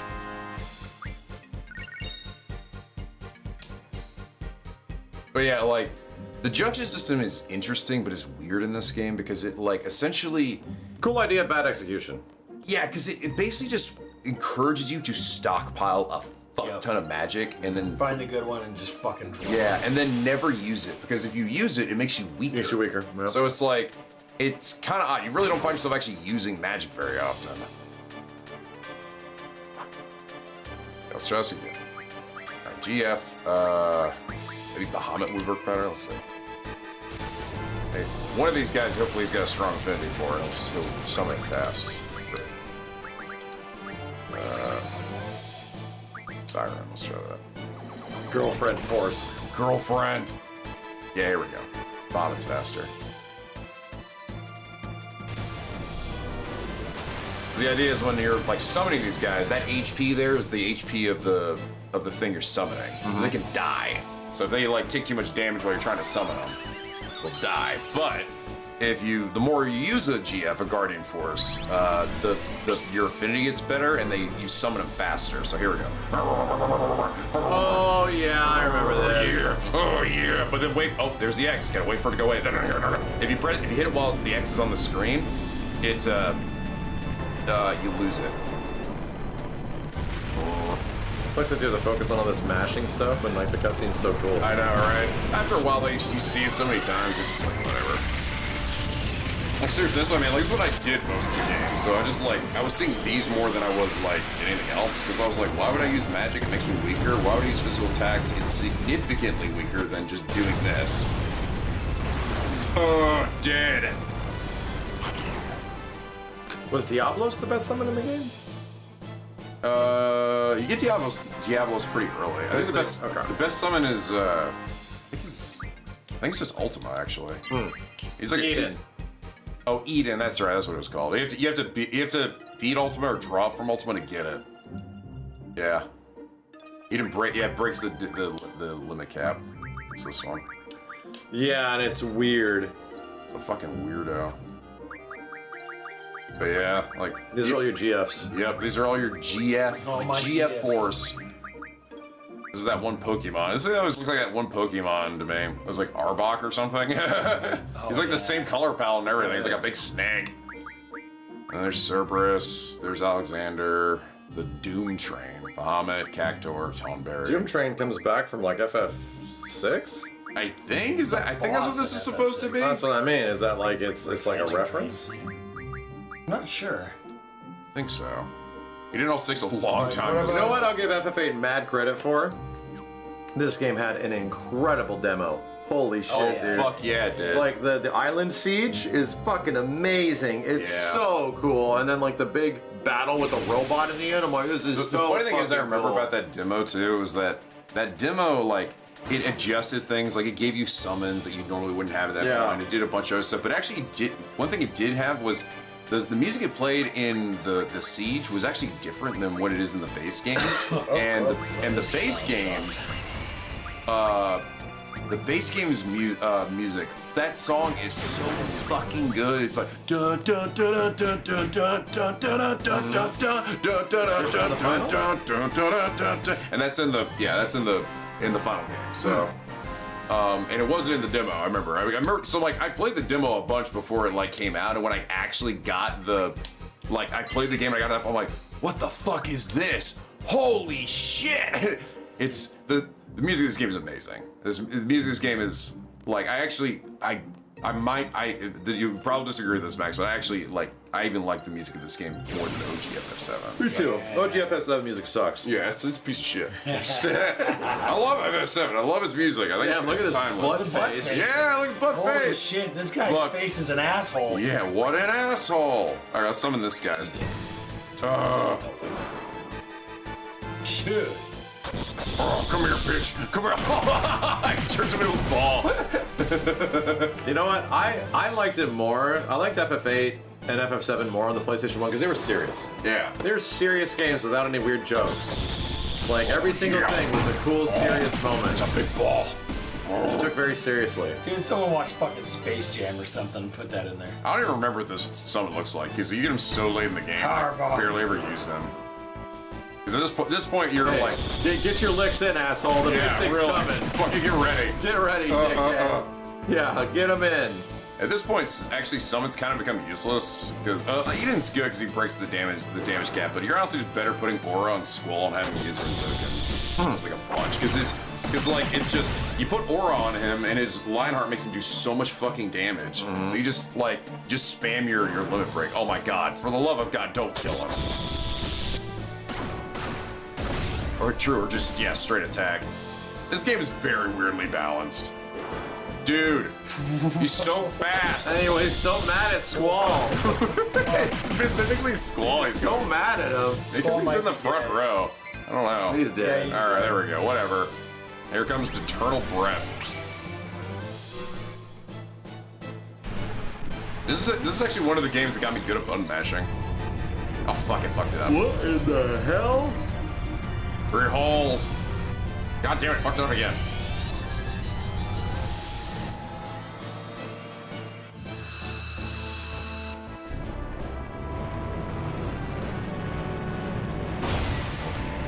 These get really fucking long. Hard to tell. That's character design. It's folding over 8, space and time. Yeah, 8 had a lot of that, like played PS1, early PS2 blur stuff. Yeah. Did a lot of like the shaky blur. Mm-hmm. Metal Gear 1 does. Something I like FF7 doesn't have. I've hit the max. I forgot 250 was actually as high as it can go. FF7 doesn't have the blur thing. No, it doesn't. Because it became more popular and like.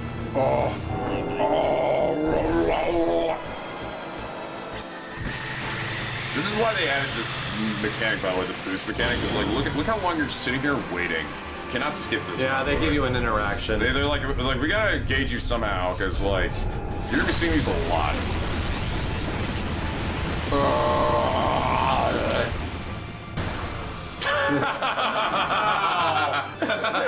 Oh, maybe I shouldn't have killed that guy. Maybe I should have been dribbling that guy. My bad. Squall is dead. There's definitely dead. a little bit of like, you know, good feels when you see you break the 999 cap. Yeah. Yeah, some good Or stuff. 9999999. All right, cool.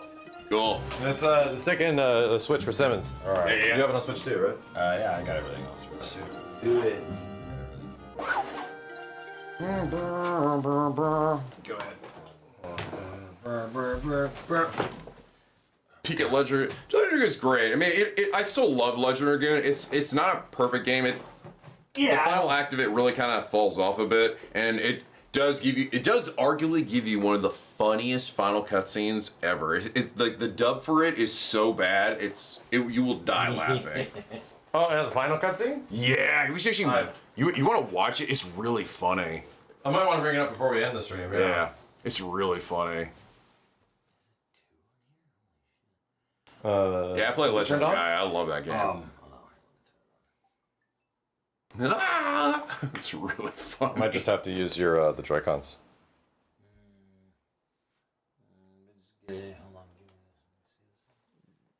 There is that. There is. Oh, here's another one. Here's the Switch 2 one.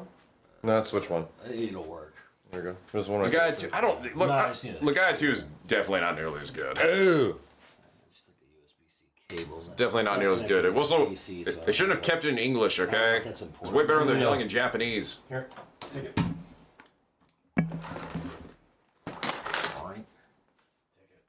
Legaia 2 music is very good, though. You're right. Legaia 2 music is godlike.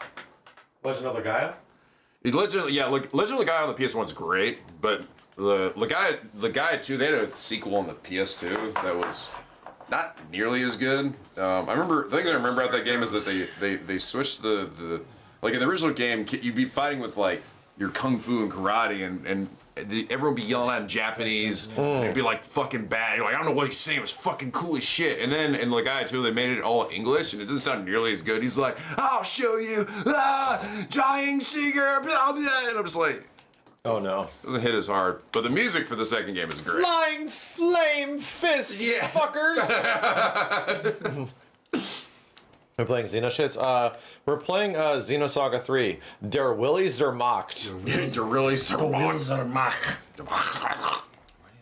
Switch 2 controller right below you.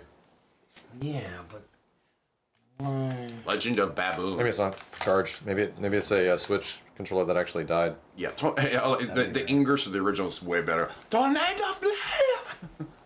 Oh shit! I did the wrong thing. I'm stupid.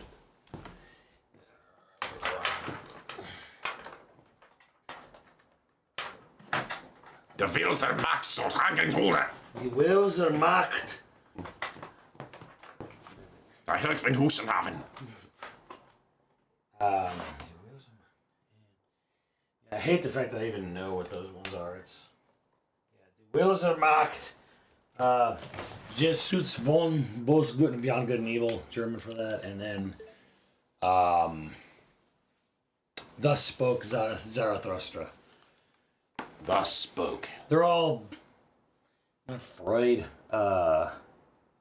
Nietzsche. Wait, what the fuck is this? Why is it What? Nintendo 64? Oh, they're separate for mature 17. Oh, you didn't know?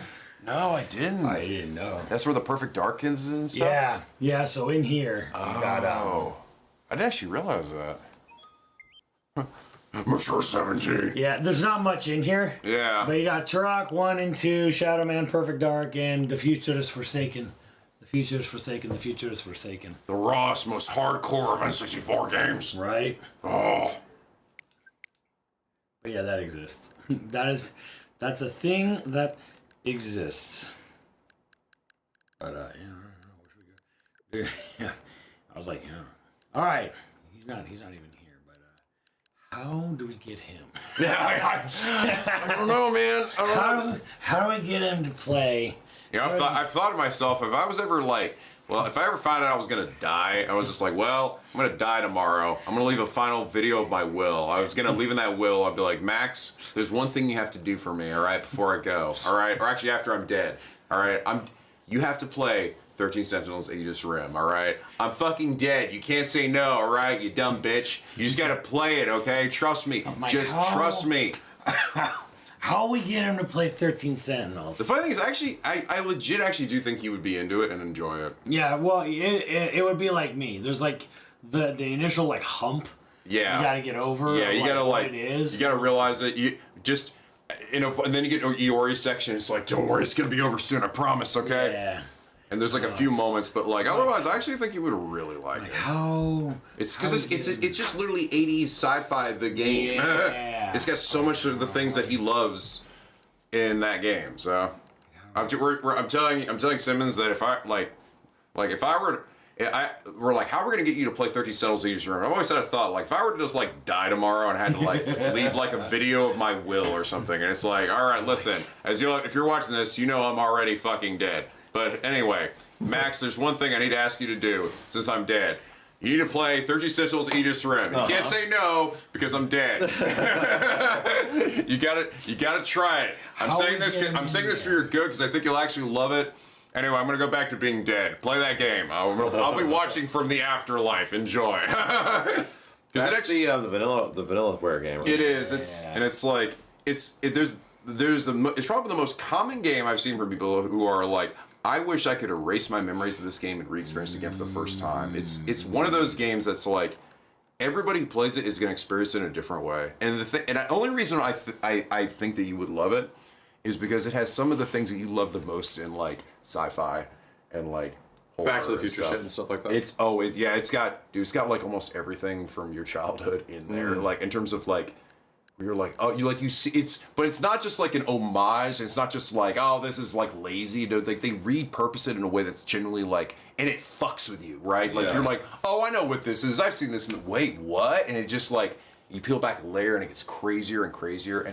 And the reason why it's so cool and why it's unique for everybody is that you can tackle the story in a number of different ways, different scenarios, and it changes like your perspective, right? Like how you revisiting it changes it, how you interpret it, right? Yeah. Like it's a magical fucking game, and one actually I think you would like, though it's a game you would absolutely have to like play during like a downtime because it's like. If you ever to like do like play part of it and then like, oh shit, new update to Tekken 8, and then you try to come back to it like months later, you'd be fucked because you'd be like, I don't even remember what the hell. Play it like Chrono Trigger where it's like 3 or 4 streams straight. Yeah, pretty much. Nico, why didn't you finish this game? Why? Because you touch yourself at night, Simmons. You didn't finish X.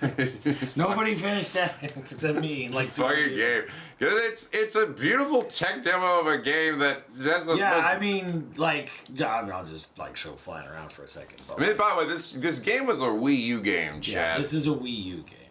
We played the Japanese one when it came out on stream. We did. It's incredibly impressive. Unfortunately, I just don't care about the story or characters at all. We are cut off. Interesting. We're cut off a little bit. We are. Well, that one's not. Here, I'll fix it. It's fine on the caption. I'm gonna overscan. Look, chat, it's Malos from Xenoblade 2.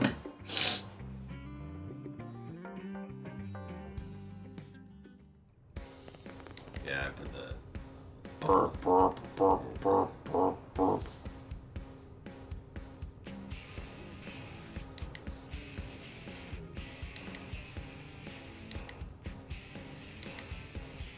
By the way, despite being a fan of Xenosaga and Xenogears, I've never played any Xenoblade. Brother. Do I have a whole new beautiful world for you? Brother.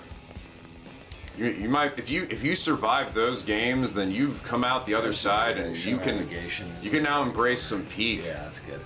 Yeah, that's right. Brother. My brother in Christ. And they really put the UI elements in the corners. Yeah. Holy hell. Change your life.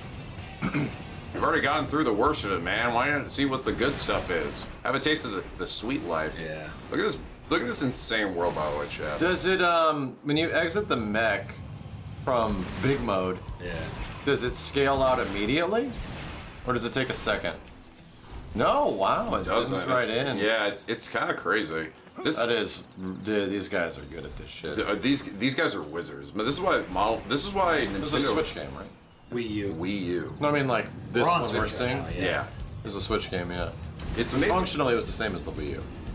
It's amazing that Monolith Soft like this is why Monolith Soft was basically used by Nintendo to do everything, do all their games because of the incredible upscaling technology. This isn't the mech that turns into dead. Oh yeah, that big old funny one. Yeah. Chat asked Simmons the thing, or Simmons asked Chat the thing. Well, ask Chat the thing. Yeah. Okay, so this is a Wii U game or whatever, right? Yeah. And now it's like a late Switch port, whatever. And I'm just saying, looking at it here, and I can't help but ask myself one question. Why does the Pokemon look like this? Why can't Pokemon look this good? And don't give me that Beast of Reincarnation shit. They're not making that either. They got more money than Monolith Soft could ever hope and dream of. Yeah. So, but I mean, it's like, yeah. I mean, you can. I don't think people, because some people I know, like in regards to 7, are like, oh, how would they even do that? You know, could it do bro? They can fucking. You could Highwind all around the game world. It's not gonna be fucking. It's not that impossible. Like, come on, guys. Well, I mean, the reality is, these are pretty much the only devs that have experience doing this stuff with hardware limitations. Right. These are like the only ones. Everybody else is bad at it. Yeah. Yeah, these guys are the kings of doing a lot with so little. And again, this game was a Wii U game, which is an even weaker system than the fucking ancient Switch 1 that you had for 8 years. Yeah. Which again, also, Switch 1 was not that powerful of a system even when it came out at the time. And then by a few years in, it was already ancient. Yeah, I mean, at the time when the Switch came out, I was like, it's okay, it's not bad. It's decent. Yeah, it was like, oh, they had to sort of make some concessions for the fact that it was portable and everything, but but it was. What was upgraded in the definitive version? I don't know if this game got touched, did it? A little bit. The resolution stays higher more of the time. So it's got a dynamic res. Yeah. Oh, the other thing is they changed the character models entirely, like Final Fantasy X style. Yeah, mostly for the better. Yeah. She looked horrible on the Wii U. Yeah. She looked like fucking ass. Her character model's notoriously bad on the Wii U. She looked like a potato. Rude. Yeah, Elma looks better. It's the faces are all different on the Switch version because Kind of like what they did with Xenoblade 1. Yeah, like not as intense, but like like Lynn looked fucking terrible on that system. Simmons has played this game a lot on before even this re-release. He played this on emulator and was able to play it on 60, like, and it was silky fucking smooth. And it looks amazing at 60. Yeah. What I also tell people though, they're like, "How did they do this on the Wii?" I'm like, "Smoke and mirrors," because I'm like, "Guys, watch." Like, oh no, actually, no, they have. Well, that one actually did have a. No, that one, that's right. They do have like bounce mechanics. But like, a lot of this game is smoke and mirrors. Like, how did they get it to look so good even on Wii U? This is how. Yeah, they're not really any collision. Things don't have collision in this game. Not much. You know. Now, normally low level, that thing would aggro the shit out of you. But like, I'm high level, so it just ignores me, so I can walk through it. Well, does it have a dynamic day-night cycle? Yeah. Oh, it does. Yeah, I think all the Xenoblade games have that. They all do. The original one, for some reason, made you go to areas to change the time, and this one they just added it in, like on the pause menu. And these games have the things that Simmons loves more than anything in the world, and that is no invisible barriers and the ability to literally leap off a fucking cliff and crash land to your death. Yep. Actually, in this game, you don't. You don't. He's playing as a Mimia, so yeah. You just kind of fucking leap off a big thing. You want to go to the top of that pillar? Fucking, you do you, bro.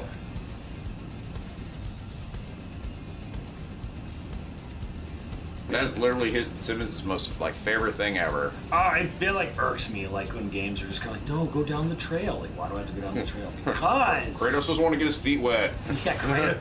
God, Kratos is like that. There's certain puzzles in God of War where you had to look for the lamps or whatever, the things to throw the axe at, and there was it was hidden because you couldn't go around this 2-foot pool of water, and I was like, what the fuck? Let me through. Let me through. Just walk through it. Kratos, what are you, a cat? I do miss the days when Kratos could jump. Actually jump. Cool. They do a good job a lot with the biomes in these games, It's with the color palettes. Especially nighttime. This Tural Swamp of Xenoblade 1 is oh my god. Where it just lights up at night. Actually, there's kind of like that too. This is that a thing like this, Max, would be a really freely cool, available. To just have that put in the menu. How cool would that be for FF7? Yep. Kratos says old man legs. The knees don't work as well as they used to. Yeah. It drove me nuts. I know it's not important. It's not game breaking. It was just kind of God damn, it's so annoying.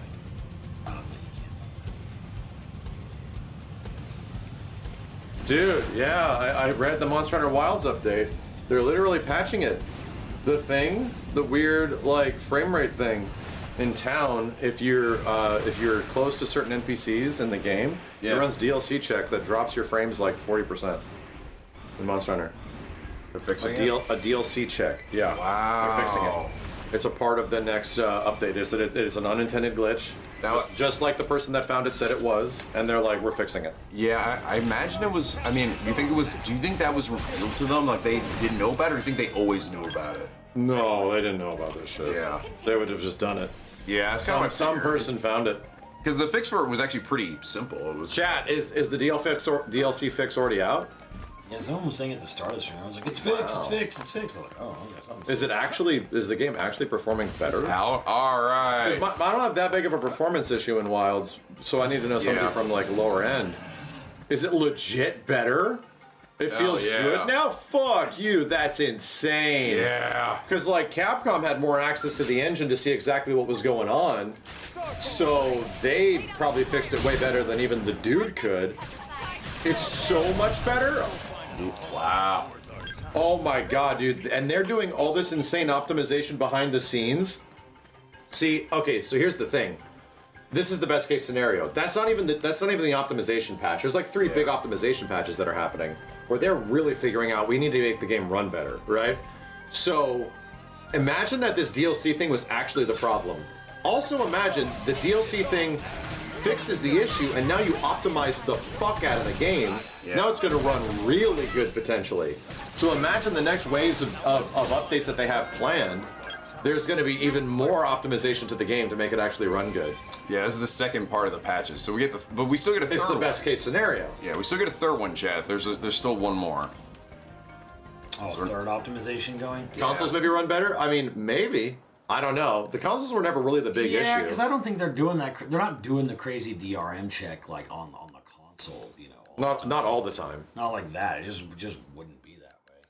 We're gonna do 1, 2, or 3. I don't know. What should we do? Let's do 1. The rabbit chick is in the thumbnail. That's okay. You're right. There is still like 9,000 people on the YouTube side. Hey, chat. There was 9,300 people on YouTube that saw this rabbit chick with huge tits. We can't lie to them. Chat, you want to see some big old rabbit titties? Yeah. Well, get a load of this, chat. Look at this. Damn, those are very short shorts. Yeah, they sure are. I'm talking about the guys. Yeah. This is what I was saying. The moment I started playing this game, I'm like, why are my pants so fucking stupid? Yeah, because he's a diver. He's like a scavenger. Some big old dumb pants. It has its he reason. does have a diving helmet on. Yeah, he's a diver. I have literally been watching you play this game for nearly a decade. Yeah, I know. I have never noticed that. I'll show you. You see his ass cheeks too. By the way, this is a hidden start screen. You only get it if you beat it New Game Plus, which Nico wouldn't do. I didn't do. Because it took. I already put like 100 hours into it. There was optional extra lore bits that they hid in the New Game Plus and characters, but then there's this time, and they were telling us from the beginning. I know. They're telling us what the future of these characters were. I know. From the beginning. By the way, you might be like, this is cute. Look at their beautiful friendship. This guy right here fucks these 3 and has 3 babies. I'm not joking. That is the future. That is indeed the future. Where it eventually goes. In fact, the reveal. He ends up polycule. Polycule. He's a polymarriage with all 4 of them. There was actually a leak in the. And they all just love each other. Yes. Yeah, equally. Damn. You're also there for all of it. So it's a mini game. It ends up being Tenchi Muyo in the end. Yeah. Yeah. It turns it's really cool. It's a mini game. It's like the God of War 6 mini game, Gotcha. but it's got even more. I don't mechanics. think that happens. It's pretty. But I haven't played it, so I'm gonna believe you. No, dude, it totally happens. Somebody's gonna vouch for that. I'm gonna ask Muffin Man. Okay. Yeah, Muffin played a lot. He got at that part and didn't stop playing it. I mean, there's a high score to it. It's great. No wonder you like this, Simmons. It ends up being Tenchi Muyo, and that was our first anime. Oh please. Come on. I was like, you want? Why are you listening to it right now? Like the music in this game is fucking insane. Sounds like Chrono Trigger. Sounds like Chrono Trigger music. Maybe. There's no reason for that at all. Yeah. None. Why? Absolutely no reason why that would be the same. Have you ever stuck this through those upscaler shits? Like the stuff that I was using for FF7? Yeah. He's actually. They can help a little bit, but it's like, you know. He's played this also on emulator with, again, a 60 FPS mod. It breaks the logic of the game, but it is pretty cool. So yeah, there's diving points. Now he's in his second suit, but like you get the idea. He puts the helmet on, he does all the thing, and then he comes up and he's salvage. So the thing about this game too is Let me see if I can do something, Simmons. Hold on a second. Let me see if I can give you 60 FPS. Hold on. Oh no. Frame in like interpolation or something. Look. Let me see if I can do it just for us. Fucking this fucking smear shit. Turn back on the things that are on by default. That's not it. Back. Yeah, chat, you won't unfortunately be able to see this. Chat won't be able to see it, but I'm gonna do for us. I like your attitude. I like your attitude. That sounds familiar. That's where it came from. You're all mine. Super resolution. Let's turn that on. High. Stop moving for a second. Off. I don't know if it's doing anything. It did literally nothing. That shit did literally fucking nothing. Dynamic contrast high. That just makes it contrasty as fuck. Super resolution. Okay, this is nothing. Come on, TV. Don't fail me now. Where's our shitty smoothing filter? Shit? Advanced controls. Picture options. Motion eye care. No. True motion's off? Display fast. Why is that off? Is it because we're in game mode? Picture mode's in game, that's why. You gotta change it to like, oh yeah. Let's change that dumb shit. Filmmaker mode. Ugh, that's way worse. Sports mode. Come around. Ugh, it's just bright. It's very saturated. Standard. Vivid. Alright, let's do user vivid. I'm gonna try to give Simmons his 60 feeps. Okay, picture options. What the fuck? True motion. It's like, oh, okay, that's it. I'm pissed. I need a true default. Give me only option, bitch. Maybe it doesn't work for like gameplay and only works for like TVs. Bullshit. I don't know. Throw the TV away. AI smoothing, yummy. Threaten to throw the TV away. No. Okay, no, it's on smooth. Run around. Not working. I didn't do anything. That didn't do shit. I don't get it, chat. What picture mode do you have to set it on an LG, like CX, on an old LG? What picture mode do you have to set it in to allow you to fucking fuck? I don't know if it actually, maybe it just doesn't work for video games. I don't know why it wouldn't. Need a Sony TV? Bullshit. Damn, the fucking darks now are like mega dark. Right. Yeah, so this is way too bright. This is way too vivid. Fucking saturation's cooking. You need LG Battle Pass. Shut up, chat. Where's she at? There she is.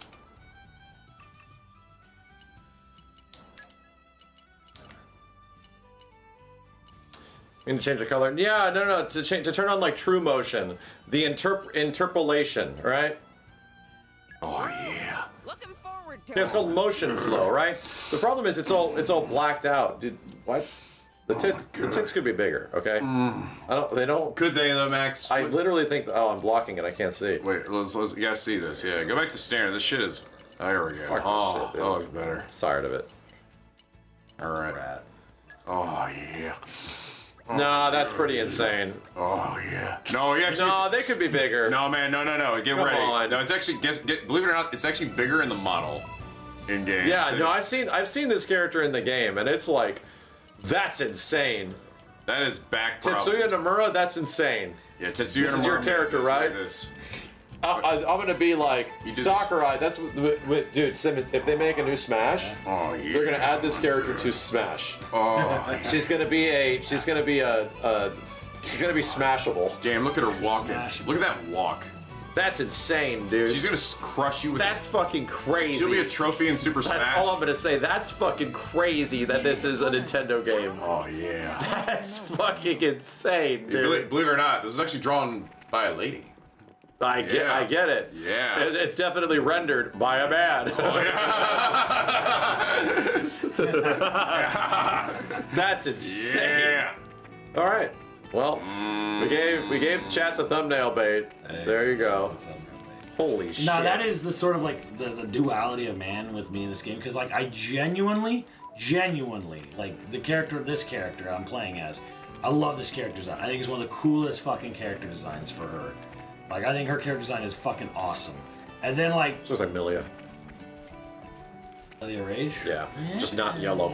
Yeah. I guess the hat and everything. I do have other colors for her, but, like, yes. I love this character design. I think this character design is awesome. And then you got, just fucking Rex and Pyra. And I've said this from the beginning. I've said it for, like, 8 years. I'm like, their character designs are dumb. In Xeno 2, is it just Rex with a shitload of chicks? Is that mostly the adventure? No. No, is there dudes? I just never see them. Oh, the cat guy. You got a guy named Zack. There's fucking. Yeah, his favorite character. He loves Tora. He's great. He's a little fat shithead. You got Zeke. Okay, I've never seen this dude. So I've talked about Tora, the cat chick. Tora's the Moogle. The Moogle. Oh, that thing? He's this little fat dude that like loves being pervy and shit. Piece of shit character. Yeah. Oh, he's like perverted. Yeah. Damn, he's like he Can I lick your armpit shit? No, he makes little robot girls and dresses them in maid outfits. Yeah. It's pretty. What the fuck? Yeah. It's very Japanese. It's very Japanese. Please be good to me. See, this is why Simmons is a true Xenoblade fan. He can critique aspects of the game and not like them, and still be like, it's goated shit. Oh yeah, no, this is his. This is your what, right? What my rating? Yeah, your rating for My it. rating was fuck you. It's a 10. Yeah. and the thing is too, like I sort of have similar things where like I didn't want to play this game actually for years, and Simmons kept asking me when am I gonna fucking play this game, and I'm like, dude, this game looks fucking so stupid. I hate the character designs. So I remember you playing this shit when it came out, Simmons. What was the moment where, like, because you obviously were super jazzed about Xenoblade Chronicles. Yeah, the first right? one. I remember like when that came out. That's a Xenogears reference, by the way. This chick? Yeah. Like this color. It's a color you have to get. Well, I mean, it's obvious. Like, there's Xenogears shit. Like, they pretty much just bring back Faye in Xenoblade 3 DLC, and they're just like, oh, he's got a different name. It's Matthew, right? Yeah. Like, yeah, it's Matthew, not Faye. Well, when was the part, like, back when you were streaming this in 2017? By the way, I think that's really unfortunate that you don't have those archived anymore. Right? Your first playthrough. Yeah, I had to purge it. Remember there was we had to fuck everything around that time purge frame. everything or else we were gonna get sued. Yeah, that was the early early 2020s era of Twitch. We didn't know if the website was fucking done. And then they paid a lot of money so that they could be covered. I think but we had to delete a lot of VODs. Nuked some of those assist me like live streams. Yep. You did too. Anything that had music, we were like, oh, I'd prefer to keep streaming than to have these. So we had to delete a lot of shit. Bummer. What I'm trying to ask is that, like, you were already into Chronicles, which was like a cool game. Like, you liked it a lot. Part Remember one. us? Yeah. Part one. We were playing it on like, it was crazy that it was a Wii game. Yeah. That they did all this crazy shit. It was already a technically impressive game on Wii. We were playing it like multiple houses ago. Yeah. And you liked it, but you didn't love it that much. It was cool. Like, we were looking forward to Shulk being in Smash and shit. Like, well, there was like this, man, I really like this, because at the time, like, Xenoblade 1 was like giving me what I wanted from Skyward Sword, because Skyward Sword was kind of a big disappointment. Yeah. And a lot of things like yeah, and I remember Xenoblade kind of being a replacer because Zelda wasn't doing it for you. Like, you're a big franchise that you were kind of into, was leaving you disassociated because you got twinkled in Wind Waker or some shit, and then Twilight Princess was cool, but then the follow-up was not cool. Yeah. And so it was like, fucking Zelda's pissing you off. Like, I remember you're angsty about it, notoriously. Yeah. But this was really cool. And it was also a Nintendo thing, literally. So it was like Nintendo adjacent.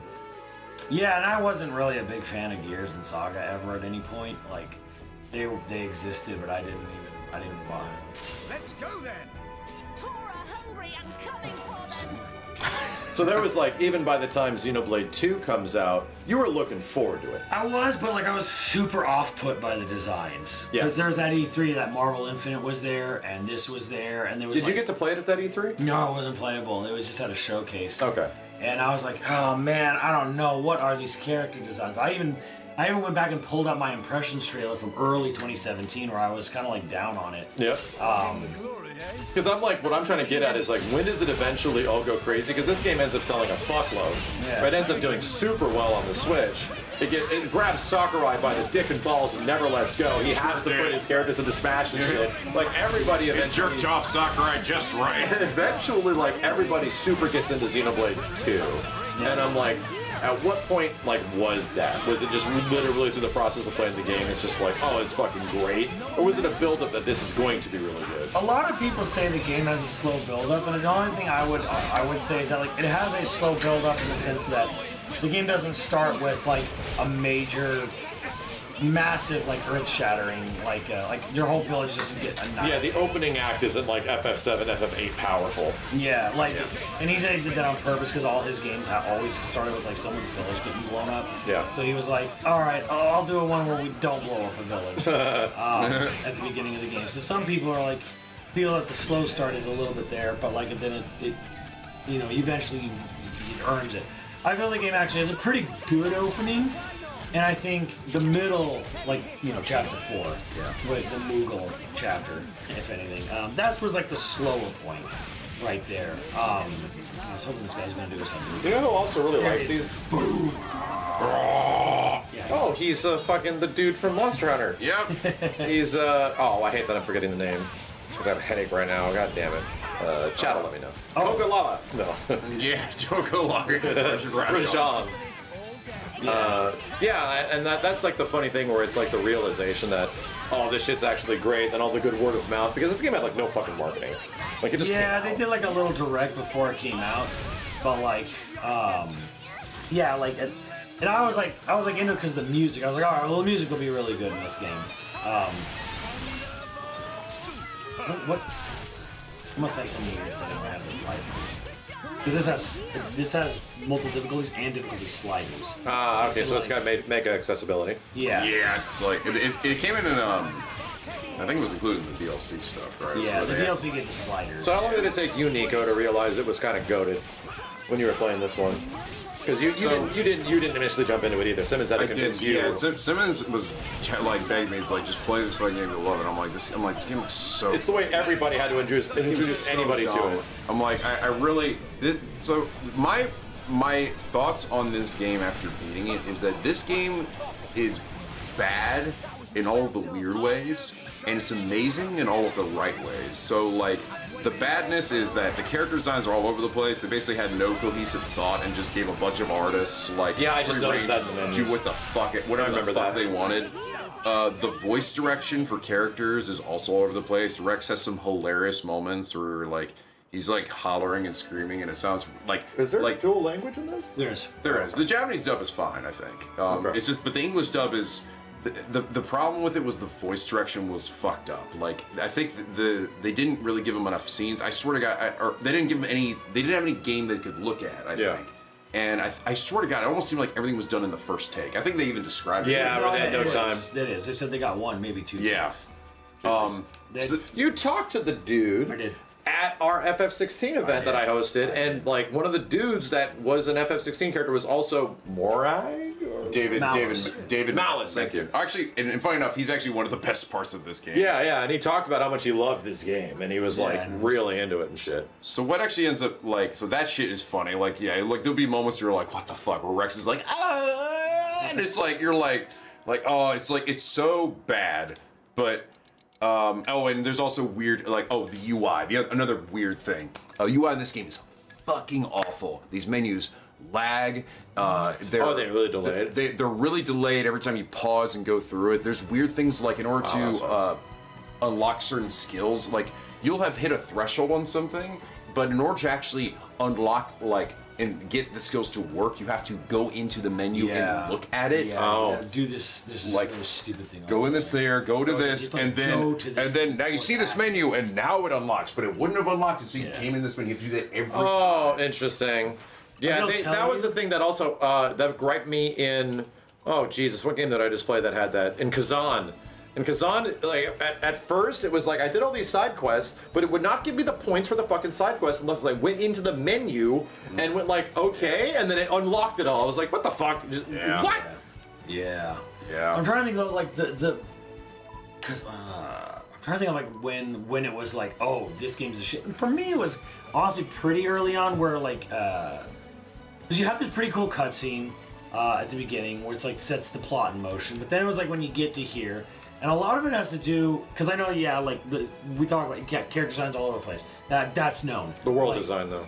But yeah, the world design and just sort of like very good. It's just very good, and they're never fucking skimping on the music ever. Yeah. At any point, it's always just fucking amazing. Music's high priority. Yeah, like. And the thing I noticed about these games, obviously, which is like obvious at this this juncture, they really have MMO world design. Where it's like enemies with levels, aggro, like you see them, they're there. There's like mining points. It reminds me a lot of like Final Fantasy XI / Final Fantasy XIV kind of like world design, where it's like the big zones, probably a bit more expansive just in general. They really lean into that shit. I don't even really know if I feel the MMO world design even in like FF7 like Rebirth, who has similar size. It doesn't really do that. No, it There's doesn't. like not that many enemies in the world to be real in FF7. Nothing. It's kind of weird. And also, nothing aggroes you from like across the map. This game does. Like, dude, that dude that he just summoned that was. He'll come after you. So yeah, that he summoned it because he'd already killed it. It was like, it's a unique monster, but his name is. He's actually in every one of the Xenoblade games. His name is Territorial Rotbart, and he's a big shithead because he's this giant level 81 dude just standing in the middle of a field full of like level 6 guys and stuff, and he could just be halfway across the fucking map, and he could just be like, bitch, and then he like, and then he fucking like takes his shit and chucks it all the way, and you just will just get fucking nailed and die instantly. Bitch. And I think that's. I mean, we're looking at it on an OLED right now, chat, and it's kind of impressive. Like, even though this is an untouched Switch One game, untouched. Like, this shit is crazy impressive. Like, I get it, it's relatively low res. It's running at like 500p or some shit, but it's still kind of insane how they make this shit work. Like, it makes me realize like how hard this is to do, because even in FF7 Rebirth, like, some shit looks ugly. Like, just you could tell like this is the first time Square's ever done this shit, bro. Like, and especially like things that are in the distance and stuff like that. Just stop. You see how there's like a nice little bit of atmospheric occlusion as things are further away. There's like a little bit of density to it, and it's like you can't see things clearly, bro. Like, straight up in Final Fantasy VII Rebirth, it bugs me. You're next to like Junon, and for some reason you can just see entirely all the way to Fort Condor. You're like, it's like it really clear. It's really clear, and it looks rough. It has like no haze as distance goes, and I'm like, it really needs that. Like, and it just goes to show like how new they were. Like, that's why I almost give Rebirth a little bit of the benefit of the doubt, where it's like, dude, they had to figure this shit out. Like, they have never done this. Like, this is the first time they're actually making a functional, visitable, real, HD, large-scale area. This is them, for the first time ever, truly solving the problem that began in FF10, where suddenly scale, like, what games can be, and now, like, the HD fidelity town problem. Yeah, where, like, finally the fidelity is, like, it's getting so good, but they're like, fuck, we can't keep doing these giant worlds in a game that looks this good. It just takes too much power. So it's like now suddenly it's not really about a big open world, but more like tunnels, linear corridors, you know, that sort of look like stuff. Yeah. And the only thing that's really impressive on Rebirth, that's actually very impressive, is that it's all traversable with no loading. Yeah. And it's not like there's giant hallways. There's no like massive God of War swaths where it's like, okay, you're clearly loading here. Or Monster Hunter Wild shit, which is just like, we're just running a lot. Like, when the fuck is it? No kidding, like, you can just go you can start in Calm, run out into the grasslands, get on a chicken, go all the way to the fucking Mithril Caves, get on the caves, go all the way through the caves, you're in Junon, get on a fucking ship in Junon, it's not loading, go all the way across, get right off. Leap off this thing, show them, and show them, you just go, you know what, fuck this. That was Xenoblade, that was Xenoblade Chronicles shit. Yep. Yeah. You remember you glazing that up back in 2013. Yeah. Like, look at this. Look at this, jump off a cliff and die. Just go and die. Also, look now it's nighttime, and now look at these trees around here, like all this art direction. Now the trees are glowing this nice red color. No, like the art direction sells it. Yeah. Like, the art direction straight up sells it. And I mean, so, like, what is up with the character design? So, at the time, because you got a lot of shit for Xenoblade X. Remember I said the characters look kind of shitty in Xenoblade X? And the head of the Takahashi, head of the CCO and whatever director of these games, he took that personally.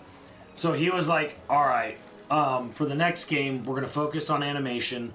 We're going to focus on, like, making character designs. And what he did is, with the whole Blade setup of this, he hired a bunch of artists. He said, I'm going to get a bunch of different artists. And I said, I intentionally was like, I don't want to give you any limitations. direction. No direction. Just draw whatever you want. Give me a character. And he thought in his head, oh, this will be great. I'll get a bunch of different artists. They'll come up with a bunch of different designs. And he said it was training for the staff to learn how to make a bunch of different, like, visual styles. He says, I should have reined them in. He says, in hindsight, that might have been a bad idea because so many artists came back with just horny shit. It was just like, Well, and he already said he would. He's like, I already promised you. I mean, no, and look no, how no like feedback. insane and wild these art styles. Like you're like, this is definitely not. Well, the like, top 2 rows are the same. Yeah, ones. like that's the same. These That's are the all same. And then Saito, yeah. and then suddenly it's like go down to like Percival, like Well, Godfrey's different, and then Wolfric, and you're like, okay, that's different. And then Percival's like, whose artist Wow, is it's like this? a Dark Horse comic. Yeah, well, yeah, exactly. It even tells you too, the illustrator, when you look on him. Yeah. It actually tells you who illustrated them. Veil. Where's Nomura's dude? Oh yeah. Doesn't he have a dude? He has a few. He has a few. He has a few, actually. You will immediately know who they are. That's his wife.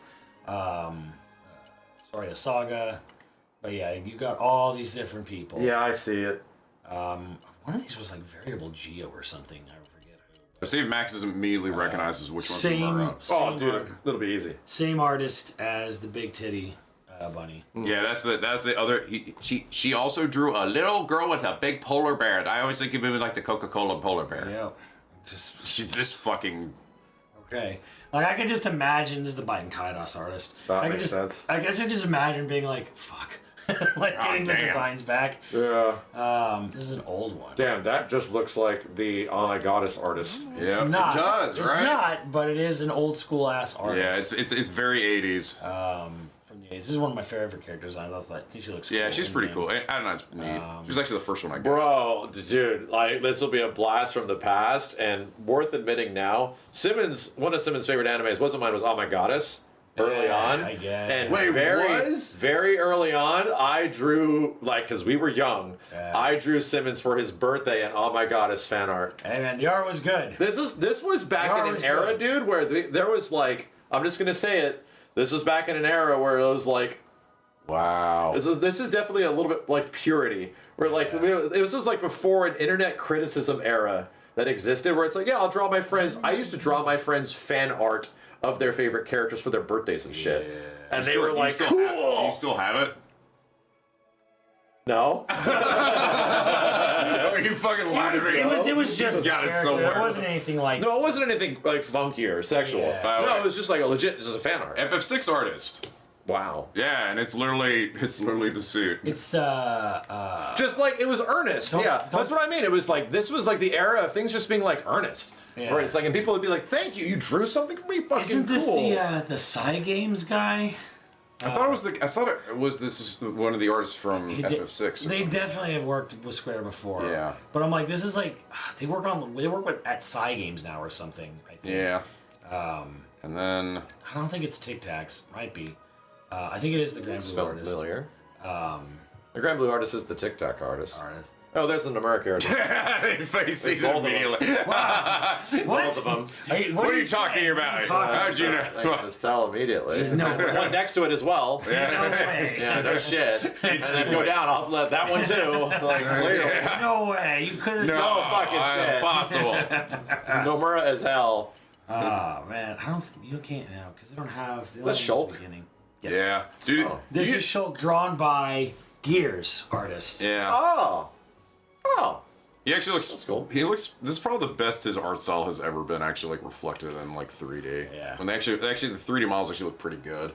Most of the time, Kunihiko Tanaka's like art is actually kind of. Is the crazy like vampire goth sex chick over there? Is she from a Xeno saga? Yeah. They gave her glasses, or this guy gave her glasses, but yes. Yeah, I've seen this design before back on the PS2 somewhere. She's evil, but she's also so fucking hot. Yeah, that's a great combination. And this is this Sword Art Online dude. Yeah, which is funny because they made this dude like mega OP. And these are like, okay, the thing that actually bugs me, I'm a little bugged they don't give him like proper accreditation for some of the Monolith internal artists, but I'm like, they're all like, oh, he always like, oh, I wish we had like our own Nomura. And I'm like, bro, whoever draws some of your stuff is really good. I think you're not giving them enough credit, especially like in 3, in part 3. Some of the art in 3, I was like, it's really good. I think you could just go off of that, honestly. But going back to like I said, it was weird for all the bad reasons. There's like other shit, like there's this thing that's called Because this game doesn't have a return to menu. This game has a thing called what's it called? Field check, field skill. Field skill. Which is a really stupid system that like basically forces you to like level up certain like blades, the things that you're using in fights. They're like the guys that are next to you fighting. And you have to level up certain skills to get past certain obstacles in the game, and some of them are required. And that combined with the really shitty UI that has to like juggling them out all the time. Yeah, so it's like you'll come up to a thing and it's like you don't have enough firepower to get past this log, and you're like, okay. Oh, so they're gear checks. Yeah, so I got to get my fire blade equipped here and do this. That's an MMO thing too, where it's like in MMOs they have gear checks all over the place. Where it's like you have to be certain gear skill. And it's really shitty and crappy the way it's implemented. And like, oh, by the way, yeah, the reason why the UI is terrible is because it was literally designed by one dude. Like I think they had everybody 3 UI and they quit. During the making of the game, they had 1 UI guy available to do the whole game on his own. Not nice. But anyway, that's all the bad stuff, and all those reasons are like mega weird, and also kind of fixable. But so the reason why this game is great is that outside of all those weird things, the fucking world design, the actual design of it too, of how you explore, it's got like FromSoft level of like exploration and like placement of items and things where it's like it's fun to run around. Like you'll be like, oh, I got to get up to this thing and then I got to fall down like partway and not die. That's and like the engagement part, yeah. And like there's a lot of really good world engagement here, good enemy placement, really good world building in terms of characters and environment. The characters in this game are fucking amazing. Like even with how bad like the voice acting can be and its voice direction is, the characters are so good that it ends up like the bad voice acting. I actually by the end of the game was like it's actually kind of charming how kind of janky it is, It sort of adds to some of the charm to it. And music has got like gameplays also. Simmons and I both we actually like the fighting and gameplay in this game more than even in Xenoblade 3. Really? It's got a really cool gameplay loop. Yeah, because there's the mechanics and the open ability, like the openness. Not even in tournament, but like in the main game, is like it's like you set up your team because you have like 3 characters, and it's like it's setting up your Marvel team, like you're like in an MVC 2 or 3, where it's like and it's all about synergy skills. Synergy stuff, and you want to set up characters of different elements because then you can do like different elemental things. And it's multipliers and and all kinds of stuff like that. I mean, that's to be real. That's the shit that this game probably was influential on even Final Fantasy VII Remake and then Rebirth. Where it's when you compose your team, it should have significant impacts. Certain characters are good at certain things, and it's so that makes them good with this. That makes them good with that. Tifa's about getting, the percentage higher, but this guy will cash out more. It's actual team formation instead of just cram everybody full of shit, Yeah.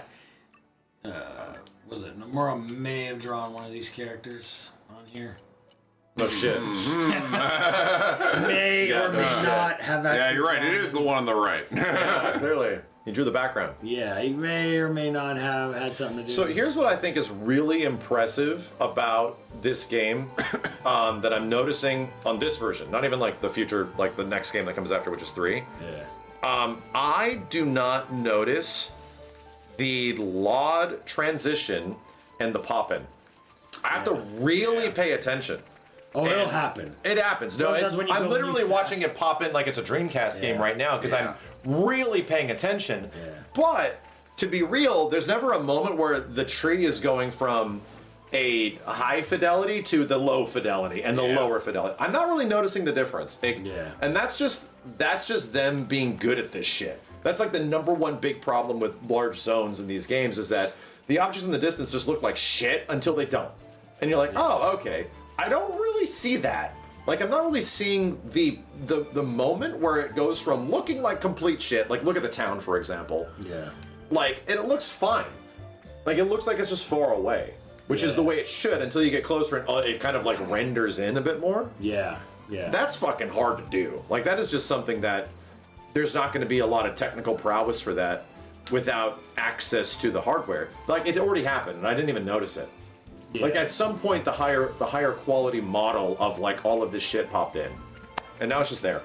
So it's those transitions happening that way too is not fucking easy. So it's And there was no moments of like stutter. The game's just running at like 30-ish. Yeah, 30-ish. That's a 2 especially. 2 is definitely it's a 30-ish game. I'm noticing that it's like it's not consistent 30. Yeah, it runs a little better on Switch 2.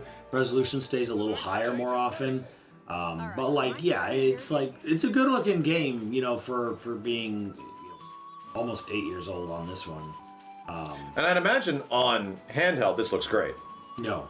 No? No, 2 has problems. Really? It's even 2 worse. 2 is really rough in handheld. Gotcha. So they had to make massive compromises without the power. Yeah. 2 is rough in handheld. So you know what the wild thing is about 7 on Switch 2? It looks better in handheld. Yeah. Actually, that's Don't one they have of like the more DLSS and VR stuff? Exactly. And so the craziest part is that what makes it really impressive is that the wattage is so low, and they're able to produce that image with such low wattage. It's like, bro, what? Like, it legit looks better in a smaller screen just by the DLSS-ness of it. So yeah, that shit lets them get away. Dude, DLSS is the way to go for everything in the future. It's just every game needs access to this. Everything looks better. Yeah. Like there's small trade-offs here and there. I get it. That's worth it. Like fuck these little like, oh, there's some shimmering here. There's some shimmering. No, dude, like this is super worth it to get this high quality of an image. Like it's insane. I'm trying to think of what you were asking earlier. You're like, what was the moment? Like, yeah, what was the moment, Nico, where you realized, okay, this game's actually kind of real? I'll show you. Oh. So, the reason why this game ends up like really hitting, it's got great characters. Actually, Rex, as stupid as little dummy looks, is actually a really good protagonist. And the story feels built around like you feel like there's a purpose. Like the narrative is so like it creates this really interesting world where it's like you've got like the humans or the humans, right? Hums, yeah. Hums in part 1 are the humans. Yeah, and this one are they just humans in this one? Yeah, there's humans. These humans with Rex is better than Shulk? Oh, yeah. As pro tag? Yeah. Oh my god. Yes. Okay. Yes. Oh my god, yes. Yeah, and Rex has an arc. So he's a human, and these are blades basically, and the blades are like they're interesting because they're like essentially immortal. I mean, I guess they could get killed, but they don't like die of age or something. Well, they're artificial life forms. Yeah, artificial life forms that basically act in the benefit of their masters, their drivers, which are the humans. And the person that like summons them, they're sort of tied to them until that person dies. And then when that person dies, they're essentially reset. They lose all the memories. The blade does. Yeah. Oh, so they're the like activating mechanic, the core crystal, which activates them. Yeah. When the person who activated them dies, the blade goes back to a core crystal. It's like the stupid boy in Nier. It's like the boy. Oh, she has to deal like what's his name? His fucking memories reset every goddamn time. Oh yeah, well, in Nier Automata. Like, 9S is she has to kill him because he gets too close to the truth. Yes. He just resets and comes back. Yeah. So it's an interesting dichotomy of where like the humans essentially have like they basically bring up this question of like, well, why are the blades allowed to like? Why do we have to lose everything? We have no legacy. There was no legacy for blades because every time, like they'd always just reset. They were reset. We're left with nothing. I don't remember all these past lives that I've lived. You know, while humans, they grow and die, but they actually pass that knowledge on to later generations. Yeah, right? yeah. They have something to grow with, and that's sort of like one of the big questions that's brought up here. And a lot of this is brought up with some of the best antagonists I've seen in like an RPG. There's 3 really fucking great antagonists in this game that just elevate the fuck out of it. And there's like this. It's kind of like you get in moments here. There are like moments in the story that just hit so hard that make you just like you get moments like where you're like you play through these FF7 remake games, right? And there are moments where you're just like, holy fucking shit, like. That's a fucking video game. Like that just hit you like so freaking hard. And there's like, I have a few. I'm like trying to think of the best one I could show that without context I can at least sort of maybe get an idea of like, wow, this shit is pretty goddamn good. Let's see. Is it in this one? That was Be Free now. Be Free now. Be Free is pretty good. Yeah. That one is pretty good. It's so fucked up though, because then you play the prequel, and you don't even know how fucked up. Yeah, the problem is like it only hits when you know like I mean, it hits because like this character's with you for hours. You're like, oh fuck, she's dead. But then like fucking realizing what was really going on behind it, it's like fuck. There's a scene I just like it because of just like even the vibes of it's this one. Wait, where is he? No. I think it might be the end of this. It's when he gets the blade. Nope, before this. Bird no longer. You're talking about when he meets with Adam. Yeah, is that a cutscene I can watch? You could watch it, but it's I have to go through this first? It's one or the other. I don't know which one it is. It's like chapter 9. It might be this one. 'Cause you're talking. Yeah, I know exactly what scene he's talking about. I think it's this one. It must be this one. This was kind of funny though too, because anyway, this is like this chick is about to turn hyper anime. Nia! She's been basically pretending to be a human the whole time, and then it's like secretly revealed that she's actually this like. She's a blade. She's a blade. Yeah, Well, she's a special type of blade because they introduced this new concept of what's called like blade eaters. They fuse human cells and blade cells together. Yeah, so they're like. They don't. This doesn't give her backstory in this scene. You see like the flashback there. Yeah. No more. I won't hide any longer. Oh yeah, this song too is like it's like the big emotional song. This scene's good, but this is a very good and powerful scene. But it's actually not the scene. I think it's the one that's going to come immediately after this. It follows. I think it follows this. I think it follows this. Maybe it was the one after. I know what you're talking about. You're talking about when Rex is talking to Adam. Yeah. Damn. Yeah, I know, right? God damn.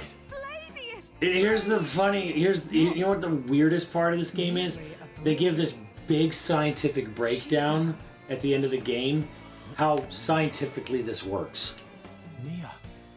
This part's kind of funny. That are hooches.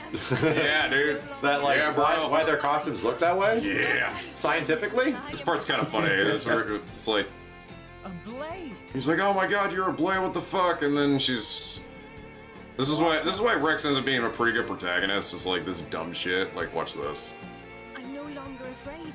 This is who I am, Rex. I've told people this, and you know in chat, I know whatever, but she's very popular in the trans community for being trans coded, for the whole I'm hiding who I am, I'm really a blade, and then She goes, "I love you, Rex," and he goes, she like basically like I'm not "What?" gonna hide. He who goes, I "He am goes, any what?" longer. I'm really a blade.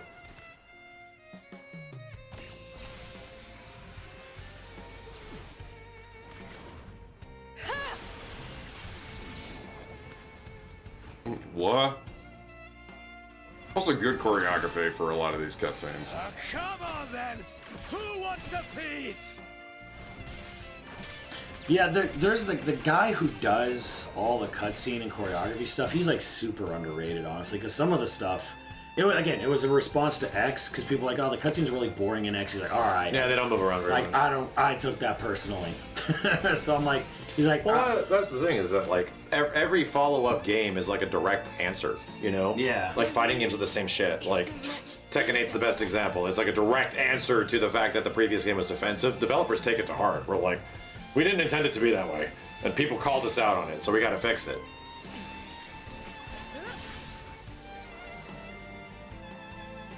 Yeah, so it was just like, he's like, I will make sure no matter what happens, we will never be criticized. This part's kind of memed in the community. So then he's like, Nia, I love you too. and you're like, "Oh," and then he's like, I love you and all you guys. "I love everyone here." He meant it. I know he does. Then he has sex with everybody. He meant Eventually. He should say, "I love you sexually." Yeah, sexually. Just like you.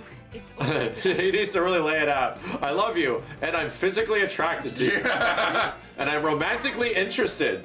He's just like, the thing about Rex is he's just kind of a big stupid dope. So like, it's like, I don't know. He's just like, It's important for the main character to be pretty dumb. Yeah, he's like, but he's like incredibly earnest. I mean, he's very shonen in that way, but he's like, I don't know. There's that's the whole thing in this game. A lot of people don't get is that it's reverse shonen because the whole arc of this game is not that Goku's gonna train himself to be the best in the universe. It's that Rex has to learn he can't save everyone.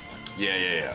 Like that's his arc. Is that like you're a super optimist and that's great, but like you can't save everyone. You can't make decisions for everyone. You can't do everything. Okay. You're gonna shut up because this is the part I'm talking about. You fight on, relentlessly. Go ahead and crank it because the music is also what really carries this part here. This is where I think even without context, you can kind of feel the like, ooh.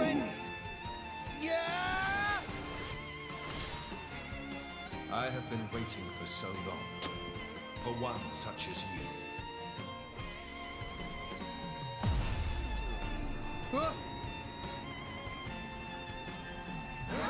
I think this is the first scene in the game. Like, I mean, there's a lot of great moments, but this is the first scene where I really went, oh, fucking shit.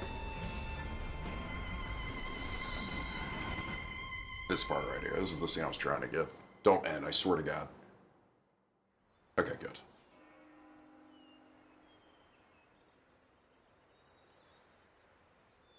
My name is Adam. I am long departed from this world. That voice. Before. What is your name, boy?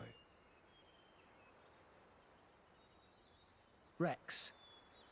I've been here before. This is Elysium. Pyra was standing under that tree. Over there. She looked lonely. Is that so? I must offer my gratitude. Hey? You are the one who brought me here. I have never been to this place. Once I sought to come here, but I never did. Oh, really? Neither have I. Not yet. It is beautiful. Yeah. Rex, what is it that you seek? Wealth? Power? Dominion? None of those, really. Though, power might be useful. Power, then? Power to protect. Protect what? That's a long list. Gramps, Nia, Tora, everyone in Fonset, and Pyra, and Mithra. You are greedy, boy. Everyone in Argentum used to tell me that. It is not necessary to protect everything. There is a limit to what one man can do. That's true. But there is something granted to you especially. Please, tell me what it is. The power to accept her. She is afraid of her own power and her terrible destiny. And I too was afraid. I feared the true power of the Aegis.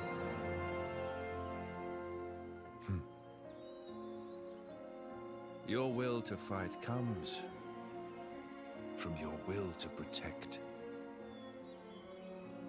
Blades and mortals are linked. When you take on the weight of all the fear she carries, then you will be her true driver. The thing they're kind of alluding to in the game is that the whole fear she carries is Pyra and Mithra are the same person. She's basically like a nuke. She's like the most powerful. Like she has the ability to fucking destroy the planet. Yeah, like a world reset. Yeah. And this guy, by the way, his name is Adam. He's basically the original driver, the original like person who was the master of Pyra myth. I thought I was eventually getting to that was like Rex from the future or some shit like that. No, it's just back in time when Mithra was summoned, like, you know, that he was the one that originally used it, and you actually get that story in the DLC. It's a flashback where it goes back and it shows that time, and it's basically like she ends up basically nuking all like this entire like island. It's like this world, the country, yeah. Yeah, she basically loses. Torna? Yeah, she loses control of her power and basically kills everybody.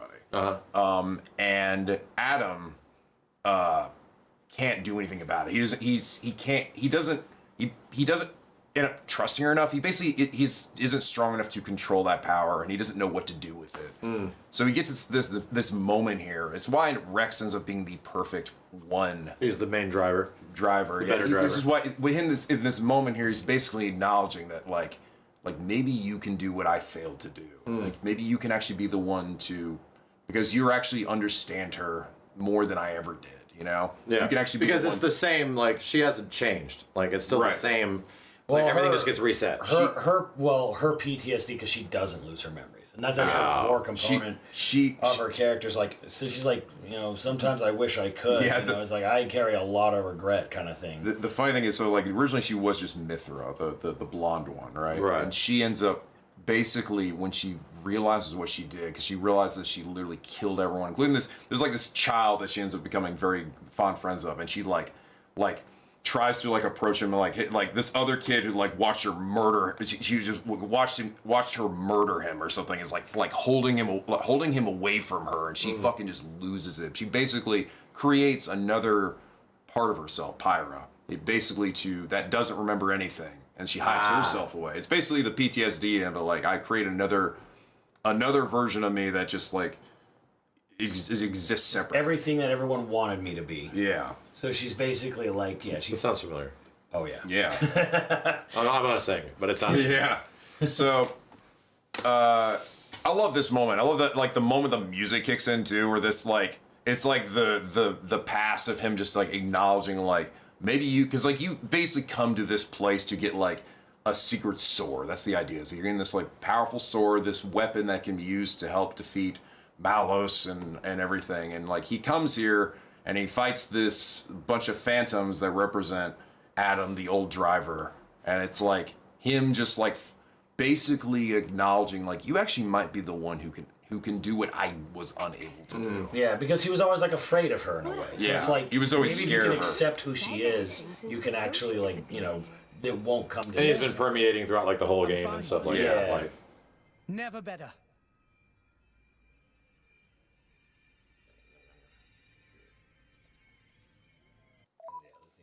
Scene's basically over. Yeah. So that was the first scene like where I really was like, oh shit, I think this game might be something really special. There's actually a few other scenes that are like, there's one scene in particular that's like my favorite in the game, but I don't know, I'd have to give a lot of context to it. Yeah.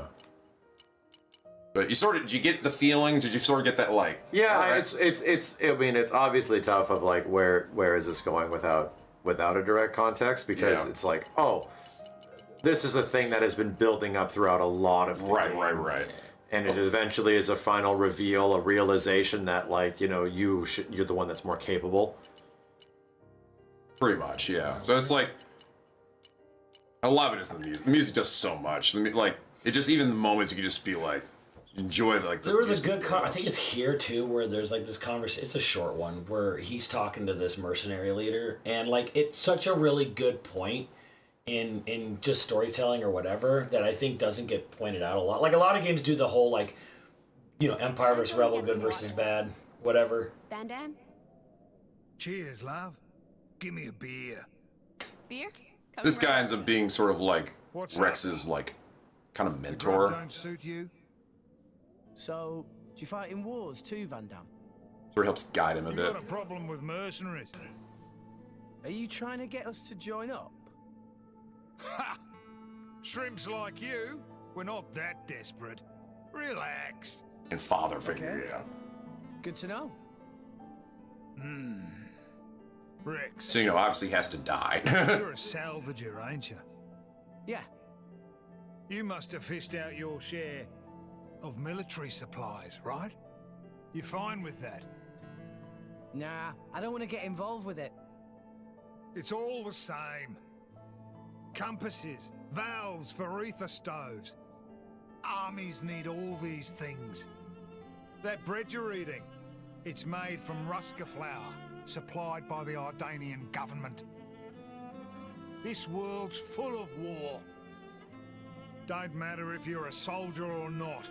As long as you're alive, you're in the war, some way or another. Don't you think? Life can be cruel. He's also like a naive kid. Yeah. Yeah. Yeah. That's why I set up this little band, so I could protect the people I care about. Rex, you're the driver of the Aegis. The whole world's gonna try and scalp you. You realize that? How are you gonna live when you've got He's only everyone- 15. Yeah, he's an idiot. Yeah. It'd be easy to run. All you need to do is ditch that girl.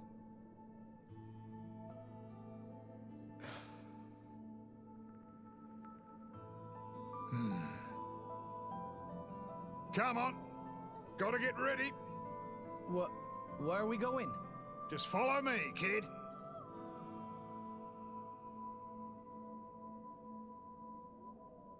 Yeah, I really like that aspect too, where it's just kind of like, dude, I don't want to get involved in this. So I was like, dude, you're eating bread. You're already doing it. You know, that was doing this. You're salvaging up compasses and whatever. That gets repurposed for stuff. It's like, yeah, that's really true. What was it that made the the third game not as good? Was it mostly characters? It's not as good as it's a loaded question. It's a loaded question. Like. The biggest thing I'd say, what made this game, part of the reason what made this game so special is that the antagonists were genuinely like you sympathize with them, you understand them. You're like, you feel for them, so you're kind of like, fuck, dude. Uh-oh. Very, very, very well thought out villains in this game. In the third one, we give it shit because it's like, they're very one note or whatever, but like, reality of our world has only been like legitimizing the third game's villains. Yeah, they're very more and more. They're very tropey. They're very corny. Like they're kind of like, and a lot of it. There's a lot of them, so you end up just kind of like killing them. And the main antagonist is kind of. He's basically and he's voiced by the same guy. He's like FF16's. The Ultima. Oh, yeah, same voice actor same too. delivery. And the exact same problems too. That makes him so fucking boring. So like, all right, here. Bitch won't shut up. So like, I'm gonna show it anyway. I'm gonna try my best to sort of explain this. This guy here is the other main character. His name's Malthus. He was the guy that basically summoned, the other like. He stole these core crystals from the World Tree. Yeah. And the crystals were used to summon the blades. Quote unquote, he had a crisis of faith. Didn't understand how God could let it work. Oh yeah. Oh, we should show him that. Well, that's my favorite cutscene in the whole game. Was it this one? That's the one. All right, let's do that one. There's no dialogue. There's no dialogue. Essentially, shows what this character Malthus, why he basically kind of hates the world. So he's an adult, but keep in mind he was a kid whose mother was like murdered, possibly more, by bandits, and she tried to mercy kill him as a kid before they could do that to him. The church picked him up. Now he's just going to the front lines, like Doctors Without Borders. Yeah, he basically is like, all right, well, I'm gonna try to help people. I'm gonna like do my best to serve people. This is him trying to like find some purpose in life. At this point, later in the future, he basically becomes the praetor, this like leader of this. Yeah, basically the Pope. Yes, the evil religious people. But again, they go into such detail of like, why is he this way?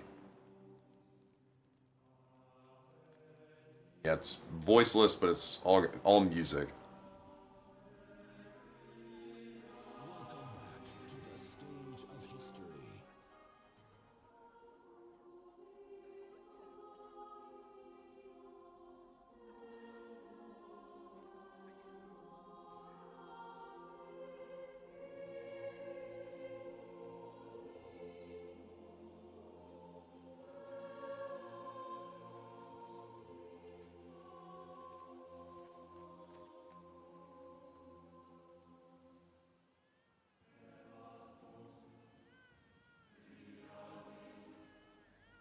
The religious undertone is definitely there. Yeah. Like, and that's the one thing that I definitely get from all these Xeno games is that there's definitely heavy religious undertones, even from like a basic level. Like, there's very biblical things like all over the place, which is like why the dude Matthew and all this stuff like happens in the final DLC. It's just unapologetic about it.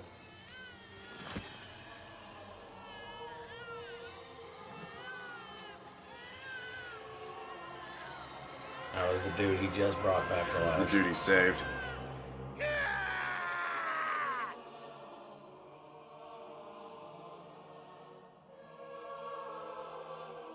This is basically when he loses his faith in, like, God and everything.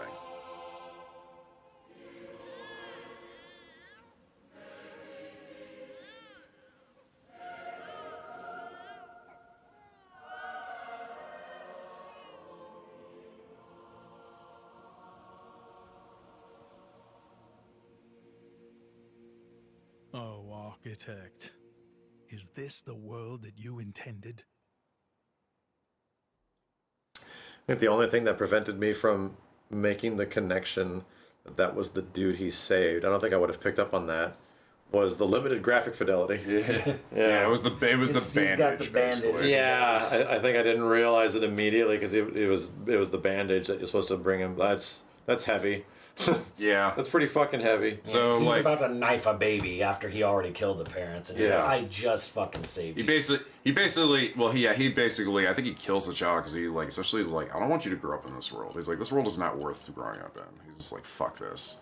Anyway, this is his whole deal is that he ends up, he summons. He's a Malus. Yeah, so he climbs the world tree. He goes to try to find God because God, or they call him the Architect in the dub, is supposedly rests at the top of the world tree. So he climbs up it. Yeah, after this event, he goes to climb up. Yeah, and he only finds 2 core crystals instead of God, and the core crystals are like the most powerful blades, So he most powerful takes them. weapon. So he takes them, and he's just like He becomes God. So yeah, he becomes God more or less. And then Malos goes out of control because Malos is like, I don't fucking care about you. Like, he's just like, you know what? I don't need to listen to you. I'm not going to be controlled by anyone. So Malos just goes on like a world-ending rampage.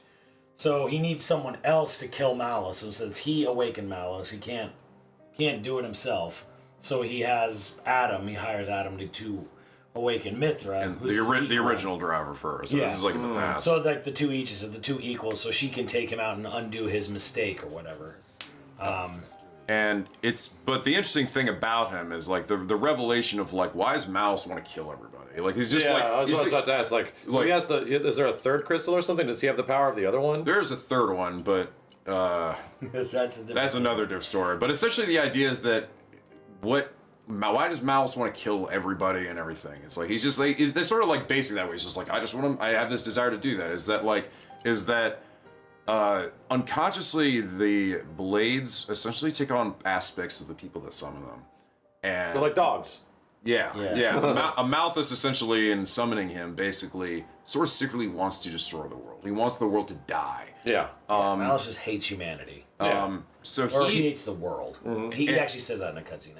He's like, "Do you hate people?" And he's like, "No, I don't hate them. I hate this world." Yeah.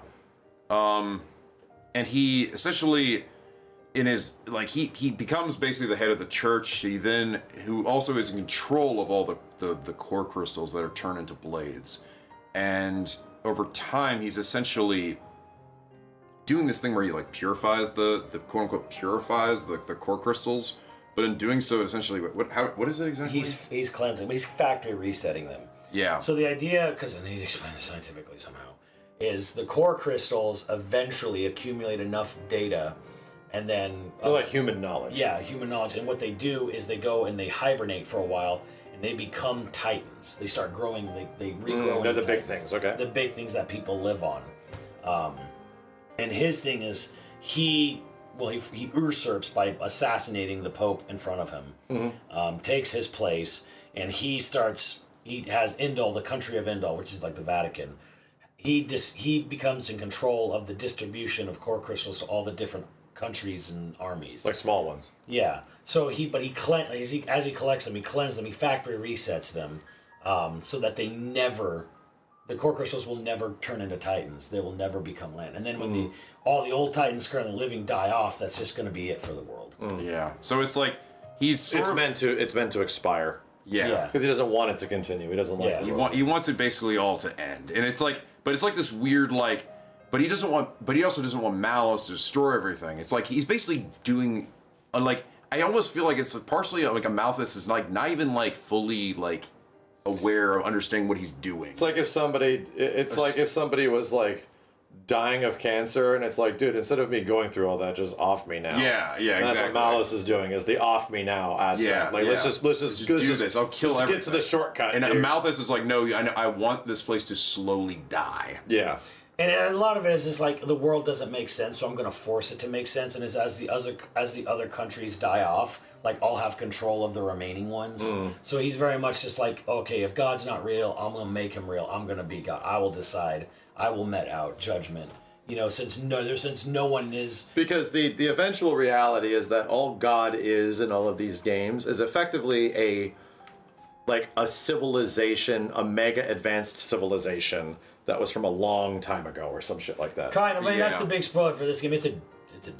It's a singular dude. It's just a guy that has like been around for a long time that found a way he was to he was a scientist essentially, and he fucked up and he ended up splitting himself. And it's actually this is how you suddenly will realize the game is tied. Damn, I cannot believe it's 7th Cross Evolution. I know, bro. It is literally. It all boils down to being 7th Cross Evolution in some way. We have to reset humanity, put them on a different planet. This is how we need to evolve again. You know, so we fucked up ourselves. Now we got to put them here. Yeah, exactly. So the three main antagonists that are like great are Malthus, this guy, Malus, the guy who kills everything. And it might sound like he's like, oh, that'd be kind of boring because he just wants to kill everything. But he gets to a point where he's like, he starts questioning like, why do I even feel this way? Like, why do I am I actually, do I actually have this desire to do this, or is it only because of this guy? And then eventually he sort of hits this sort of like I don't care anymore. I'm just gonna do what I've like. This is what I'm designed to do, so I'm just gonna do it. And he also he literally wants to find God to ask him, like, why am I here? Like, what am I doing? And then Jin, this guy, the Nomura character, and you get a very sad reason for why he's basically part of all this, where he basically was Blade for this girl that Laura, the characters run around in Entorna in the DLC with the short hair. Oh, there's dude blades as well. There isn't just like there's dude blades. Yeah. Okay. So he basically grew this very tight bond with this girl. She summoned him when she was younger, and they grew up together. He's always looked after her. Yeah, and that has a fucked up thing too, because her whole backstory was well, it's really fucked up. But like, this guy Gort, whatever, he sneaks into the royal palace of Torna, steals a bunch of core crystals, including the family the royal family treasure core crystal, which is Jin. And while he's at home, like little girl Laura unlocks it, she activates it herself. And then he's like, fuck, you know how much it took me to steal that crystal? He's like, no matter, I'll just kill you and then it'll reset, I'll go back and I'll just claim it for myself. And her mom's like, no, just please, she's just a girl. But Jin sees this guy go to kill this little girl, and he cuts his arm off. And then they just run away and escape. And then then for 17 years, they're just on the run. Like Laura and Jin, just like basically like scraping by, doing whatever they can to live. And it basically just like the long and the short is that they basically in the past help Adam and Mithra fight against Malus, and that they work to that, and basically it's like, oh, it seems like they basically end up beating Malus in the past, but he's not totally dead. Yeah, and also Mithra blows up the whole entire. Well, there's a great line when Jin is like fighting Malus. He's like, why the damn? He says, why the damn bloodlust? And he's just like, oh, you think all humans are like your precious driver over there? And he's like, I want to show you what they really are, what they're really capable of. Yeah, because he's seen them. Yeah, and so what happens post Torna DLC? Yeah, it's funny. Like you've beaten the final boss of the game of the DLC, so it's like, well, what else is there? And so what happens is Malthus is like, once Malus is defeated, or you think he's defeated by Mithra, as she blows up the whole continent with it, he's like, all right, well, I want Mithra back. So he sends the Vatican army out to go get Mithra back, and ends up killing Laura in the process. And she gets caught in the crossfire. So the driver's dead. Yeah. So before she dies, Jin basically fuses with her. Yeah, because so like he eats her heart, basically. she's dying in his arms, and she's like, and she knows that when she dies, Jin is going to forget that she ever existed. So she's like, he's gonna go through the reset too. Yeah, so he's like, and she just says to him, the thought that you're going to forget me is like worse than dying. Is worse than dying. And then Jin like basically sort of like commits this sin of basically where he becomes a flesh eater, so he fuses a part of her into himself, so he's like, so that he won't forget. I know why you like this shit, Simmons. It's fucking depressing. You're right. Yeah, it's like so that now I fucking get it, bro. So she like basically it's got is always this cutesy ass exterior and shit. Nier Automata had this like kind of dark and depressing exterior. Everything's dead and gone, and robots that are like fucking and trying to emulate. Like this is naturally depressing, but this game has this cutesy ass like kawaii desune exterior with titty girls and all this shit, and then the actual story is just depressing as fuck. Like that's why Simmons fucking loves it. That it's like it's gonna tie it around to like, oh yeah, we're gonna get you to like these characters, and then we're gonna kill them and make it really sad. And it's like, and all of these pretty sad, yeah. And then like Jin and Malice like hook up in the it's this scene right here. It's essentially like this is where like Jim was literally trying to kill and stop Malus. Malus doesn't die, but he loses a very large amount of his power. So he's like basically walking around pretending to be human at this point. It cannot end like this. Not until I've met the architect. Oh right. Oh, this is actually the scene I wanted to say. Cool. Everything with my own hands. Anyway. This is Malthus. He uses his crazy demon form, whatever. Yeah, as he's fused his body. Yeah, this is actually my favorite scene. He goes nuts and fuses himself with a bunch of core crystals. Jin obviously Malthus is the reason why Laura's even dead. So this was the Pope guy, right? Yeah, this is the Pope guy. He's basically like just lost in transformation. The guy we just saw the cutscene for. Yeah, exactly. Yeah. So, and here's like this is where this is my favorite scene in the game too, because it actually like it's full of like so many moments that humanize like the bad guys and stuff, and like Jin too. This is basically his like ultimate moment here of like. Well, then they also show too where like Zeke, the other guy in your party, with the eye patch, like he saved his life in the past. Yeah, like he did good things. Yeah, like he does things even. Yeah, is he just like pure? He's not just like pure fucking evil. Like Malthus literally saved. He's lost his faith. Yeah, so he does actually save his life, and it's like, well, why would he do that if he just wants everything dead? So he's lost his faith, so he has no moral compass anymore. Yeah. Oh shit! Pick the wrong button. It's all gone. If I said it resume. Oh, fucking switch. Fucking Nintendo controls. This is the scene this is the scene after this this shit played out. I literally was just sitting there staring at my ceiling. Oh my god, this shit is amazing. Not until I've erased everything with my own hands. What?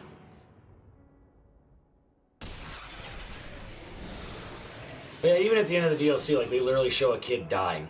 Yeah. And Mithra losing her mind from it. I'm like, I can't believe Nintendo okayed that. Yeah. This is bad. The world tree cannot take it. But the world tree is not a tree. It's actually a surfaced a low orbit elevator. Yeah. Well, with just like foliage growing around it. Yeah, exactly. After the incredible thrashing we gave him. We must stop him. They don't know this though, because it's been so many fucking years. And that's Jin over there. Lemurian. In Lemurian form. Lemurian butt-wing form. Pyra Rex! Mithra. You. Don't get me wrong. So he's been helping Malos. He basically wants to help Malos basically because it's like fuck everybody. Yeah. The whole point is and this is where Simmons goes. He always says about Jin. You did nothing wrong. Did nothing wrong. Did nothing wrong. I couldn't let him get your core too. That's all. With it, he'd be unstoppable. That's Laura when she died. That's the child dying. Yeah. That's his lover dying. Yeah. Laura was his lover. Yeah. No, she was like 20 something, I think. Like 7.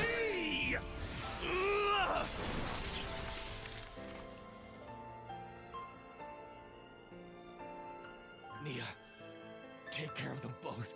I will. And again, only after you really play the DLC, you realize how fucking personal this shit is for Jin too. Why didn't you kill me when I joined Rex and the others? It wasn't a mistake, was it? Becoming the blade of someone you trust. He's voiced by Cloud in the Japanese dub. Oh yeah. I did that too, once. Rex, you have to stop Malus. He's still searching for his own identity. Tell him the answer you found. Jin.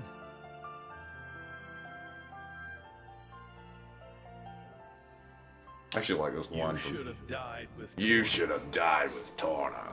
He delivers that line.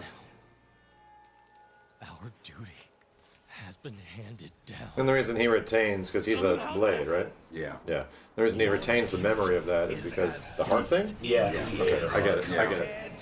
He literally keeps her body too. It's like a memory. Like he keeps her corpse like frozen. And these are designed to erase their memories because they become way too dangerous Pretty much. if they start growing emotions and shit.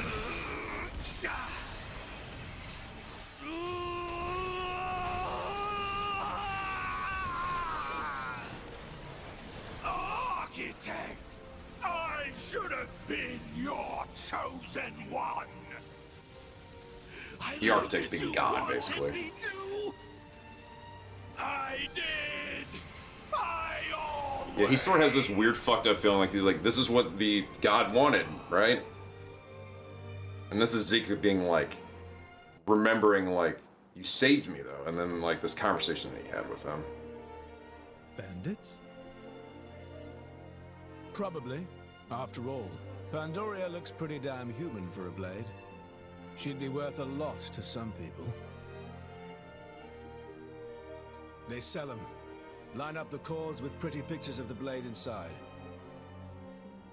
It's the same as it is. Which is a pretty fucked up thing to insinuate into this game. Yeah. Yeah. So they like prostituted. Yeah. As soon as people are denied something they desire, they try to take it by force. Not everyone's like that. Oh, some give up prematurely, but the feeling is there, I assure you. Well, in that case, why bother protecting them? Why not let people do whatever? To remind myself, I must never forget what kind of beings humans are. Is that what helping me was too? A long time ago, I seem to recall seeing a very similar scene. Perhaps that too was one face of humanity. This shit still hits me, bro. Fuck. Why did you look so sad like that? That was you too, wasn't it? Father, why do you not answer my call?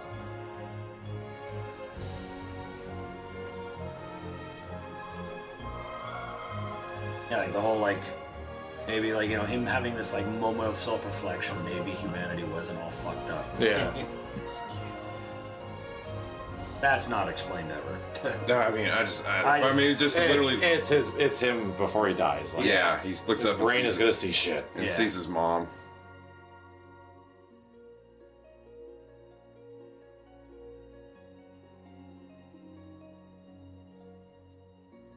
Jin.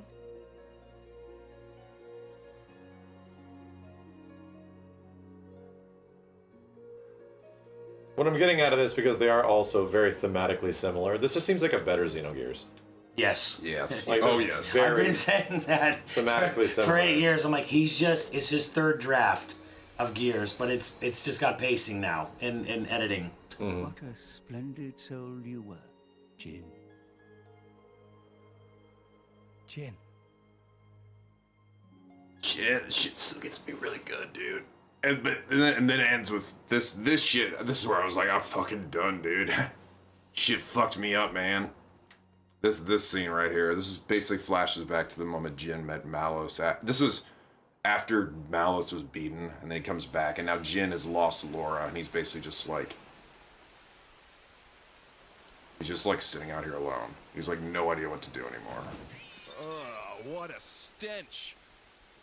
They let beggars roam free in this town. That's Malos. Yeah. You wouldn't believe who drew him. Yeah. You're a blade, aren't you? Where's your driver? Dead drunk in a ditch? No, somehow I don't think that's it. This is also David Mencken. This is the guy Simmons talked to. Yeah.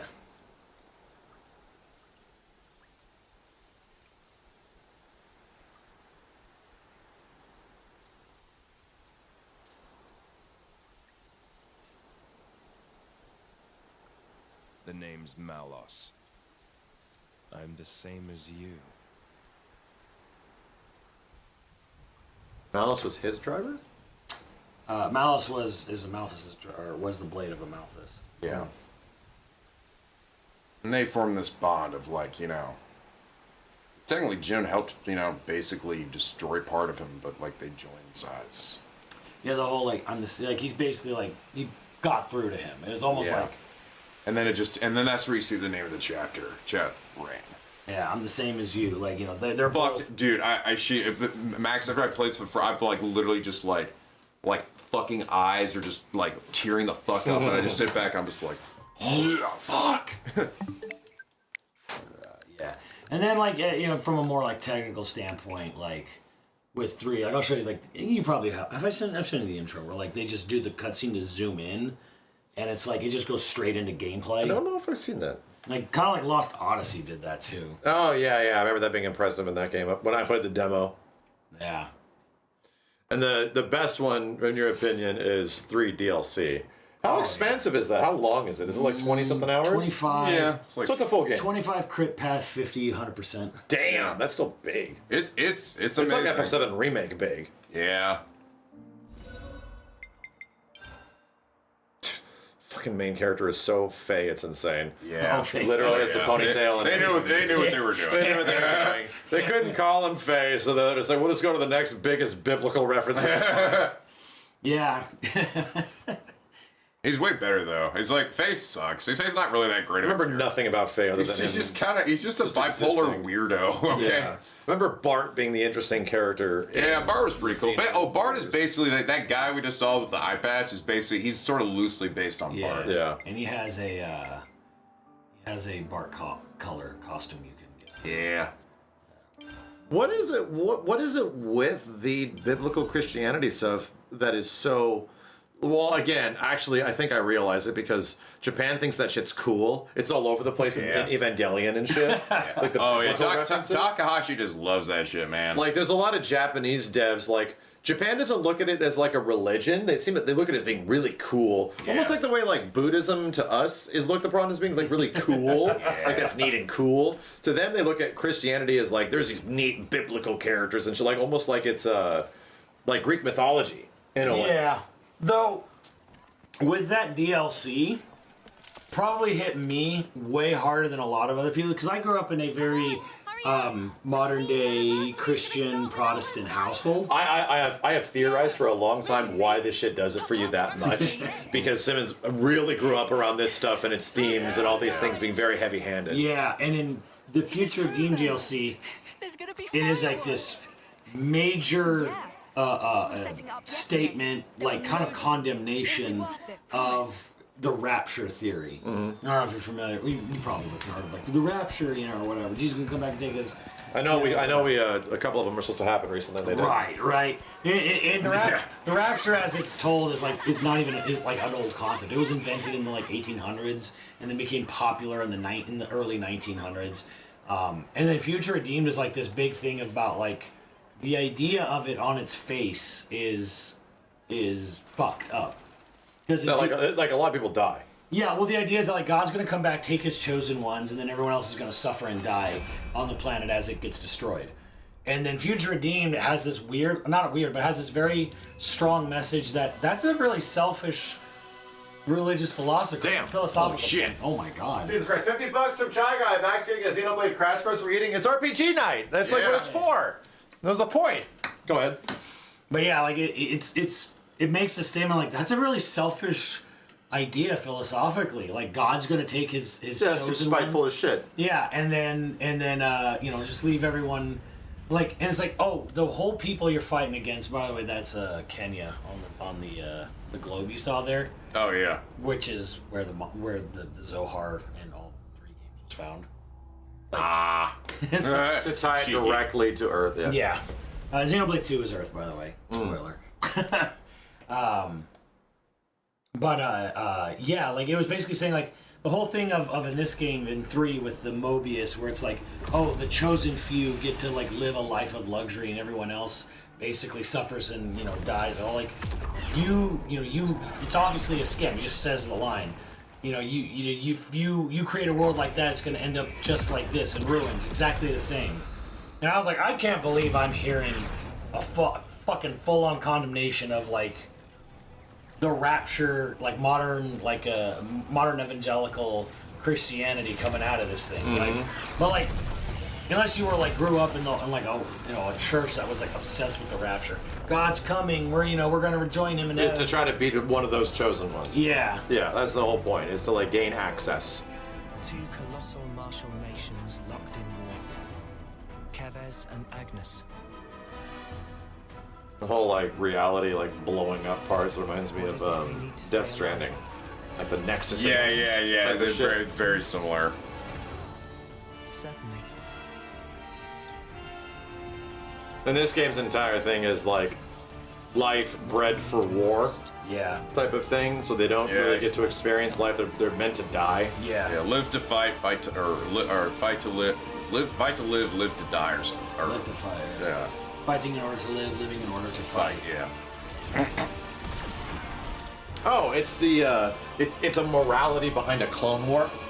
Yeah, pretty much. Pretty much like the morality of kind of, yeah. Like literally Star Wars Clone War. Do these people deserve to like get married and shit? Like and have normal lives? Well, like, and the thing is, these people are all bioengineered to die at 20.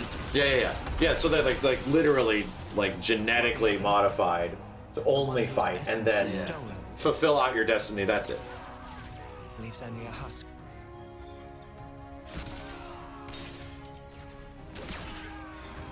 Yeah, because this is like literal life, like Lifestream shit with all the moats or whatever. Slurping up that juice. And this was how many years after 2? It came out in 2021? 2022, so it was like 5 years out. How can we claim their life if you blow up the whole sparking thing? Cripple them! Aim lower! Why do they all have UK voice actors? It's dubbed in the UK. I mean, is that just the reason? Yeah. Is this casted over there? Yeah, even Xenoblade 1 is that way too. NOE does. I know, that's what I mean, like, they're all this way, which is funny. Except X. X is American. X is done by... Oh, you're right, okay. So Chronicles 2 are... Yeah, Chronicles and then 2 and 3. 1, 2, 3, all done in Europe. Gotcha. They're all done, localized in Europe. And I'm like cool with that since, you get a lot of voices you just don't hear often. Yeah. And different actors. And that was kind of the thing that I really like about the remake, is that they chose to recast everybody. Yeah, and like at the time anyways, it wasn't like people who were in everything. No, we did not know what anybody was. Yeah. And like a lot of people were almost like first timers to it. Irony that it should mean eternity. Because slowly but surely, our world is now dying. Even though The music mixing with the voice acting is a little weird. I've noticed that in the second one. Second one's rough. It's a lot better than the third. You can tweak it yourself. Can you? Okay. Yeah. I think oftentimes I have it a little cranked because I don't... Oh, is that already changed by you? Might be, yeah. Noah, there's still more of them. Even so. And this is the base, start of the base game, not the DLC. Because I think I played with you on one of your birthdays. It was the DLC. And there it goes. Oh, wait, no, not yet. Cool. Yep, there it is. Wait. There it goes. That's cool. That's immersive as shit. Yeah. And so you were saying the combat in this one doesn't do it as much as part 2 either? Not as much. It's not as... It is cool because it essentially does have a class system. Is it more design? Or it's like not as free flowing? Yeah, well, okay, so this is like job system version of Xenoblade, this game. Yeah. You don't have as much like it's not as loose. It's not as like that's what crazy. I mean. But by design, I mean like they want you to play it a certain way. That's all I mean. Yeah, because this one's all about its no, I guess you'd call it the limit break thing. The like I said, whatever it is where you press start. Borrows her shit, man. Yeah, well, like you do the chain attack. In this game, it's all about like yeah. Because in the other games, you have chain attack, and it's kind of like your limit break for all of them or whatever. This one is like really based on when you do your limit break, you get all these different options and modes and things you can do with it. Mm-hmm. But like in the in the moment to moment combat isn't as like crazy. Actually, I can't actually get out of that. Isn't as like the moment to moment combat doesn't have as much crazy. It has a job class system, and that's cool. But that's where your customization is, yeah. Yeah, but like in 2, because every character has 3 attachable blades, you're gonna have with 3 people there, you're gonna have like a combination of 9 different things going on like at once.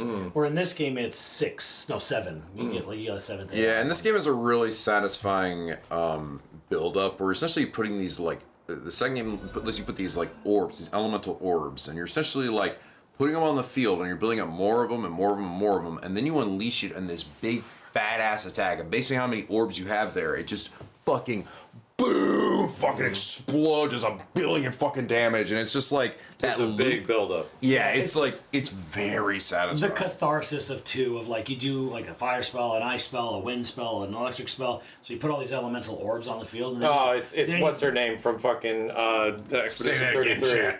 It's the paint chick from Expedition 33. You have to paint all of the different ones. And boom! Yeah, exactly. Yeah, it kind of functions a lot like that. So you do that, and then you just nuke the fuck out of them when you break them on a limit. That's cool. It's fun chores, mechanical chores, like instead of character chores. God, you know what I think is well, there's a couple great cutscenes in this game. I kind of, before it gets too late, I kind of want to see just like world running around to compare it to 2. Just to see how different they are, like comparatively, just visually. And the final DLC, do they iron out the combat, or is it mostly the same? They did. It's like was like what I'm trying to say is that in between the time difference that was the release of Xenoblade 3. Its critical reception, and then the release of the DLC, were there changes made to things that were like, where people were like, yeah, this is maybe not hitting as hard? Yeah, they adjusted some things, and I think in the DLC it's not really much. The class system is basically just like, class system. Everyone just has what they have. So they did. What I'm trying to say is, did they loosen the reins? Did they like kind of unzip? Yeah, because it's more like certain characters are just so fucking busted. Like Rex is in the DLC. Yeah, and look at this guy. Look at this. That's that small derpy child. Yeah, I figured as much. He grew up into this like Giga Chad big dude with a big dick, and he can basically he's so fucking stupid, and I love him. I love him. You mean like broken stupid? Yeah, like he just will. He can do so much damage. The problem is he does so much damage that even the tanks of the game like literally can't keep up with him. So he'll just be doing, literally doing like this move called double spinning edge. He gets this ability later which allows him to just continuously chain attacks and like because it refreshes the cooldown. So he'll just keep doing double spinning edge, double spinning, double. It's powerful and stupid. Yeah. So he like it looks really dumb and it does like a fucking shit ton. It's doing so much damage to everything around him that everything is just focusing on him. Your tanks can't do anything, and then it basically just ends with him going. This is like he's like double spinning, dup. I'm just gonna lie down now because he died. Lie down. That's his death. That's his death quest. So he like cashes out so hard and then he just fucking gets killed. He's just fucking dead. Yeah, pretty much. This does look a little bit better. Yeah, it's a little bit better. Like the lighting is better. Yeah. And the art style is overall much more cohesive. It's a little bit more like the art style is a little bit more. I hate to say realistic. A little bit more grounded. Yeah. It's less. Even the character designs are a little bit more quote. I mean, I hate to say the word realistic, but in the same way that is like Guilty Gear XR to Guilty Gear Strive. I would say Strive. This is a bit more Strive-ish. Strive or XR to Strive is probably a good way to. That's the only way I can describe it. Or it's like one's less anime, and it's like okay, so I guess that doesn't technically make sense. Yeah. It's like I have to explain this where it's like things are more grounded. Like like rooted in realism. Not realistic, but the belts and buckles kind of make sense. Instead of them just being there for the fuck of it. You know? Their eyes are a bit smaller. Yeah, like a little bit more rooted in a reality instead of it just being particularly fiction. Characters aren't just drawn to by like put them in this outfit. Put them in this outfit because they're so fucking hot. You know, look at those booty shorts. So God I found damn. this in the art book from the translation. I'm surprised because no one translated the full art book for 3, but the character designer said like. He straight up admitted, like, yeah, all the clothing was done in-house. Like, he said, I always designed the characters, but they didn't allow me to design the full outfit. and Monolith Soft did all the outfits and soldier uniforms and everything themselves. I think apparently he also got his, like, desk moved in front of, like... Yeah, Talk said I put him right in front of my office, and I basically would stay there long hours. You know, after, you know... To rein him in? Yeah, he said to rein him in. I treated him like putting the problem student at the front of the class. Wow, this is a level scale up here that I never saw in the previous game. Yeah. Holy shit. That's a long way out there. And for it to just be performing good. Yeah. Like, here's the thing. Just stop it for a second. Like, it does a really good job at scaling the most, like, background elements to a point where they just feel like they're far away instead of them being specifically just LQ, like low quality. Like it's really impressive. Yeah. The fucking grass is moving, bro. Like you're even moving the grass and shit. Like there's the reason no other devs are good at this. Like no other devs can like pull off worlds. The only thing we're seeing that's kind of comparable to this and like an actual high fidelity is in a game that I didn't find particularly fun, and it's that one that's coming out in a month. It's the one we played at Summer Games Fest. Oh, Crimson Desert. It is the Crimson Desert MMO, not MMO single player game. And it has some very impressive, like, world tech. Yeah. Yeah. And I hope the game's fun by the time it comes out. Finger gymnastics of the game. I couldn't believe it, dude. It was like, what are you asking me to do in this game? Like, this is wild. Let's put a different button prompt for every fucking... It was like the most cumbersome game I've ever played. It was fascinating. It was what it was. Yeah.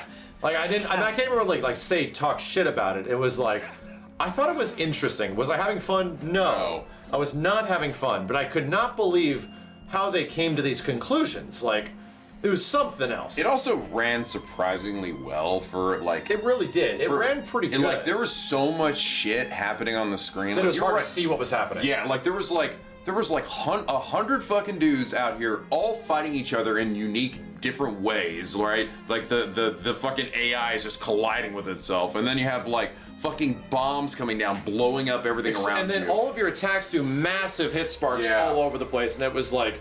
And it was... Okay, so the visual acuity of this game, it is very detailed, but there's too much fucking detail. Yeah. Like, I can't...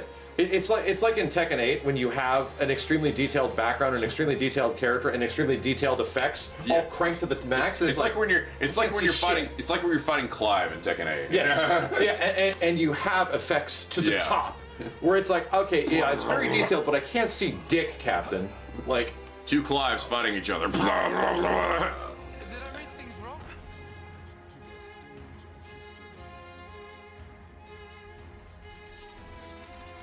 I had that in Horizon, where like there's too much detail going on. That like my brain just, I mean, I could walk, but I just, I'm just gonna fast travel. But there's so much detail. It's like, oh, there's things right there. Like she'll see like, oh, I can grab onto that thing right there. And I'm like, what thing? I'm like, wait, there's like, I'm like, everything's so hyper detailed. I was up on that rock there, but yeah, you can wander your way down. Yeah, dude, this looks crazy good. Like, I think it might be the OLED that's helping out a little bit. Yeah. I imagine this also suffers a lot in handheld mode. This one apparently a lot better. Yeah. Than 2 was. Like, it's a much smoother, like, handheld. Like, for example, this fucking big lizard that you're looking at that you're getting close to, I could not tell the difference of it looking, like, rough from a distance to it now looking better up close. Yeah. I didn't see the transition. Like, and that transition is like super obvious in a lot of like higher fidelity games. You know what I think it also helps? I think it's benefited by being lower resolution. It's like literally a CRT filter, like no kidding, where it's like the lower res. That's kind of why you were saying you were saying before had like the pop in is way less noticeable, and it is partially because of the lower res. It's lower res. I think that helps. I think if you release this game and it was like, here's like a 4K DLSS bitch ass version of this for some whatever reason. Yeah. I think maybe some of the technical limitations become a bit more obvious. That's why, like, I mean, in Final Fantasy VII Rebirth, when you're playing that shit at 4K 60, it's see like all that shit, like, you see that fucking grass coming in. That pop-in's popping in. Yeah, and I was like, one way is like these capybaras, they have like this fur texture on it. Yeah, I definitely see that. At some point, it's probably going to disappear from it. It's already gone. Yeah. Yeah, I see it. I'm not sure. There it is. There it is. Yeah. It's got a very slight fade in. You know, and that's what that is. That is like the resolution of it being relatively low is actually benefiting the selling of the effect. Like it's helping it. Like I wonder if some of this falls apart when you like render this out at a higher resolution. I kind of wonder. I mean, I've run this thing at 4K 60. Yeah. It's not bad. Actually, it's very nice to play at 4K 60. Certain things break. You'll even just doing certain things will crash the game. Because game logic's built up 30. There's this thing that like you harvest this like ether energy from the ground in the DLC, and if you do it at 60 frames, it will crash the game. Oh yeah, it'll hard crash it. Yeah, it doesn't know how to work. And if you just turn off the 60 frames toggle, and you do it, it's fine. Just get past it and then turn it back on. Yeah. So it's like that's this. Normal. Like people are like, why isn't there like a 60? Why isn't there a 60 frame upgrade for this game? And it's not like it's a hovering. It's not like it's an unlocked frame rate past 30, where it's like sometimes it'll be 60. No, it's locked 30. Locked 30. They're trying to keep it at 30 as much as possible because the game works around that logic. And the grass LOD is actually tied to logic. There's no way to actually.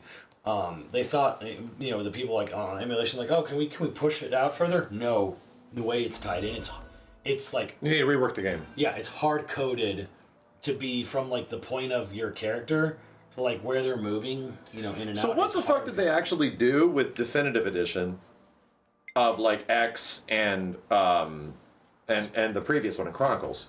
Are they still the same game code just with new assets? Correct. Definitive of Part 1, they changed the head and they changed the hands because they were like Wii hands. Okay. So, and they just did they do new texture work? They did some new texture work and then some texture work was up. So they're kind of more remasters. Yes. Okay. And they consider it more of a remaster. They're like, it's not a remake. And the faces are a lot better. So, well, I'm also assuming both of them, even on Switch 2, were they on Switch 2? No. Yeah.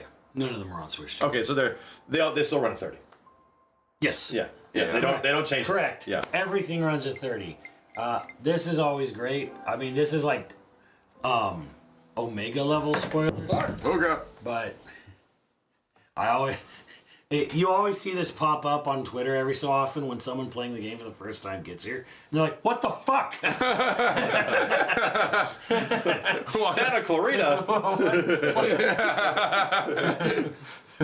Nice suburb. What the fuck? Yeah. A DoorDash pulls up. Yeah. What the fuck? Yeah. So anyway, me and my weebs walked in. This must be explained some way in the story. No, it's not explained at all. So you just come. Why does it look like Southern California? Yeah. Like literally like Southern California.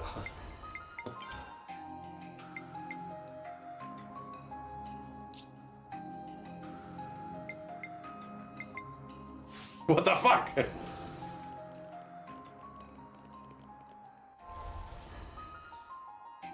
Okay, it's all backed up.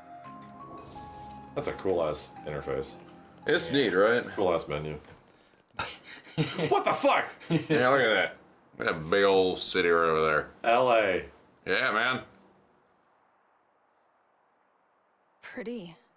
I've never seen anything like this. Wow, those towers. Oh, and at this point they got AI lip syncing. Oh, that's better. Because they don't have it. They didn't have it before It's Definitive. Yeah, they didn't have any lip syncing to the English dub, so it's all just completely off. Dude, it is fucking. I was just playing Remake again, and I was like, whoa, the lip syncing is like rough. And that was like early AI lip syncing. Yeah. Bro, and I fired up Rebirth. Rando Queen's Blood NPCs fully, every single word they say is fully lip synced. Like, and they have unique animations. I'm like, all right, straight up, you can like more things than Remake and Rebirth. The NPCs are not that. Yeah. The Rebirth NPCs are like 50 times better. Like every single NPC, it feels like they're high quality. Every bitch has their mouth. Every motherfucker's doing unique animations and stories and shit. This was even further back than those ones. The lad's got brawn and brains. I'm impressed. So what? We've traveled. Remember this guy look like a dumbass? What is Rex, like 30 here? Yeah, they don't actually say, but yeah. That's Shulk. That's Shulk. Underneath it. Old Shulk, he lost his arm in the war. Inside of it. Lost his. What the fuck is that explained? So Shulk and Rex were in the same world? No. Okay, that's probably the story. Yeah, That's point of the story. Yeah, so that's that all the drivers are brought together. Well, all the drivers, well, Alpha, eh? You basically learned that this sign. We said that there was just a dude that was the god, right? That's he's basically the architect. Basically, a dude, the scientist, went and did this experiment that caused the world to basically split into two different universes. Oh, okay. he accidentally, he tattooed himself a bit. Yeah, and he basically splits himself down the middle. And the first one is the antagonist of the first game, and then the other one is actually he's not the antagonist, he's the architect, and he's actually much nicer in the other game. This is the part of his brain that wasn't. Yeah, so that's the world tree. I was about to say, is that the world tree? Yeah. Correct. So what ends up being the big sort of like twist is at the end of the game when you're fighting like the final boss, is basically revealed that Shulk is also fighting his final boss at exactly the same time as moment in space. Yes, in a moment in time. So they're like basically he's like Rex has to kill Malos or before like the architect essentially dies, you know, because he's about to die. We know that we literally kill him in Xenoblade 1, so we're like, oh no, this is gonna end. So when he dies, So how did he do that? By the way, you remember this Zohar. The big Zohar. There's a Zohar in every Xeno game, and it has the same origin of where they found it. I'll be honest, I definitely forgot that in Xenogears 1. I don't even know if that even gets explained in Gears 1. Yeah, I definitely did forget that in that You game. find the Zohar, you talk to it, but like the backstory of all three franchises, same origin story, alien thing. I think that's the thing that like sort of gets me, where it's like in like the storytelling's fucking important. Like even in those old games, I remember the story of certain RPGs actually like really sticking with me, and I'm able to follow shit. I'm able to like decipher and figure out. I'm not just playing it for like the gameplay, which is a big deal when I was younger. The gameplay was really important. The game needs to be fun. I could play games just for gameplay, but like the RPGs that I remembered are the ones that the story was actually fucking cohesive. Yeah. And I don't remember why I was doing anything nearly at any point in Xenogears. Yeah. Like the beginning, maybe. Gears is such a mess. At that point, everything beyond that is just jump in the robots because they look cool and do some virtual on fights and run around and shit. He's gonna show you probably one of the best scenes in this game. And Oh my god, this thing's great. I think this is like why these games are good.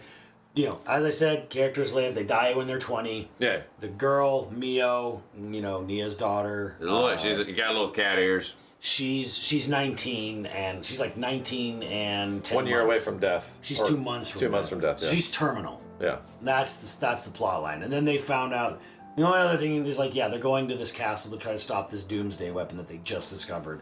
They're taking this detour. Oh yeah, and they both are what are they called, senders? They're buglers. They play. They basically they're like what Una was. Except they blow their flutes to send the dead to the beyond. Like especially the people that die at 20. Yeah. So or anyone who dies on the battlefield. Which is basically setting off the big energy to get sucked up by the big clock. So.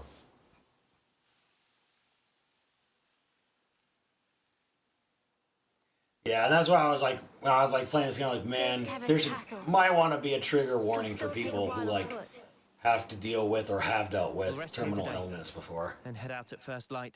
Because it gets rough.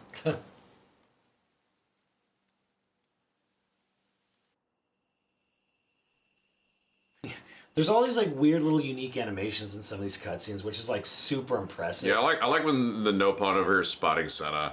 Just over there. What the fuck is that? Yeah, I know, right? Look at that big old weird thing. I was worried about the water. Water.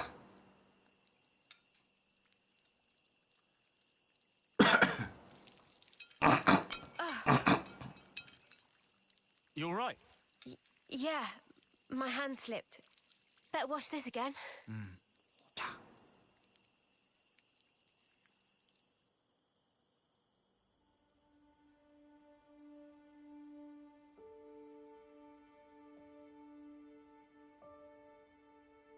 Yeah, it's the Ronnie the Witch and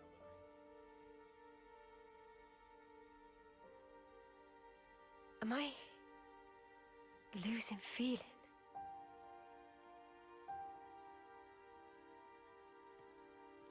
Tomorrow, we'll finally reach the castle lands. I want us to be at our readiest. We should run one final check of everyone's equipment. Fine for you, isn't it? All that time you've got. Hmm? We keep taking this at such a casual pace. Now Sword March seems so distant. Mia? What am I even doing? I can't. You still have 2 months left. If we take care of this now, we can ensure the colony's safety. Just maybe, we can make an ally of people in the castle. It'll make getting to Sword March a bit easier. Still! It's 2 months. Might as well be nothing. But... you did agree to doing this. Well, yeah, but... I know I did, but...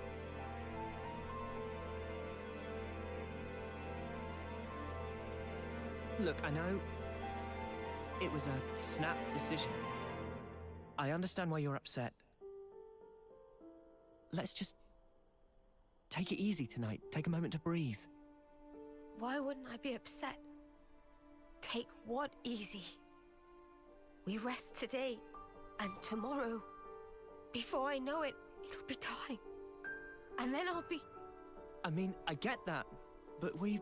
You don't get it! Not at all!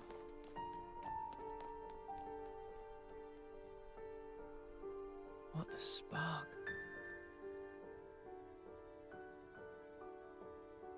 Noah, do you think you're perfect?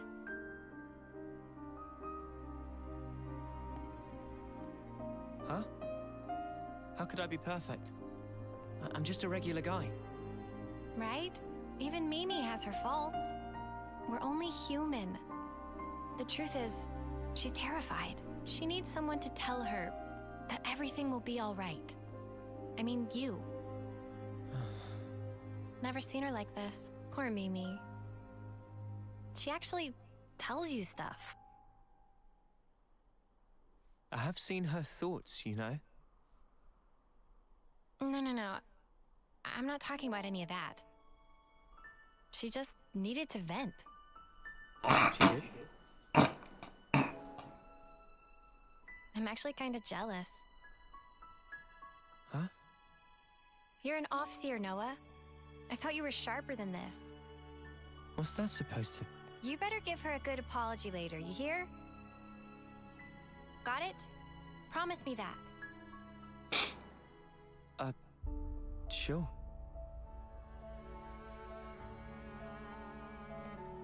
Obviously, she got Blade ancestry. But they don't know that. Yeah, Job, you chat. can count me out for any of that. Huh? Well, maybe. Maybe? What you mean?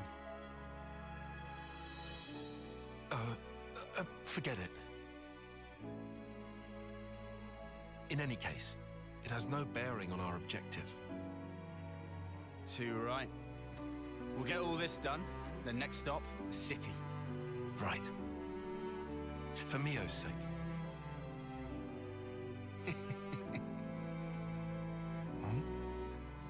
First time we've agreed on something, eh? It is. Hey. What's that in aid of? Do the right thing. Come on.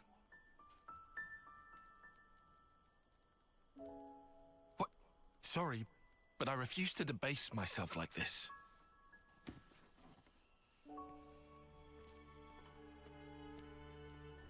All right. You be that way.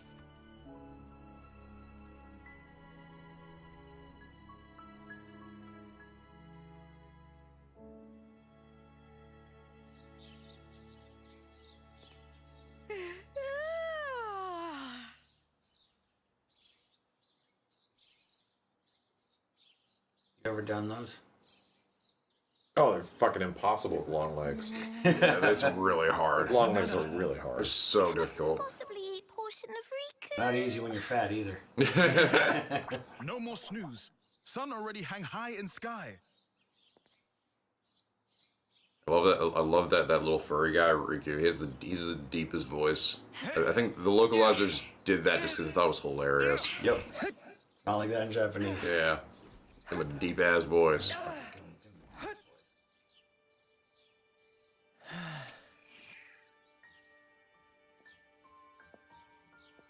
So this is the really cool Sorry part. about last night.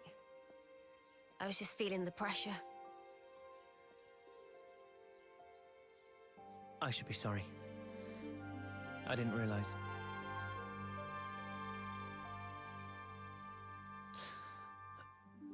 It must be tough for you, I'm sure.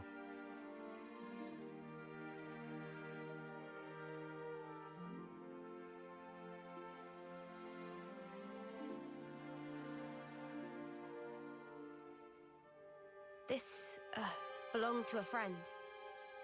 We served in the same colony. She was my officer partner. Miyabi was her name. So your officers sometimes work in pairs? Yeah. You know, I was surprised when you joined in and played alongside me back then. Anyway, one day there was an experiment, and she told me to keep on living. To live life in her stead, to fight on. But the stupid thing is, I was the one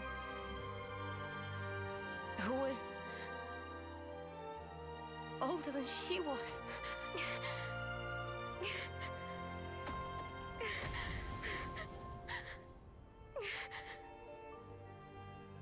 Now I see. That was...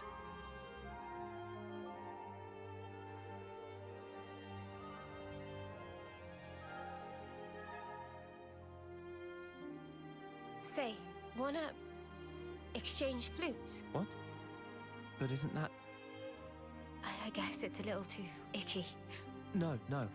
I don't care about that. I'm just trying to say... I just like it to be used a little longer. To make up for the time Miyabi lost. You'll still be around after me. Mio. I get it. All right, it's a trade. You should know. Mine's seen better days too. Don't worry. I don't really mind either.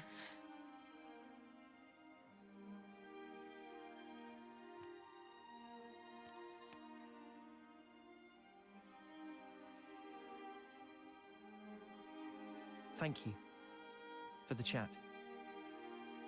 I'm kind of surprised. Surprised? Even after interlinking, there's still things I don't know about you. Well, of course. How can you when there are things I don't understand myself? You're not going to pick up on everything. Gotta put it into words first. Yeah, but it doesn't always work, even then. Like last night. Oh, that was me being selfish. But now, I feel like we're starting to get on the same wavelength. Maybe interlinking just helped that along. To bring us a little closer together. Maybe, yeah. That might just be it.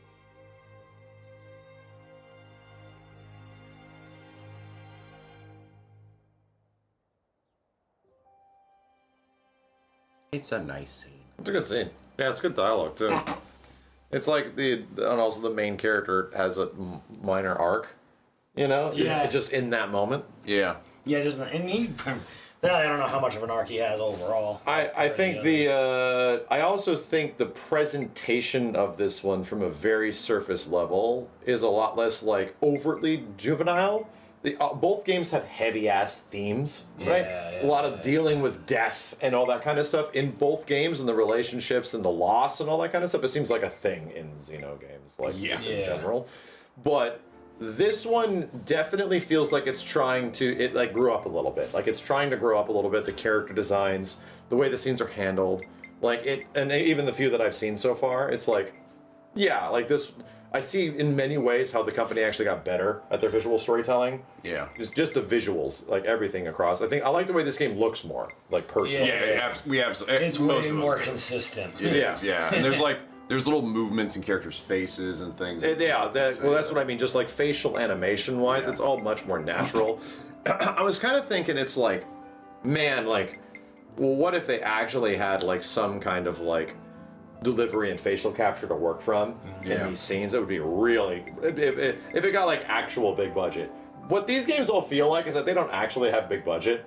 They feel like they're all made with very small, tight-knit crews that are really good at doing this, and they're good at working within limitations. They're insane programmers and insane artists. Yes. They all like put this together. You know? Like, and it's almost like if they had the ability to like have like FF7 remake budget and access to stuff, like what would that be like? Well, we're kind of excited because Switch 2 finally has some horsepower under the hood. Yeah. So how do they utilize that? I see it. Because like, that's interlinking when they combine. They form into one being. It's kind of like Dragon Ball shit. Yeah. Yeah. But like, they're doing like all kinds of crazy work with their cutscenes and animation and stuff. These are in-engine cutscenes now. Sure are. Yeah. I'm actually really glad when games nowadays keep everything in engine. I think cutting to CG is jarring. And I don't like it. I don't like it. I don't like it in FF7. Yeah. I don't like it in Remake or Rebirth. I don't like it. I just keep it in engine, dude. Yeah. Yeah, and it's funny. It's funny too. I generally don't think the characters look better in the CG and FF7. To me, it takes me away. It takes me out of the scene. They almost got like this weird like some of their faces like they're not good. Kind of uncanny. Yeah, they're not good. Keeping it in engine has like the Metal Gear aspect of it. It like keeps it immersive. Because guess where your brain goes? Your brain goes to, oh, I'm watching a cutscene. Yeah. I know I'm not going to be able to. I know I'm not ever going to be able to play this. You know? Yeah. What's the matter, Uni? You're too slow.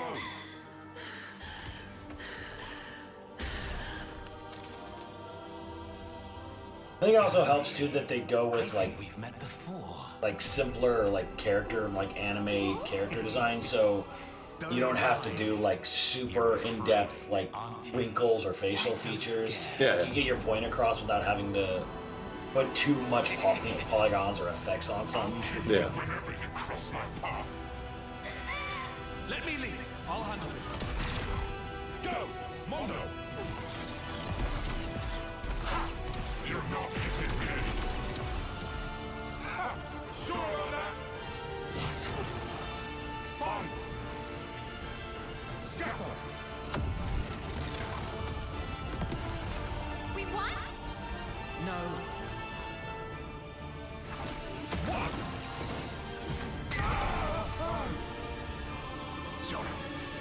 Sorry, I don't think so. You'll have to do something about me first. You'll never win this otherwise.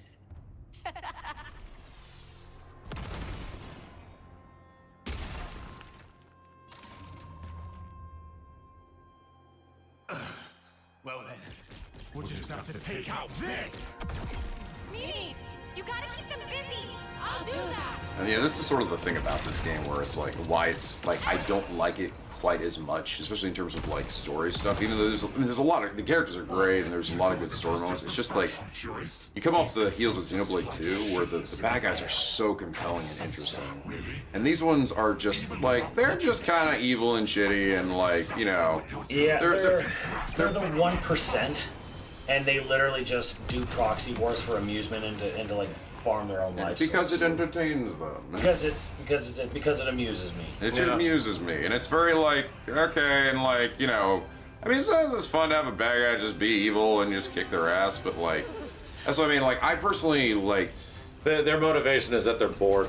Yeah, Yes. Yeah, that's not good. They're controlling. They control the world and they're bored. Even if you're a bad guy that's after money and power, that's more than just being bored. Yeah. Like, being bored is not never a good motivation for a character. Well, there is one other thing, and that is they're keeping time frozen. This whole game takes place within like a span of a second. It's in a time loop, and so the point is that like the two universes of 1 and 2 are about to combine and annihilate each other. So they built this thing called the Ark to basically protect.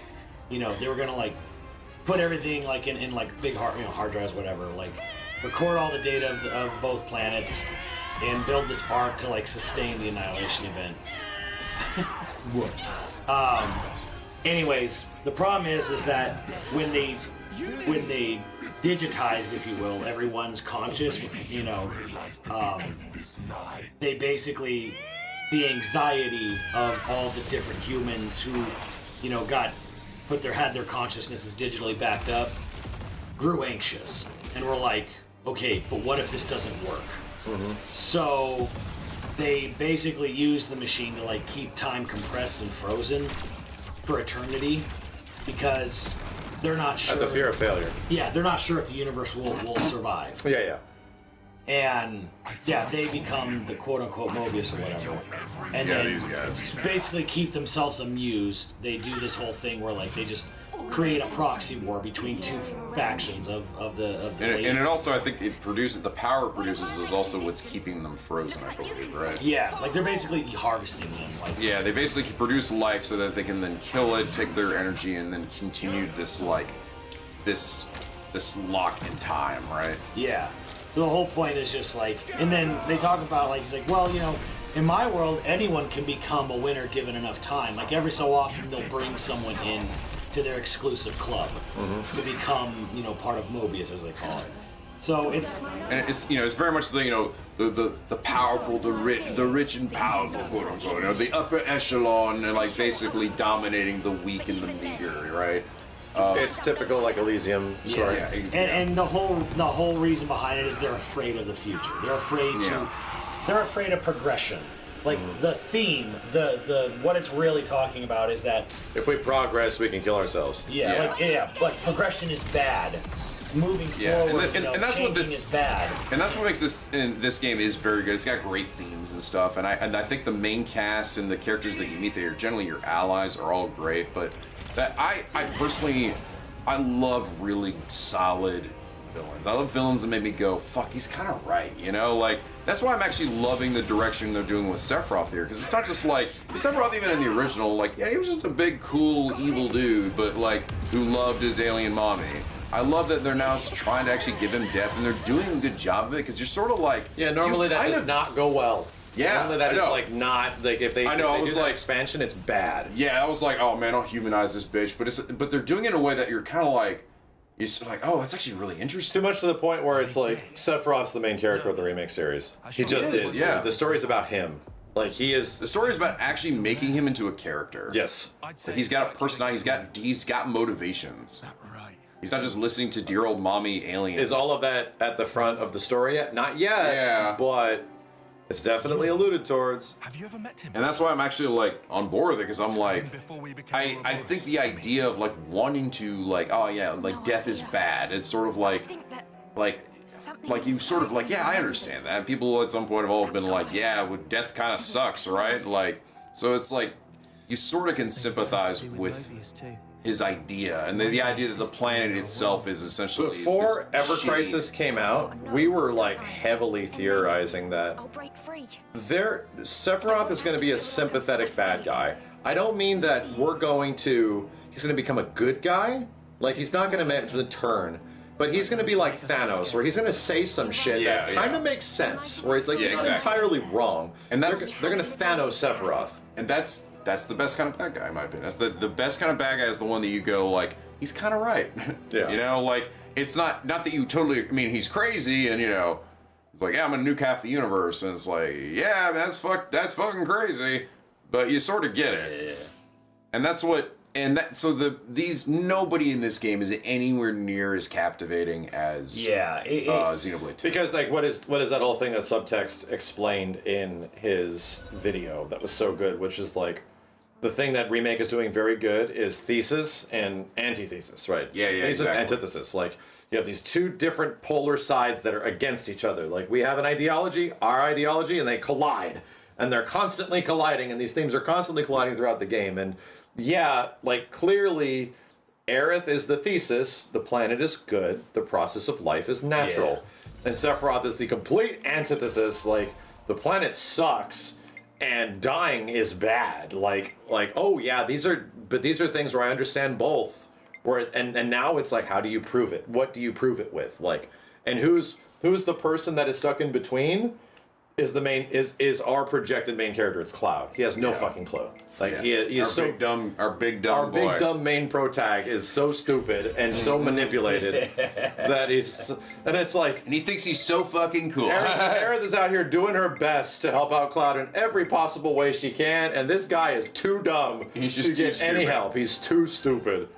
Like, that's the one thing. The reason that FF7's story moves forward is because Cloud is so dumb. He'll always move forward. And like, Tifa's too scared to tell him. Tifa's too scared. Tifa's too scared to tell him what a dumb bitch he is. You know what I really like about the remake series too? Is that like, there's a great like hidden subtext around the original game that like every character is hiding who they are.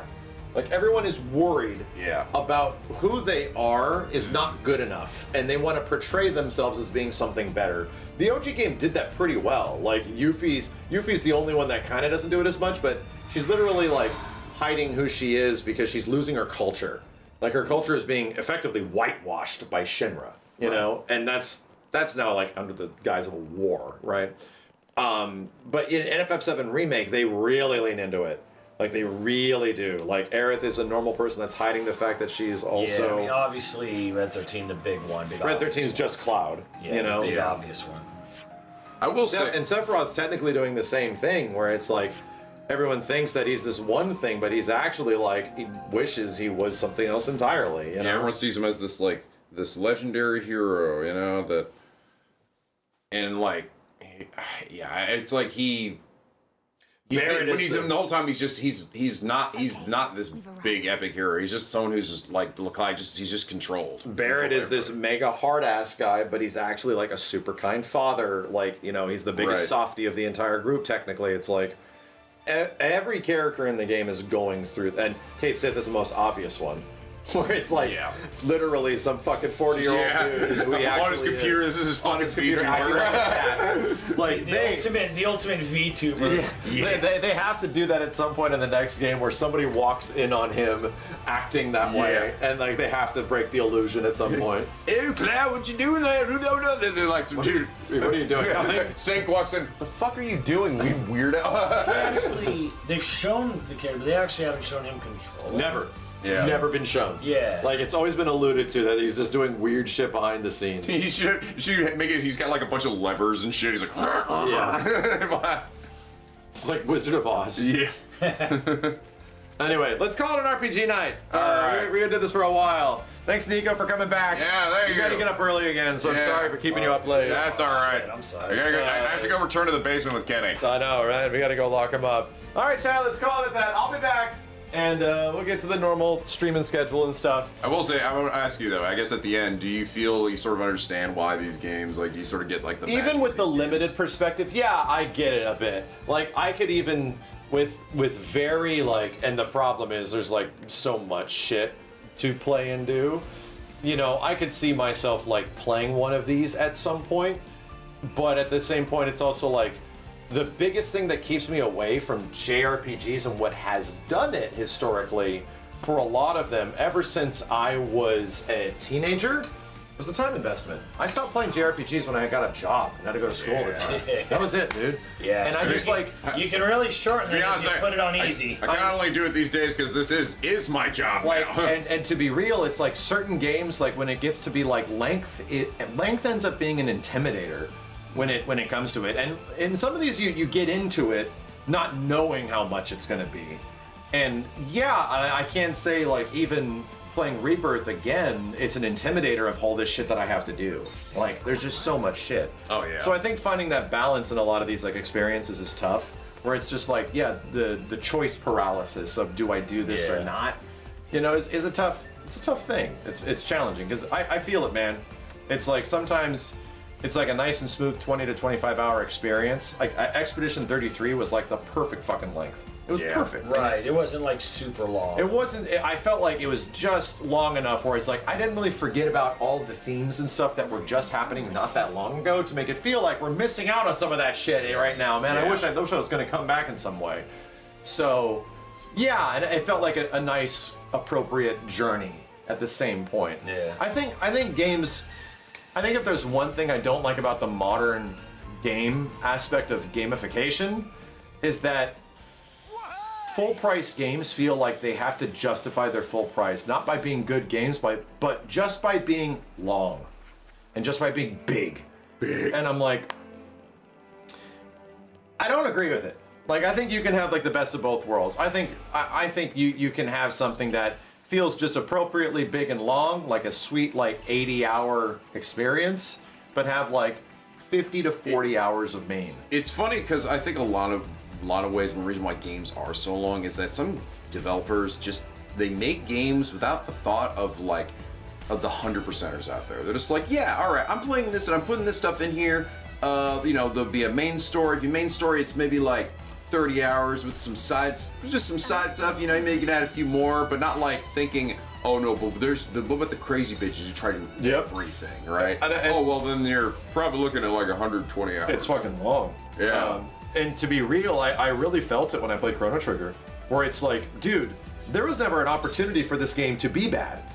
Yeah. The game never even like gave itself an opportunity to be bad because there was never like, it's not long, don't get me wrong, but it just didn't get the chance to. You know what's funny? I actually played a game recently for the first time that I felt the exact same way about. And it was a little game called the Super Mario RPG, the original one. They did the remake for that. I'd actually never played the original game, and it is like a 15 to 20 hour little RPG. It's Chrono Trigger length, yeah. It is. It is short. It is very short, and it's just like, I played it and I got to the end of it. I'm like, I understand why everyone loves this game. This game is it's just, there's no fat, and everything in it's generally just exceptional. Like I'm like, I don't even know if I really have much to criticize the game for. It's like it wasn't even long enough to be like for me to find some like big fault, like before the battle system to get kind of boring, or for the story to go on for like a little too long. It's just like, or you've been hanging out here for too much. I've been doing this for a little too long. All killer, no filler. Yeah, like that's my RPG. Yeah, I played it and went like, yeah, I absolutely get why some people say this is one of the best games ever, and the music's godlike, and it's just, it's just there's not much to really like. I could criticize about it, and Chrono Trigger's like kind of the same way. Yeah. The only game that I honestly have felt that is like, this is pretty long, and you could turn it into a pretty long adventure, and it's still really good. Like, there's very few parts of this where I'm not having, like, I'm like either been doing this for too long or I'm not particularly having a great time. And to be honest, it's fucking Final Fantasy VII. Like, it's that perfect length of still being like a 35 to 40 hour game on first playthrough. And if you're willing to push this shit out, you can push it to be like, 47, 48, 50 hours. And it still feels like a long, expansive game. On OG 7? Yeah, OG. Yeah. Specifically OG. Like, it still manages to be long enough and be high quality enough throughout enough of it that I don't feel like I've been meandering too long. And I feel like that's what Part 3 could do. It could do. It could be an all killer, no filler situation where it's like, dude, what time does the next game have to meander too much? Like, and that's the thing where it's, I hope. It's like, yeah, just don't, like, for example, in Remake, the bike sequence just goes on for about a few minutes too much. Long, yeah. And I'm just like, I've been doing this for a little too long, my dude. It isn't, like, just let's get going. Let's get going. Like, yeah, like the original bike section we did, it was about the good length, and then the new one went on for like another like 2 more minutes, and you're just like, okay, all right, I get it. I get it, man. Like, yeah, this is supposed to be lasting a while, So, yeah, I think it's a thing that in like modern games, the games feel like you have to justify their quality by their length. Yeah. And that's just like, I don't even think it's a fault of the devs. That's just because what most people look for. Like, most people are like, oh, if it's a $70 game, it better be like 100 hours. You gotta get like 100 fucking hours. There's I think a little back and forth there personally, where I don't agree with it. Where sometimes it's like, okay, like what's the game that's coming out? Like Mario Tennis, if it's coming out this month, okay, or February, and it's like it's a $70 game, and I'm like, Or fucking. I'm like $70 for Mario Tennis. Like I get it, it's new, but like there's times I'm like, really, like, are we justifying this? Like Mario Kart World's $80, brand new. Yeah. And I'm like, I got it for 50 with the system, and I feel like 50 was much closer to like the appropriate price for how much that game has, what it offers. Yeah. Like I do feel sometimes, like especially with Nintendo, because like. You know, there'll be like that Yoshi game's gonna come out, Yoshi and the Amazing Book or whatever, and it's probably gonna be a cute 8-hour experience. But you know what you're getting. And it's gonna be $70.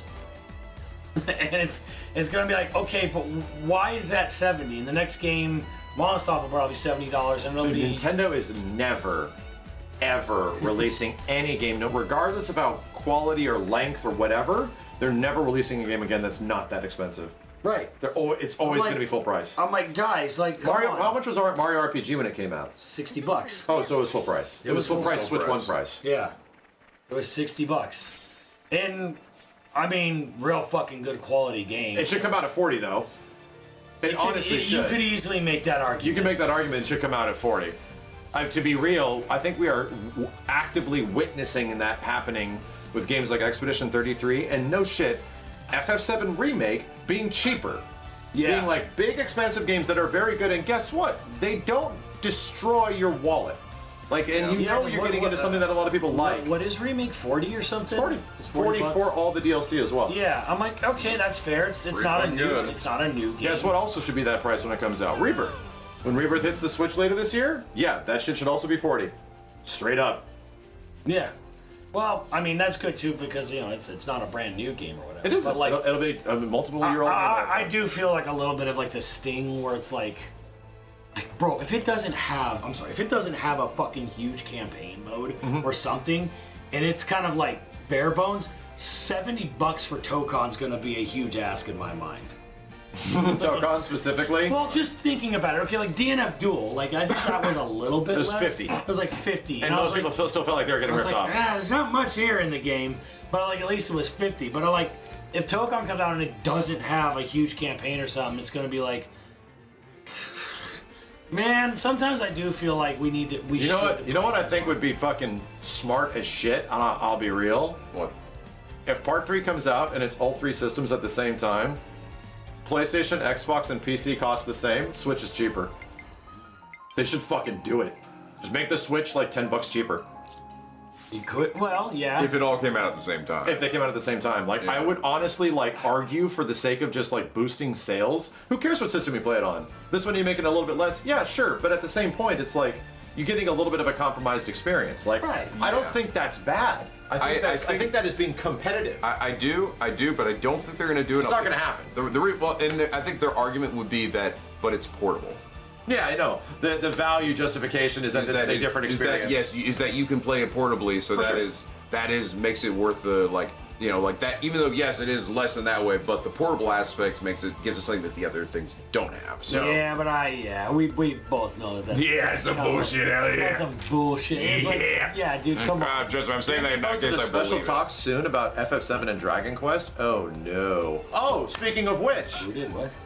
Genki, the news guy. There's a special talk video about FF7 and Dragon Quest from Square. Is that recently? So guess what was heavily rumored today? What? And rumored to be happening. State of Play on the 12th. On early February. Heavily rumored that is the day. Well, Nintendo also first week. We did go to Disneyland. That's probably why it happened. Okay. Well, last week I went to Disneyland, and then they did the Mario Galaxy Direct, and then yesterday we were at Disneyland, and they announced the Tamagotchi Life Direct. Yeah.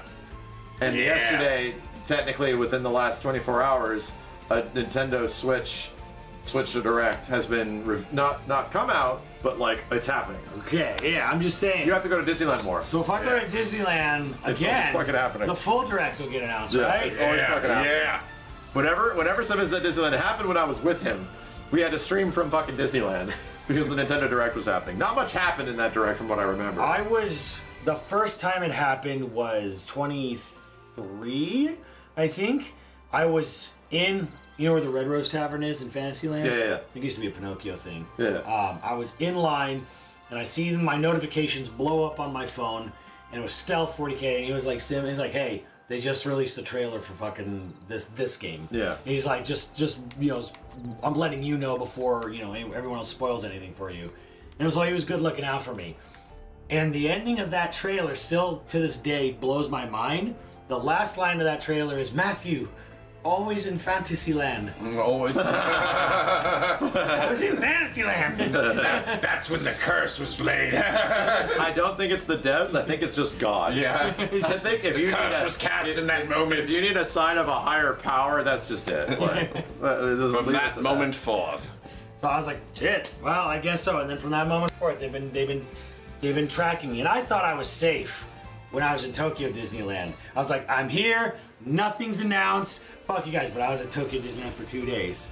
And at 10 o'clock at night... Was it Xenoblade X? Got announced. Yeah. That's fucking crazy. I was like, I put out a tweet that morning. I'm here. Nothing's announced. Fuck you guys. Curse is lifted. And then I was like a day later. Yeah, not even a day, like 10 hours later, and I was like... God's watching this shit, he's like, look at this dumb bitch. check this shit out, watch this. It's like some JoJo shit. Oh, he's got a 2-day pass, well, you know what? He's still there. That's fucking funny. That's fucking funny. So wait, what's the... let me see. What's this Gabby thing? Let me see what Genki said. Hold on a Genki, second. Gabby, So yeah, on the 12th, heavily rumored to be State of Play, and it's like, okay, bets are on, dude. Like, straight up, that's where FF7's shown. I think it's happening. I think straight up, if there is a State of Play on the 12th, straight up, they're showing FF7. It's going to be a teasery, and almost like a see you at summer or some shit. Like, see you at Summer Game Fest. If they say Summer Game Fest, I'm gonna shit my pants. If that gets revealed as like a playable build of some kind, I'm gonna take a doo-doo in my big boy pants. Dragon Quest creator and FF series producer Katase will do a special talk video on YouTube tomorrow at 9 p.m. Japan time. They'll talk about their thoughts on each of the other franchises, on each other's franchises, the difference between Dragon Quest, Final Fantasy, and Depressing remakes. Okay, so it's like, it's just a little thing. It's more of like slapping each other on the ass. Yeah, it's just a Square being cozy with Square. But hey, and I think I told you this. I'm like, there's a very real possibility that 7-3 and Monosoft's next game come out within like a couple months of each other. That would be fucked up. I'll be happy as shit, dude. I mean, I'll be excited as fuck. I'll be like, I'd just be a lot, okay? That'd be 2 big fat ass playthroughs. Bro, as long as I get 1 month between them, I'm fucking good. I'm very good. Monster Hunter Wilds expansion teaser copium. It's gonna happen at some point. I think that's gonna happen. How long did it take for Iceborne and Sunbreak after? So, if we're talking about previous games, yeah, the DLC would be dropping around September of this year. Yes. Okay. Legit. So it's what, 18 months? It's like it's like a year and a half ish. I have a feeling it'll probably be announced at like Summer Game Fest. I think it could be announced at say for Summer Games Fest or like a spring, like a little bit later, like May to June as State of Play, which is where it's kind of been before. That'd be dope. It would be. Well, this game looks way fucking. The lighting in this looks way fucking better than Xenoblade 2. That I just straight up. Oh yeah. Like on this TV especially, like this is insanely impressive. Yeah, oh, and this is like the farthest. This is like their latest game besides X. Yeah, this is the DLC. I mean, you can tell. Like it's they got this shit down Holy pat. shit. So they did everything they could to make this potato sing. Which is why when people are like, see what happens when Game Freak doesn't have like limited armor, I'm like, bitch, shut the fuck up. Look at this. Like, hardware was never the issue. It's talent. This is a talent-based industry. Yeah. Like it's honed talent. These guys have stuck on this engine forever. They have all these like tools and modifications to their engine to make this shit work this way. This is what happens when you have a dev that stays on the same shit for like 10 years. 10 plus years. Yeah. And they're just good at doing it and they know exactly how to get better results. Like, it's honestly like FF7 Steve. Exactly. It's like the one thing about finally having a Final Fantasy aspect where like these devs have just been continually sticking to one thing and getting better at it. So you know the next game's gonna feel like a significant fucking upgrade. Actually, yeah, you know what? It's kind of funny to put it that way. In a lot of ways, actually, almost like a benefit that the game was split the way it was because it's essentially leading to them. They're learning every time. They're learning every time, and you know that the next game is going to be improved on from the previous. Yeah, they're not like, well, what if they try to do everything at once? What happens, chat, when you get like a bunch of devs split up and working on different things and they're on the same franchise, you'll get sequels to games, but sometimes that sequel does not actually feel like an upgrade from the previous fucking game. Yeah. Like, it's like, oh, why are we backtracking on stuff? Like, Call of Duty is notorious for this shit, where it's like things pretty much go backwards, and we have to wait for 2 more games for them to fucking move forwards. It's like, god damn it, dude, because there are different developers with different ideologies in the same franchise doing this shit. So it's like, Final Fantasy was the same way. Like, even in Final Fantasy 16, some shit felt like backtracked in some ways, where it's like, oh, I thought we learned to fix this. And no, actually, no, we didn't. Like, it's because those were different people. So in one way, it's like, yeah, it's kind of like great that this compilation of FF7 shit nowadays from the remake series, we know we're getting 3 very different games. Like, number 1 was a Yakuza game, straight up. It was just a Yakuza game with Final Fantasy VII characters, and its structure and theming and jokes and all that kind of shit. Like, yeah, it just was. And the second game was its own, like, mixture of, like, a Ubisoft sort of thing and their first attempt at open world and all this shit. And it's like, so what the fuck is the third game? Fuck is that? Like, we don't know. Like, what the hell is the third game going to be? I think flight's going to be a big thing. I think you're going to have Highwind combat. Obviously, it's going to be a game about traversal. A game about, like, I think that world exploration. The thing I'll be curious about is, like, yeah, it's just like, how do you implement Highwind combat? Is it like, am I blasting them with, like, gun turrets on the ship? Or am I just simply, like, going to have my team leap onto, like, another ship and beat their ass, or like jump on some monsters, right? How do monsters, like, think about it? In the original, like, you never really encountered monsters in the air, so like, how do you have them meet you? You do, actually. You run into the ultimate weapon. Yeah, I mean, you run into those guys. And then what happens in that fight? You just fight him from the bridge. Yeah, but you don't. But what I mean is, you don't run to, like, regular enemies, right? You're not just, like, flying through the air and you get like a regular encounter. So. I think, in the same way, you're in a submarine, and you actually get into engagements in the submarine technically, in OG FF7. Technically, like you don't after the first minigame quest, but you do. So I think you will. I think they're gonna have that shit. I think there's gonna be, like, enemy subs and shit like that. There's gonna be Shinra air support that you're gonna have to go after, and monsters in the air and stuff like that. I think there will be things like that. I think Skies of Arcadia has shown that you probably should get a ship like the Highwind and be able to upgrade it and shit. Yeah. That makes sense if you can customize your Highwind and give it parts and stats, and those are now things that you can get to make it better. And pimp out my Highwind! To go to new areas. Yeah, it's going to be such an integral part of the game, so it's like, yeah. I think it will. Oh, dude, there's going to totally be, like, paint jobs that you can do for your Highwind. Dude, what was remember what they were fucking saying when they were in Saudi Arabia and they were interviewed? Like the big theme of the next game, Highwind. You can't. It's a critical part of the game. He said Highwind so much for stuff that I'm like, no, there's no way. There's no way this is just you point A to point B shipping, and even flying around. Like, this will be a huge part of the game, and they must have come up with something very fun. Yeah. If you are engaging with the Highwind in this fashion, like, very fun. So, yeah, I hope so. Like, it's going to be our mode of travel. Actually, you know what? I almost think I think that the tiny Bronco, because part of me's almost wondered, why did they, like, change the tiny Bronco this way? Why did they make it so you actually repair it in the end and you can fly off with it? It's like, oh, that's weird. Even if it's like, why couldn't it have been like, why did we have to hop on the tiny Bronco and fly away? Why couldn't we just, all right, we're moving to the next destination, guys. We got to make our way to the northern crater. It's like, instead we hop on the airplane and fly away. But it's like, why would you do that?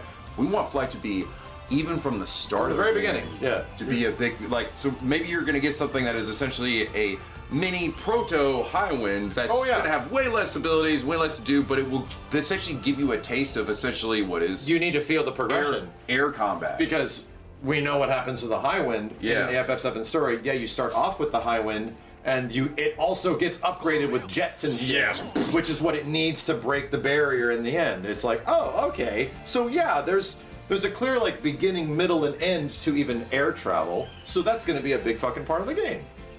Purely to have the visual of the plane flying away from Aerith, I think that's going to have a bit more. Like, do you think... I think it's all thought out. So you think... is Chad, you thinking like, oh, so we did it. We fixed the plane, flies off, instantly crashes again. No.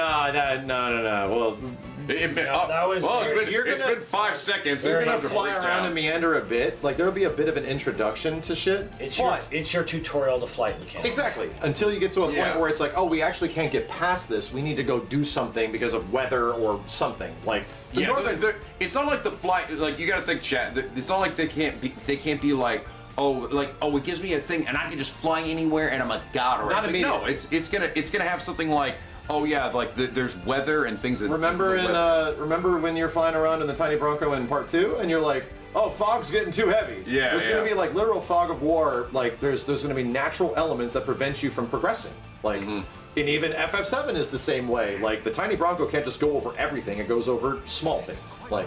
There needs to be a proper progression. I assume it's actually probably going to make it like, oh, you can only land it in very specific spots. Yes. You know, it's going to be like, it's going to be pretty limited. But unlike the Mega Highwind, which is like you don't land everywhere. Guess what your party does? The rope down. You do the fucking rope, which was what happens in the final area of part 3, of the OG game. And that actually is going to make it.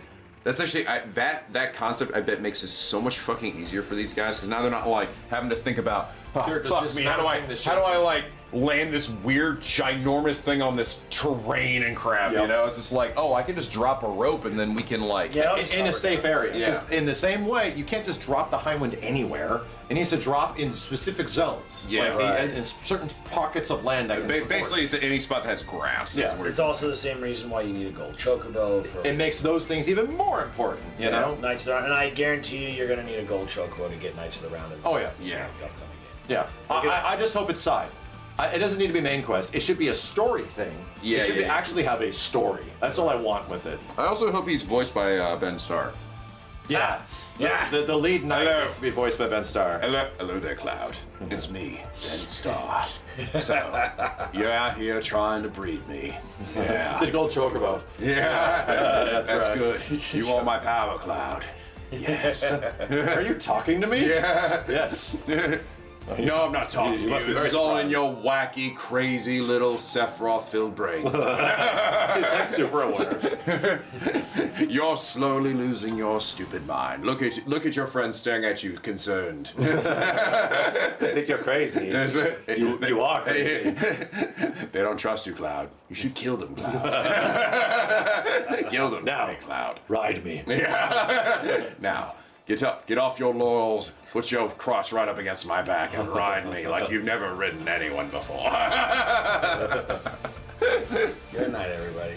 All right, and that we call it. Yeah. All right. Good night, everybody. I'll see you next time. Night, chat. See you later. Bye-bye. Woo! Yeah. Bye-bye.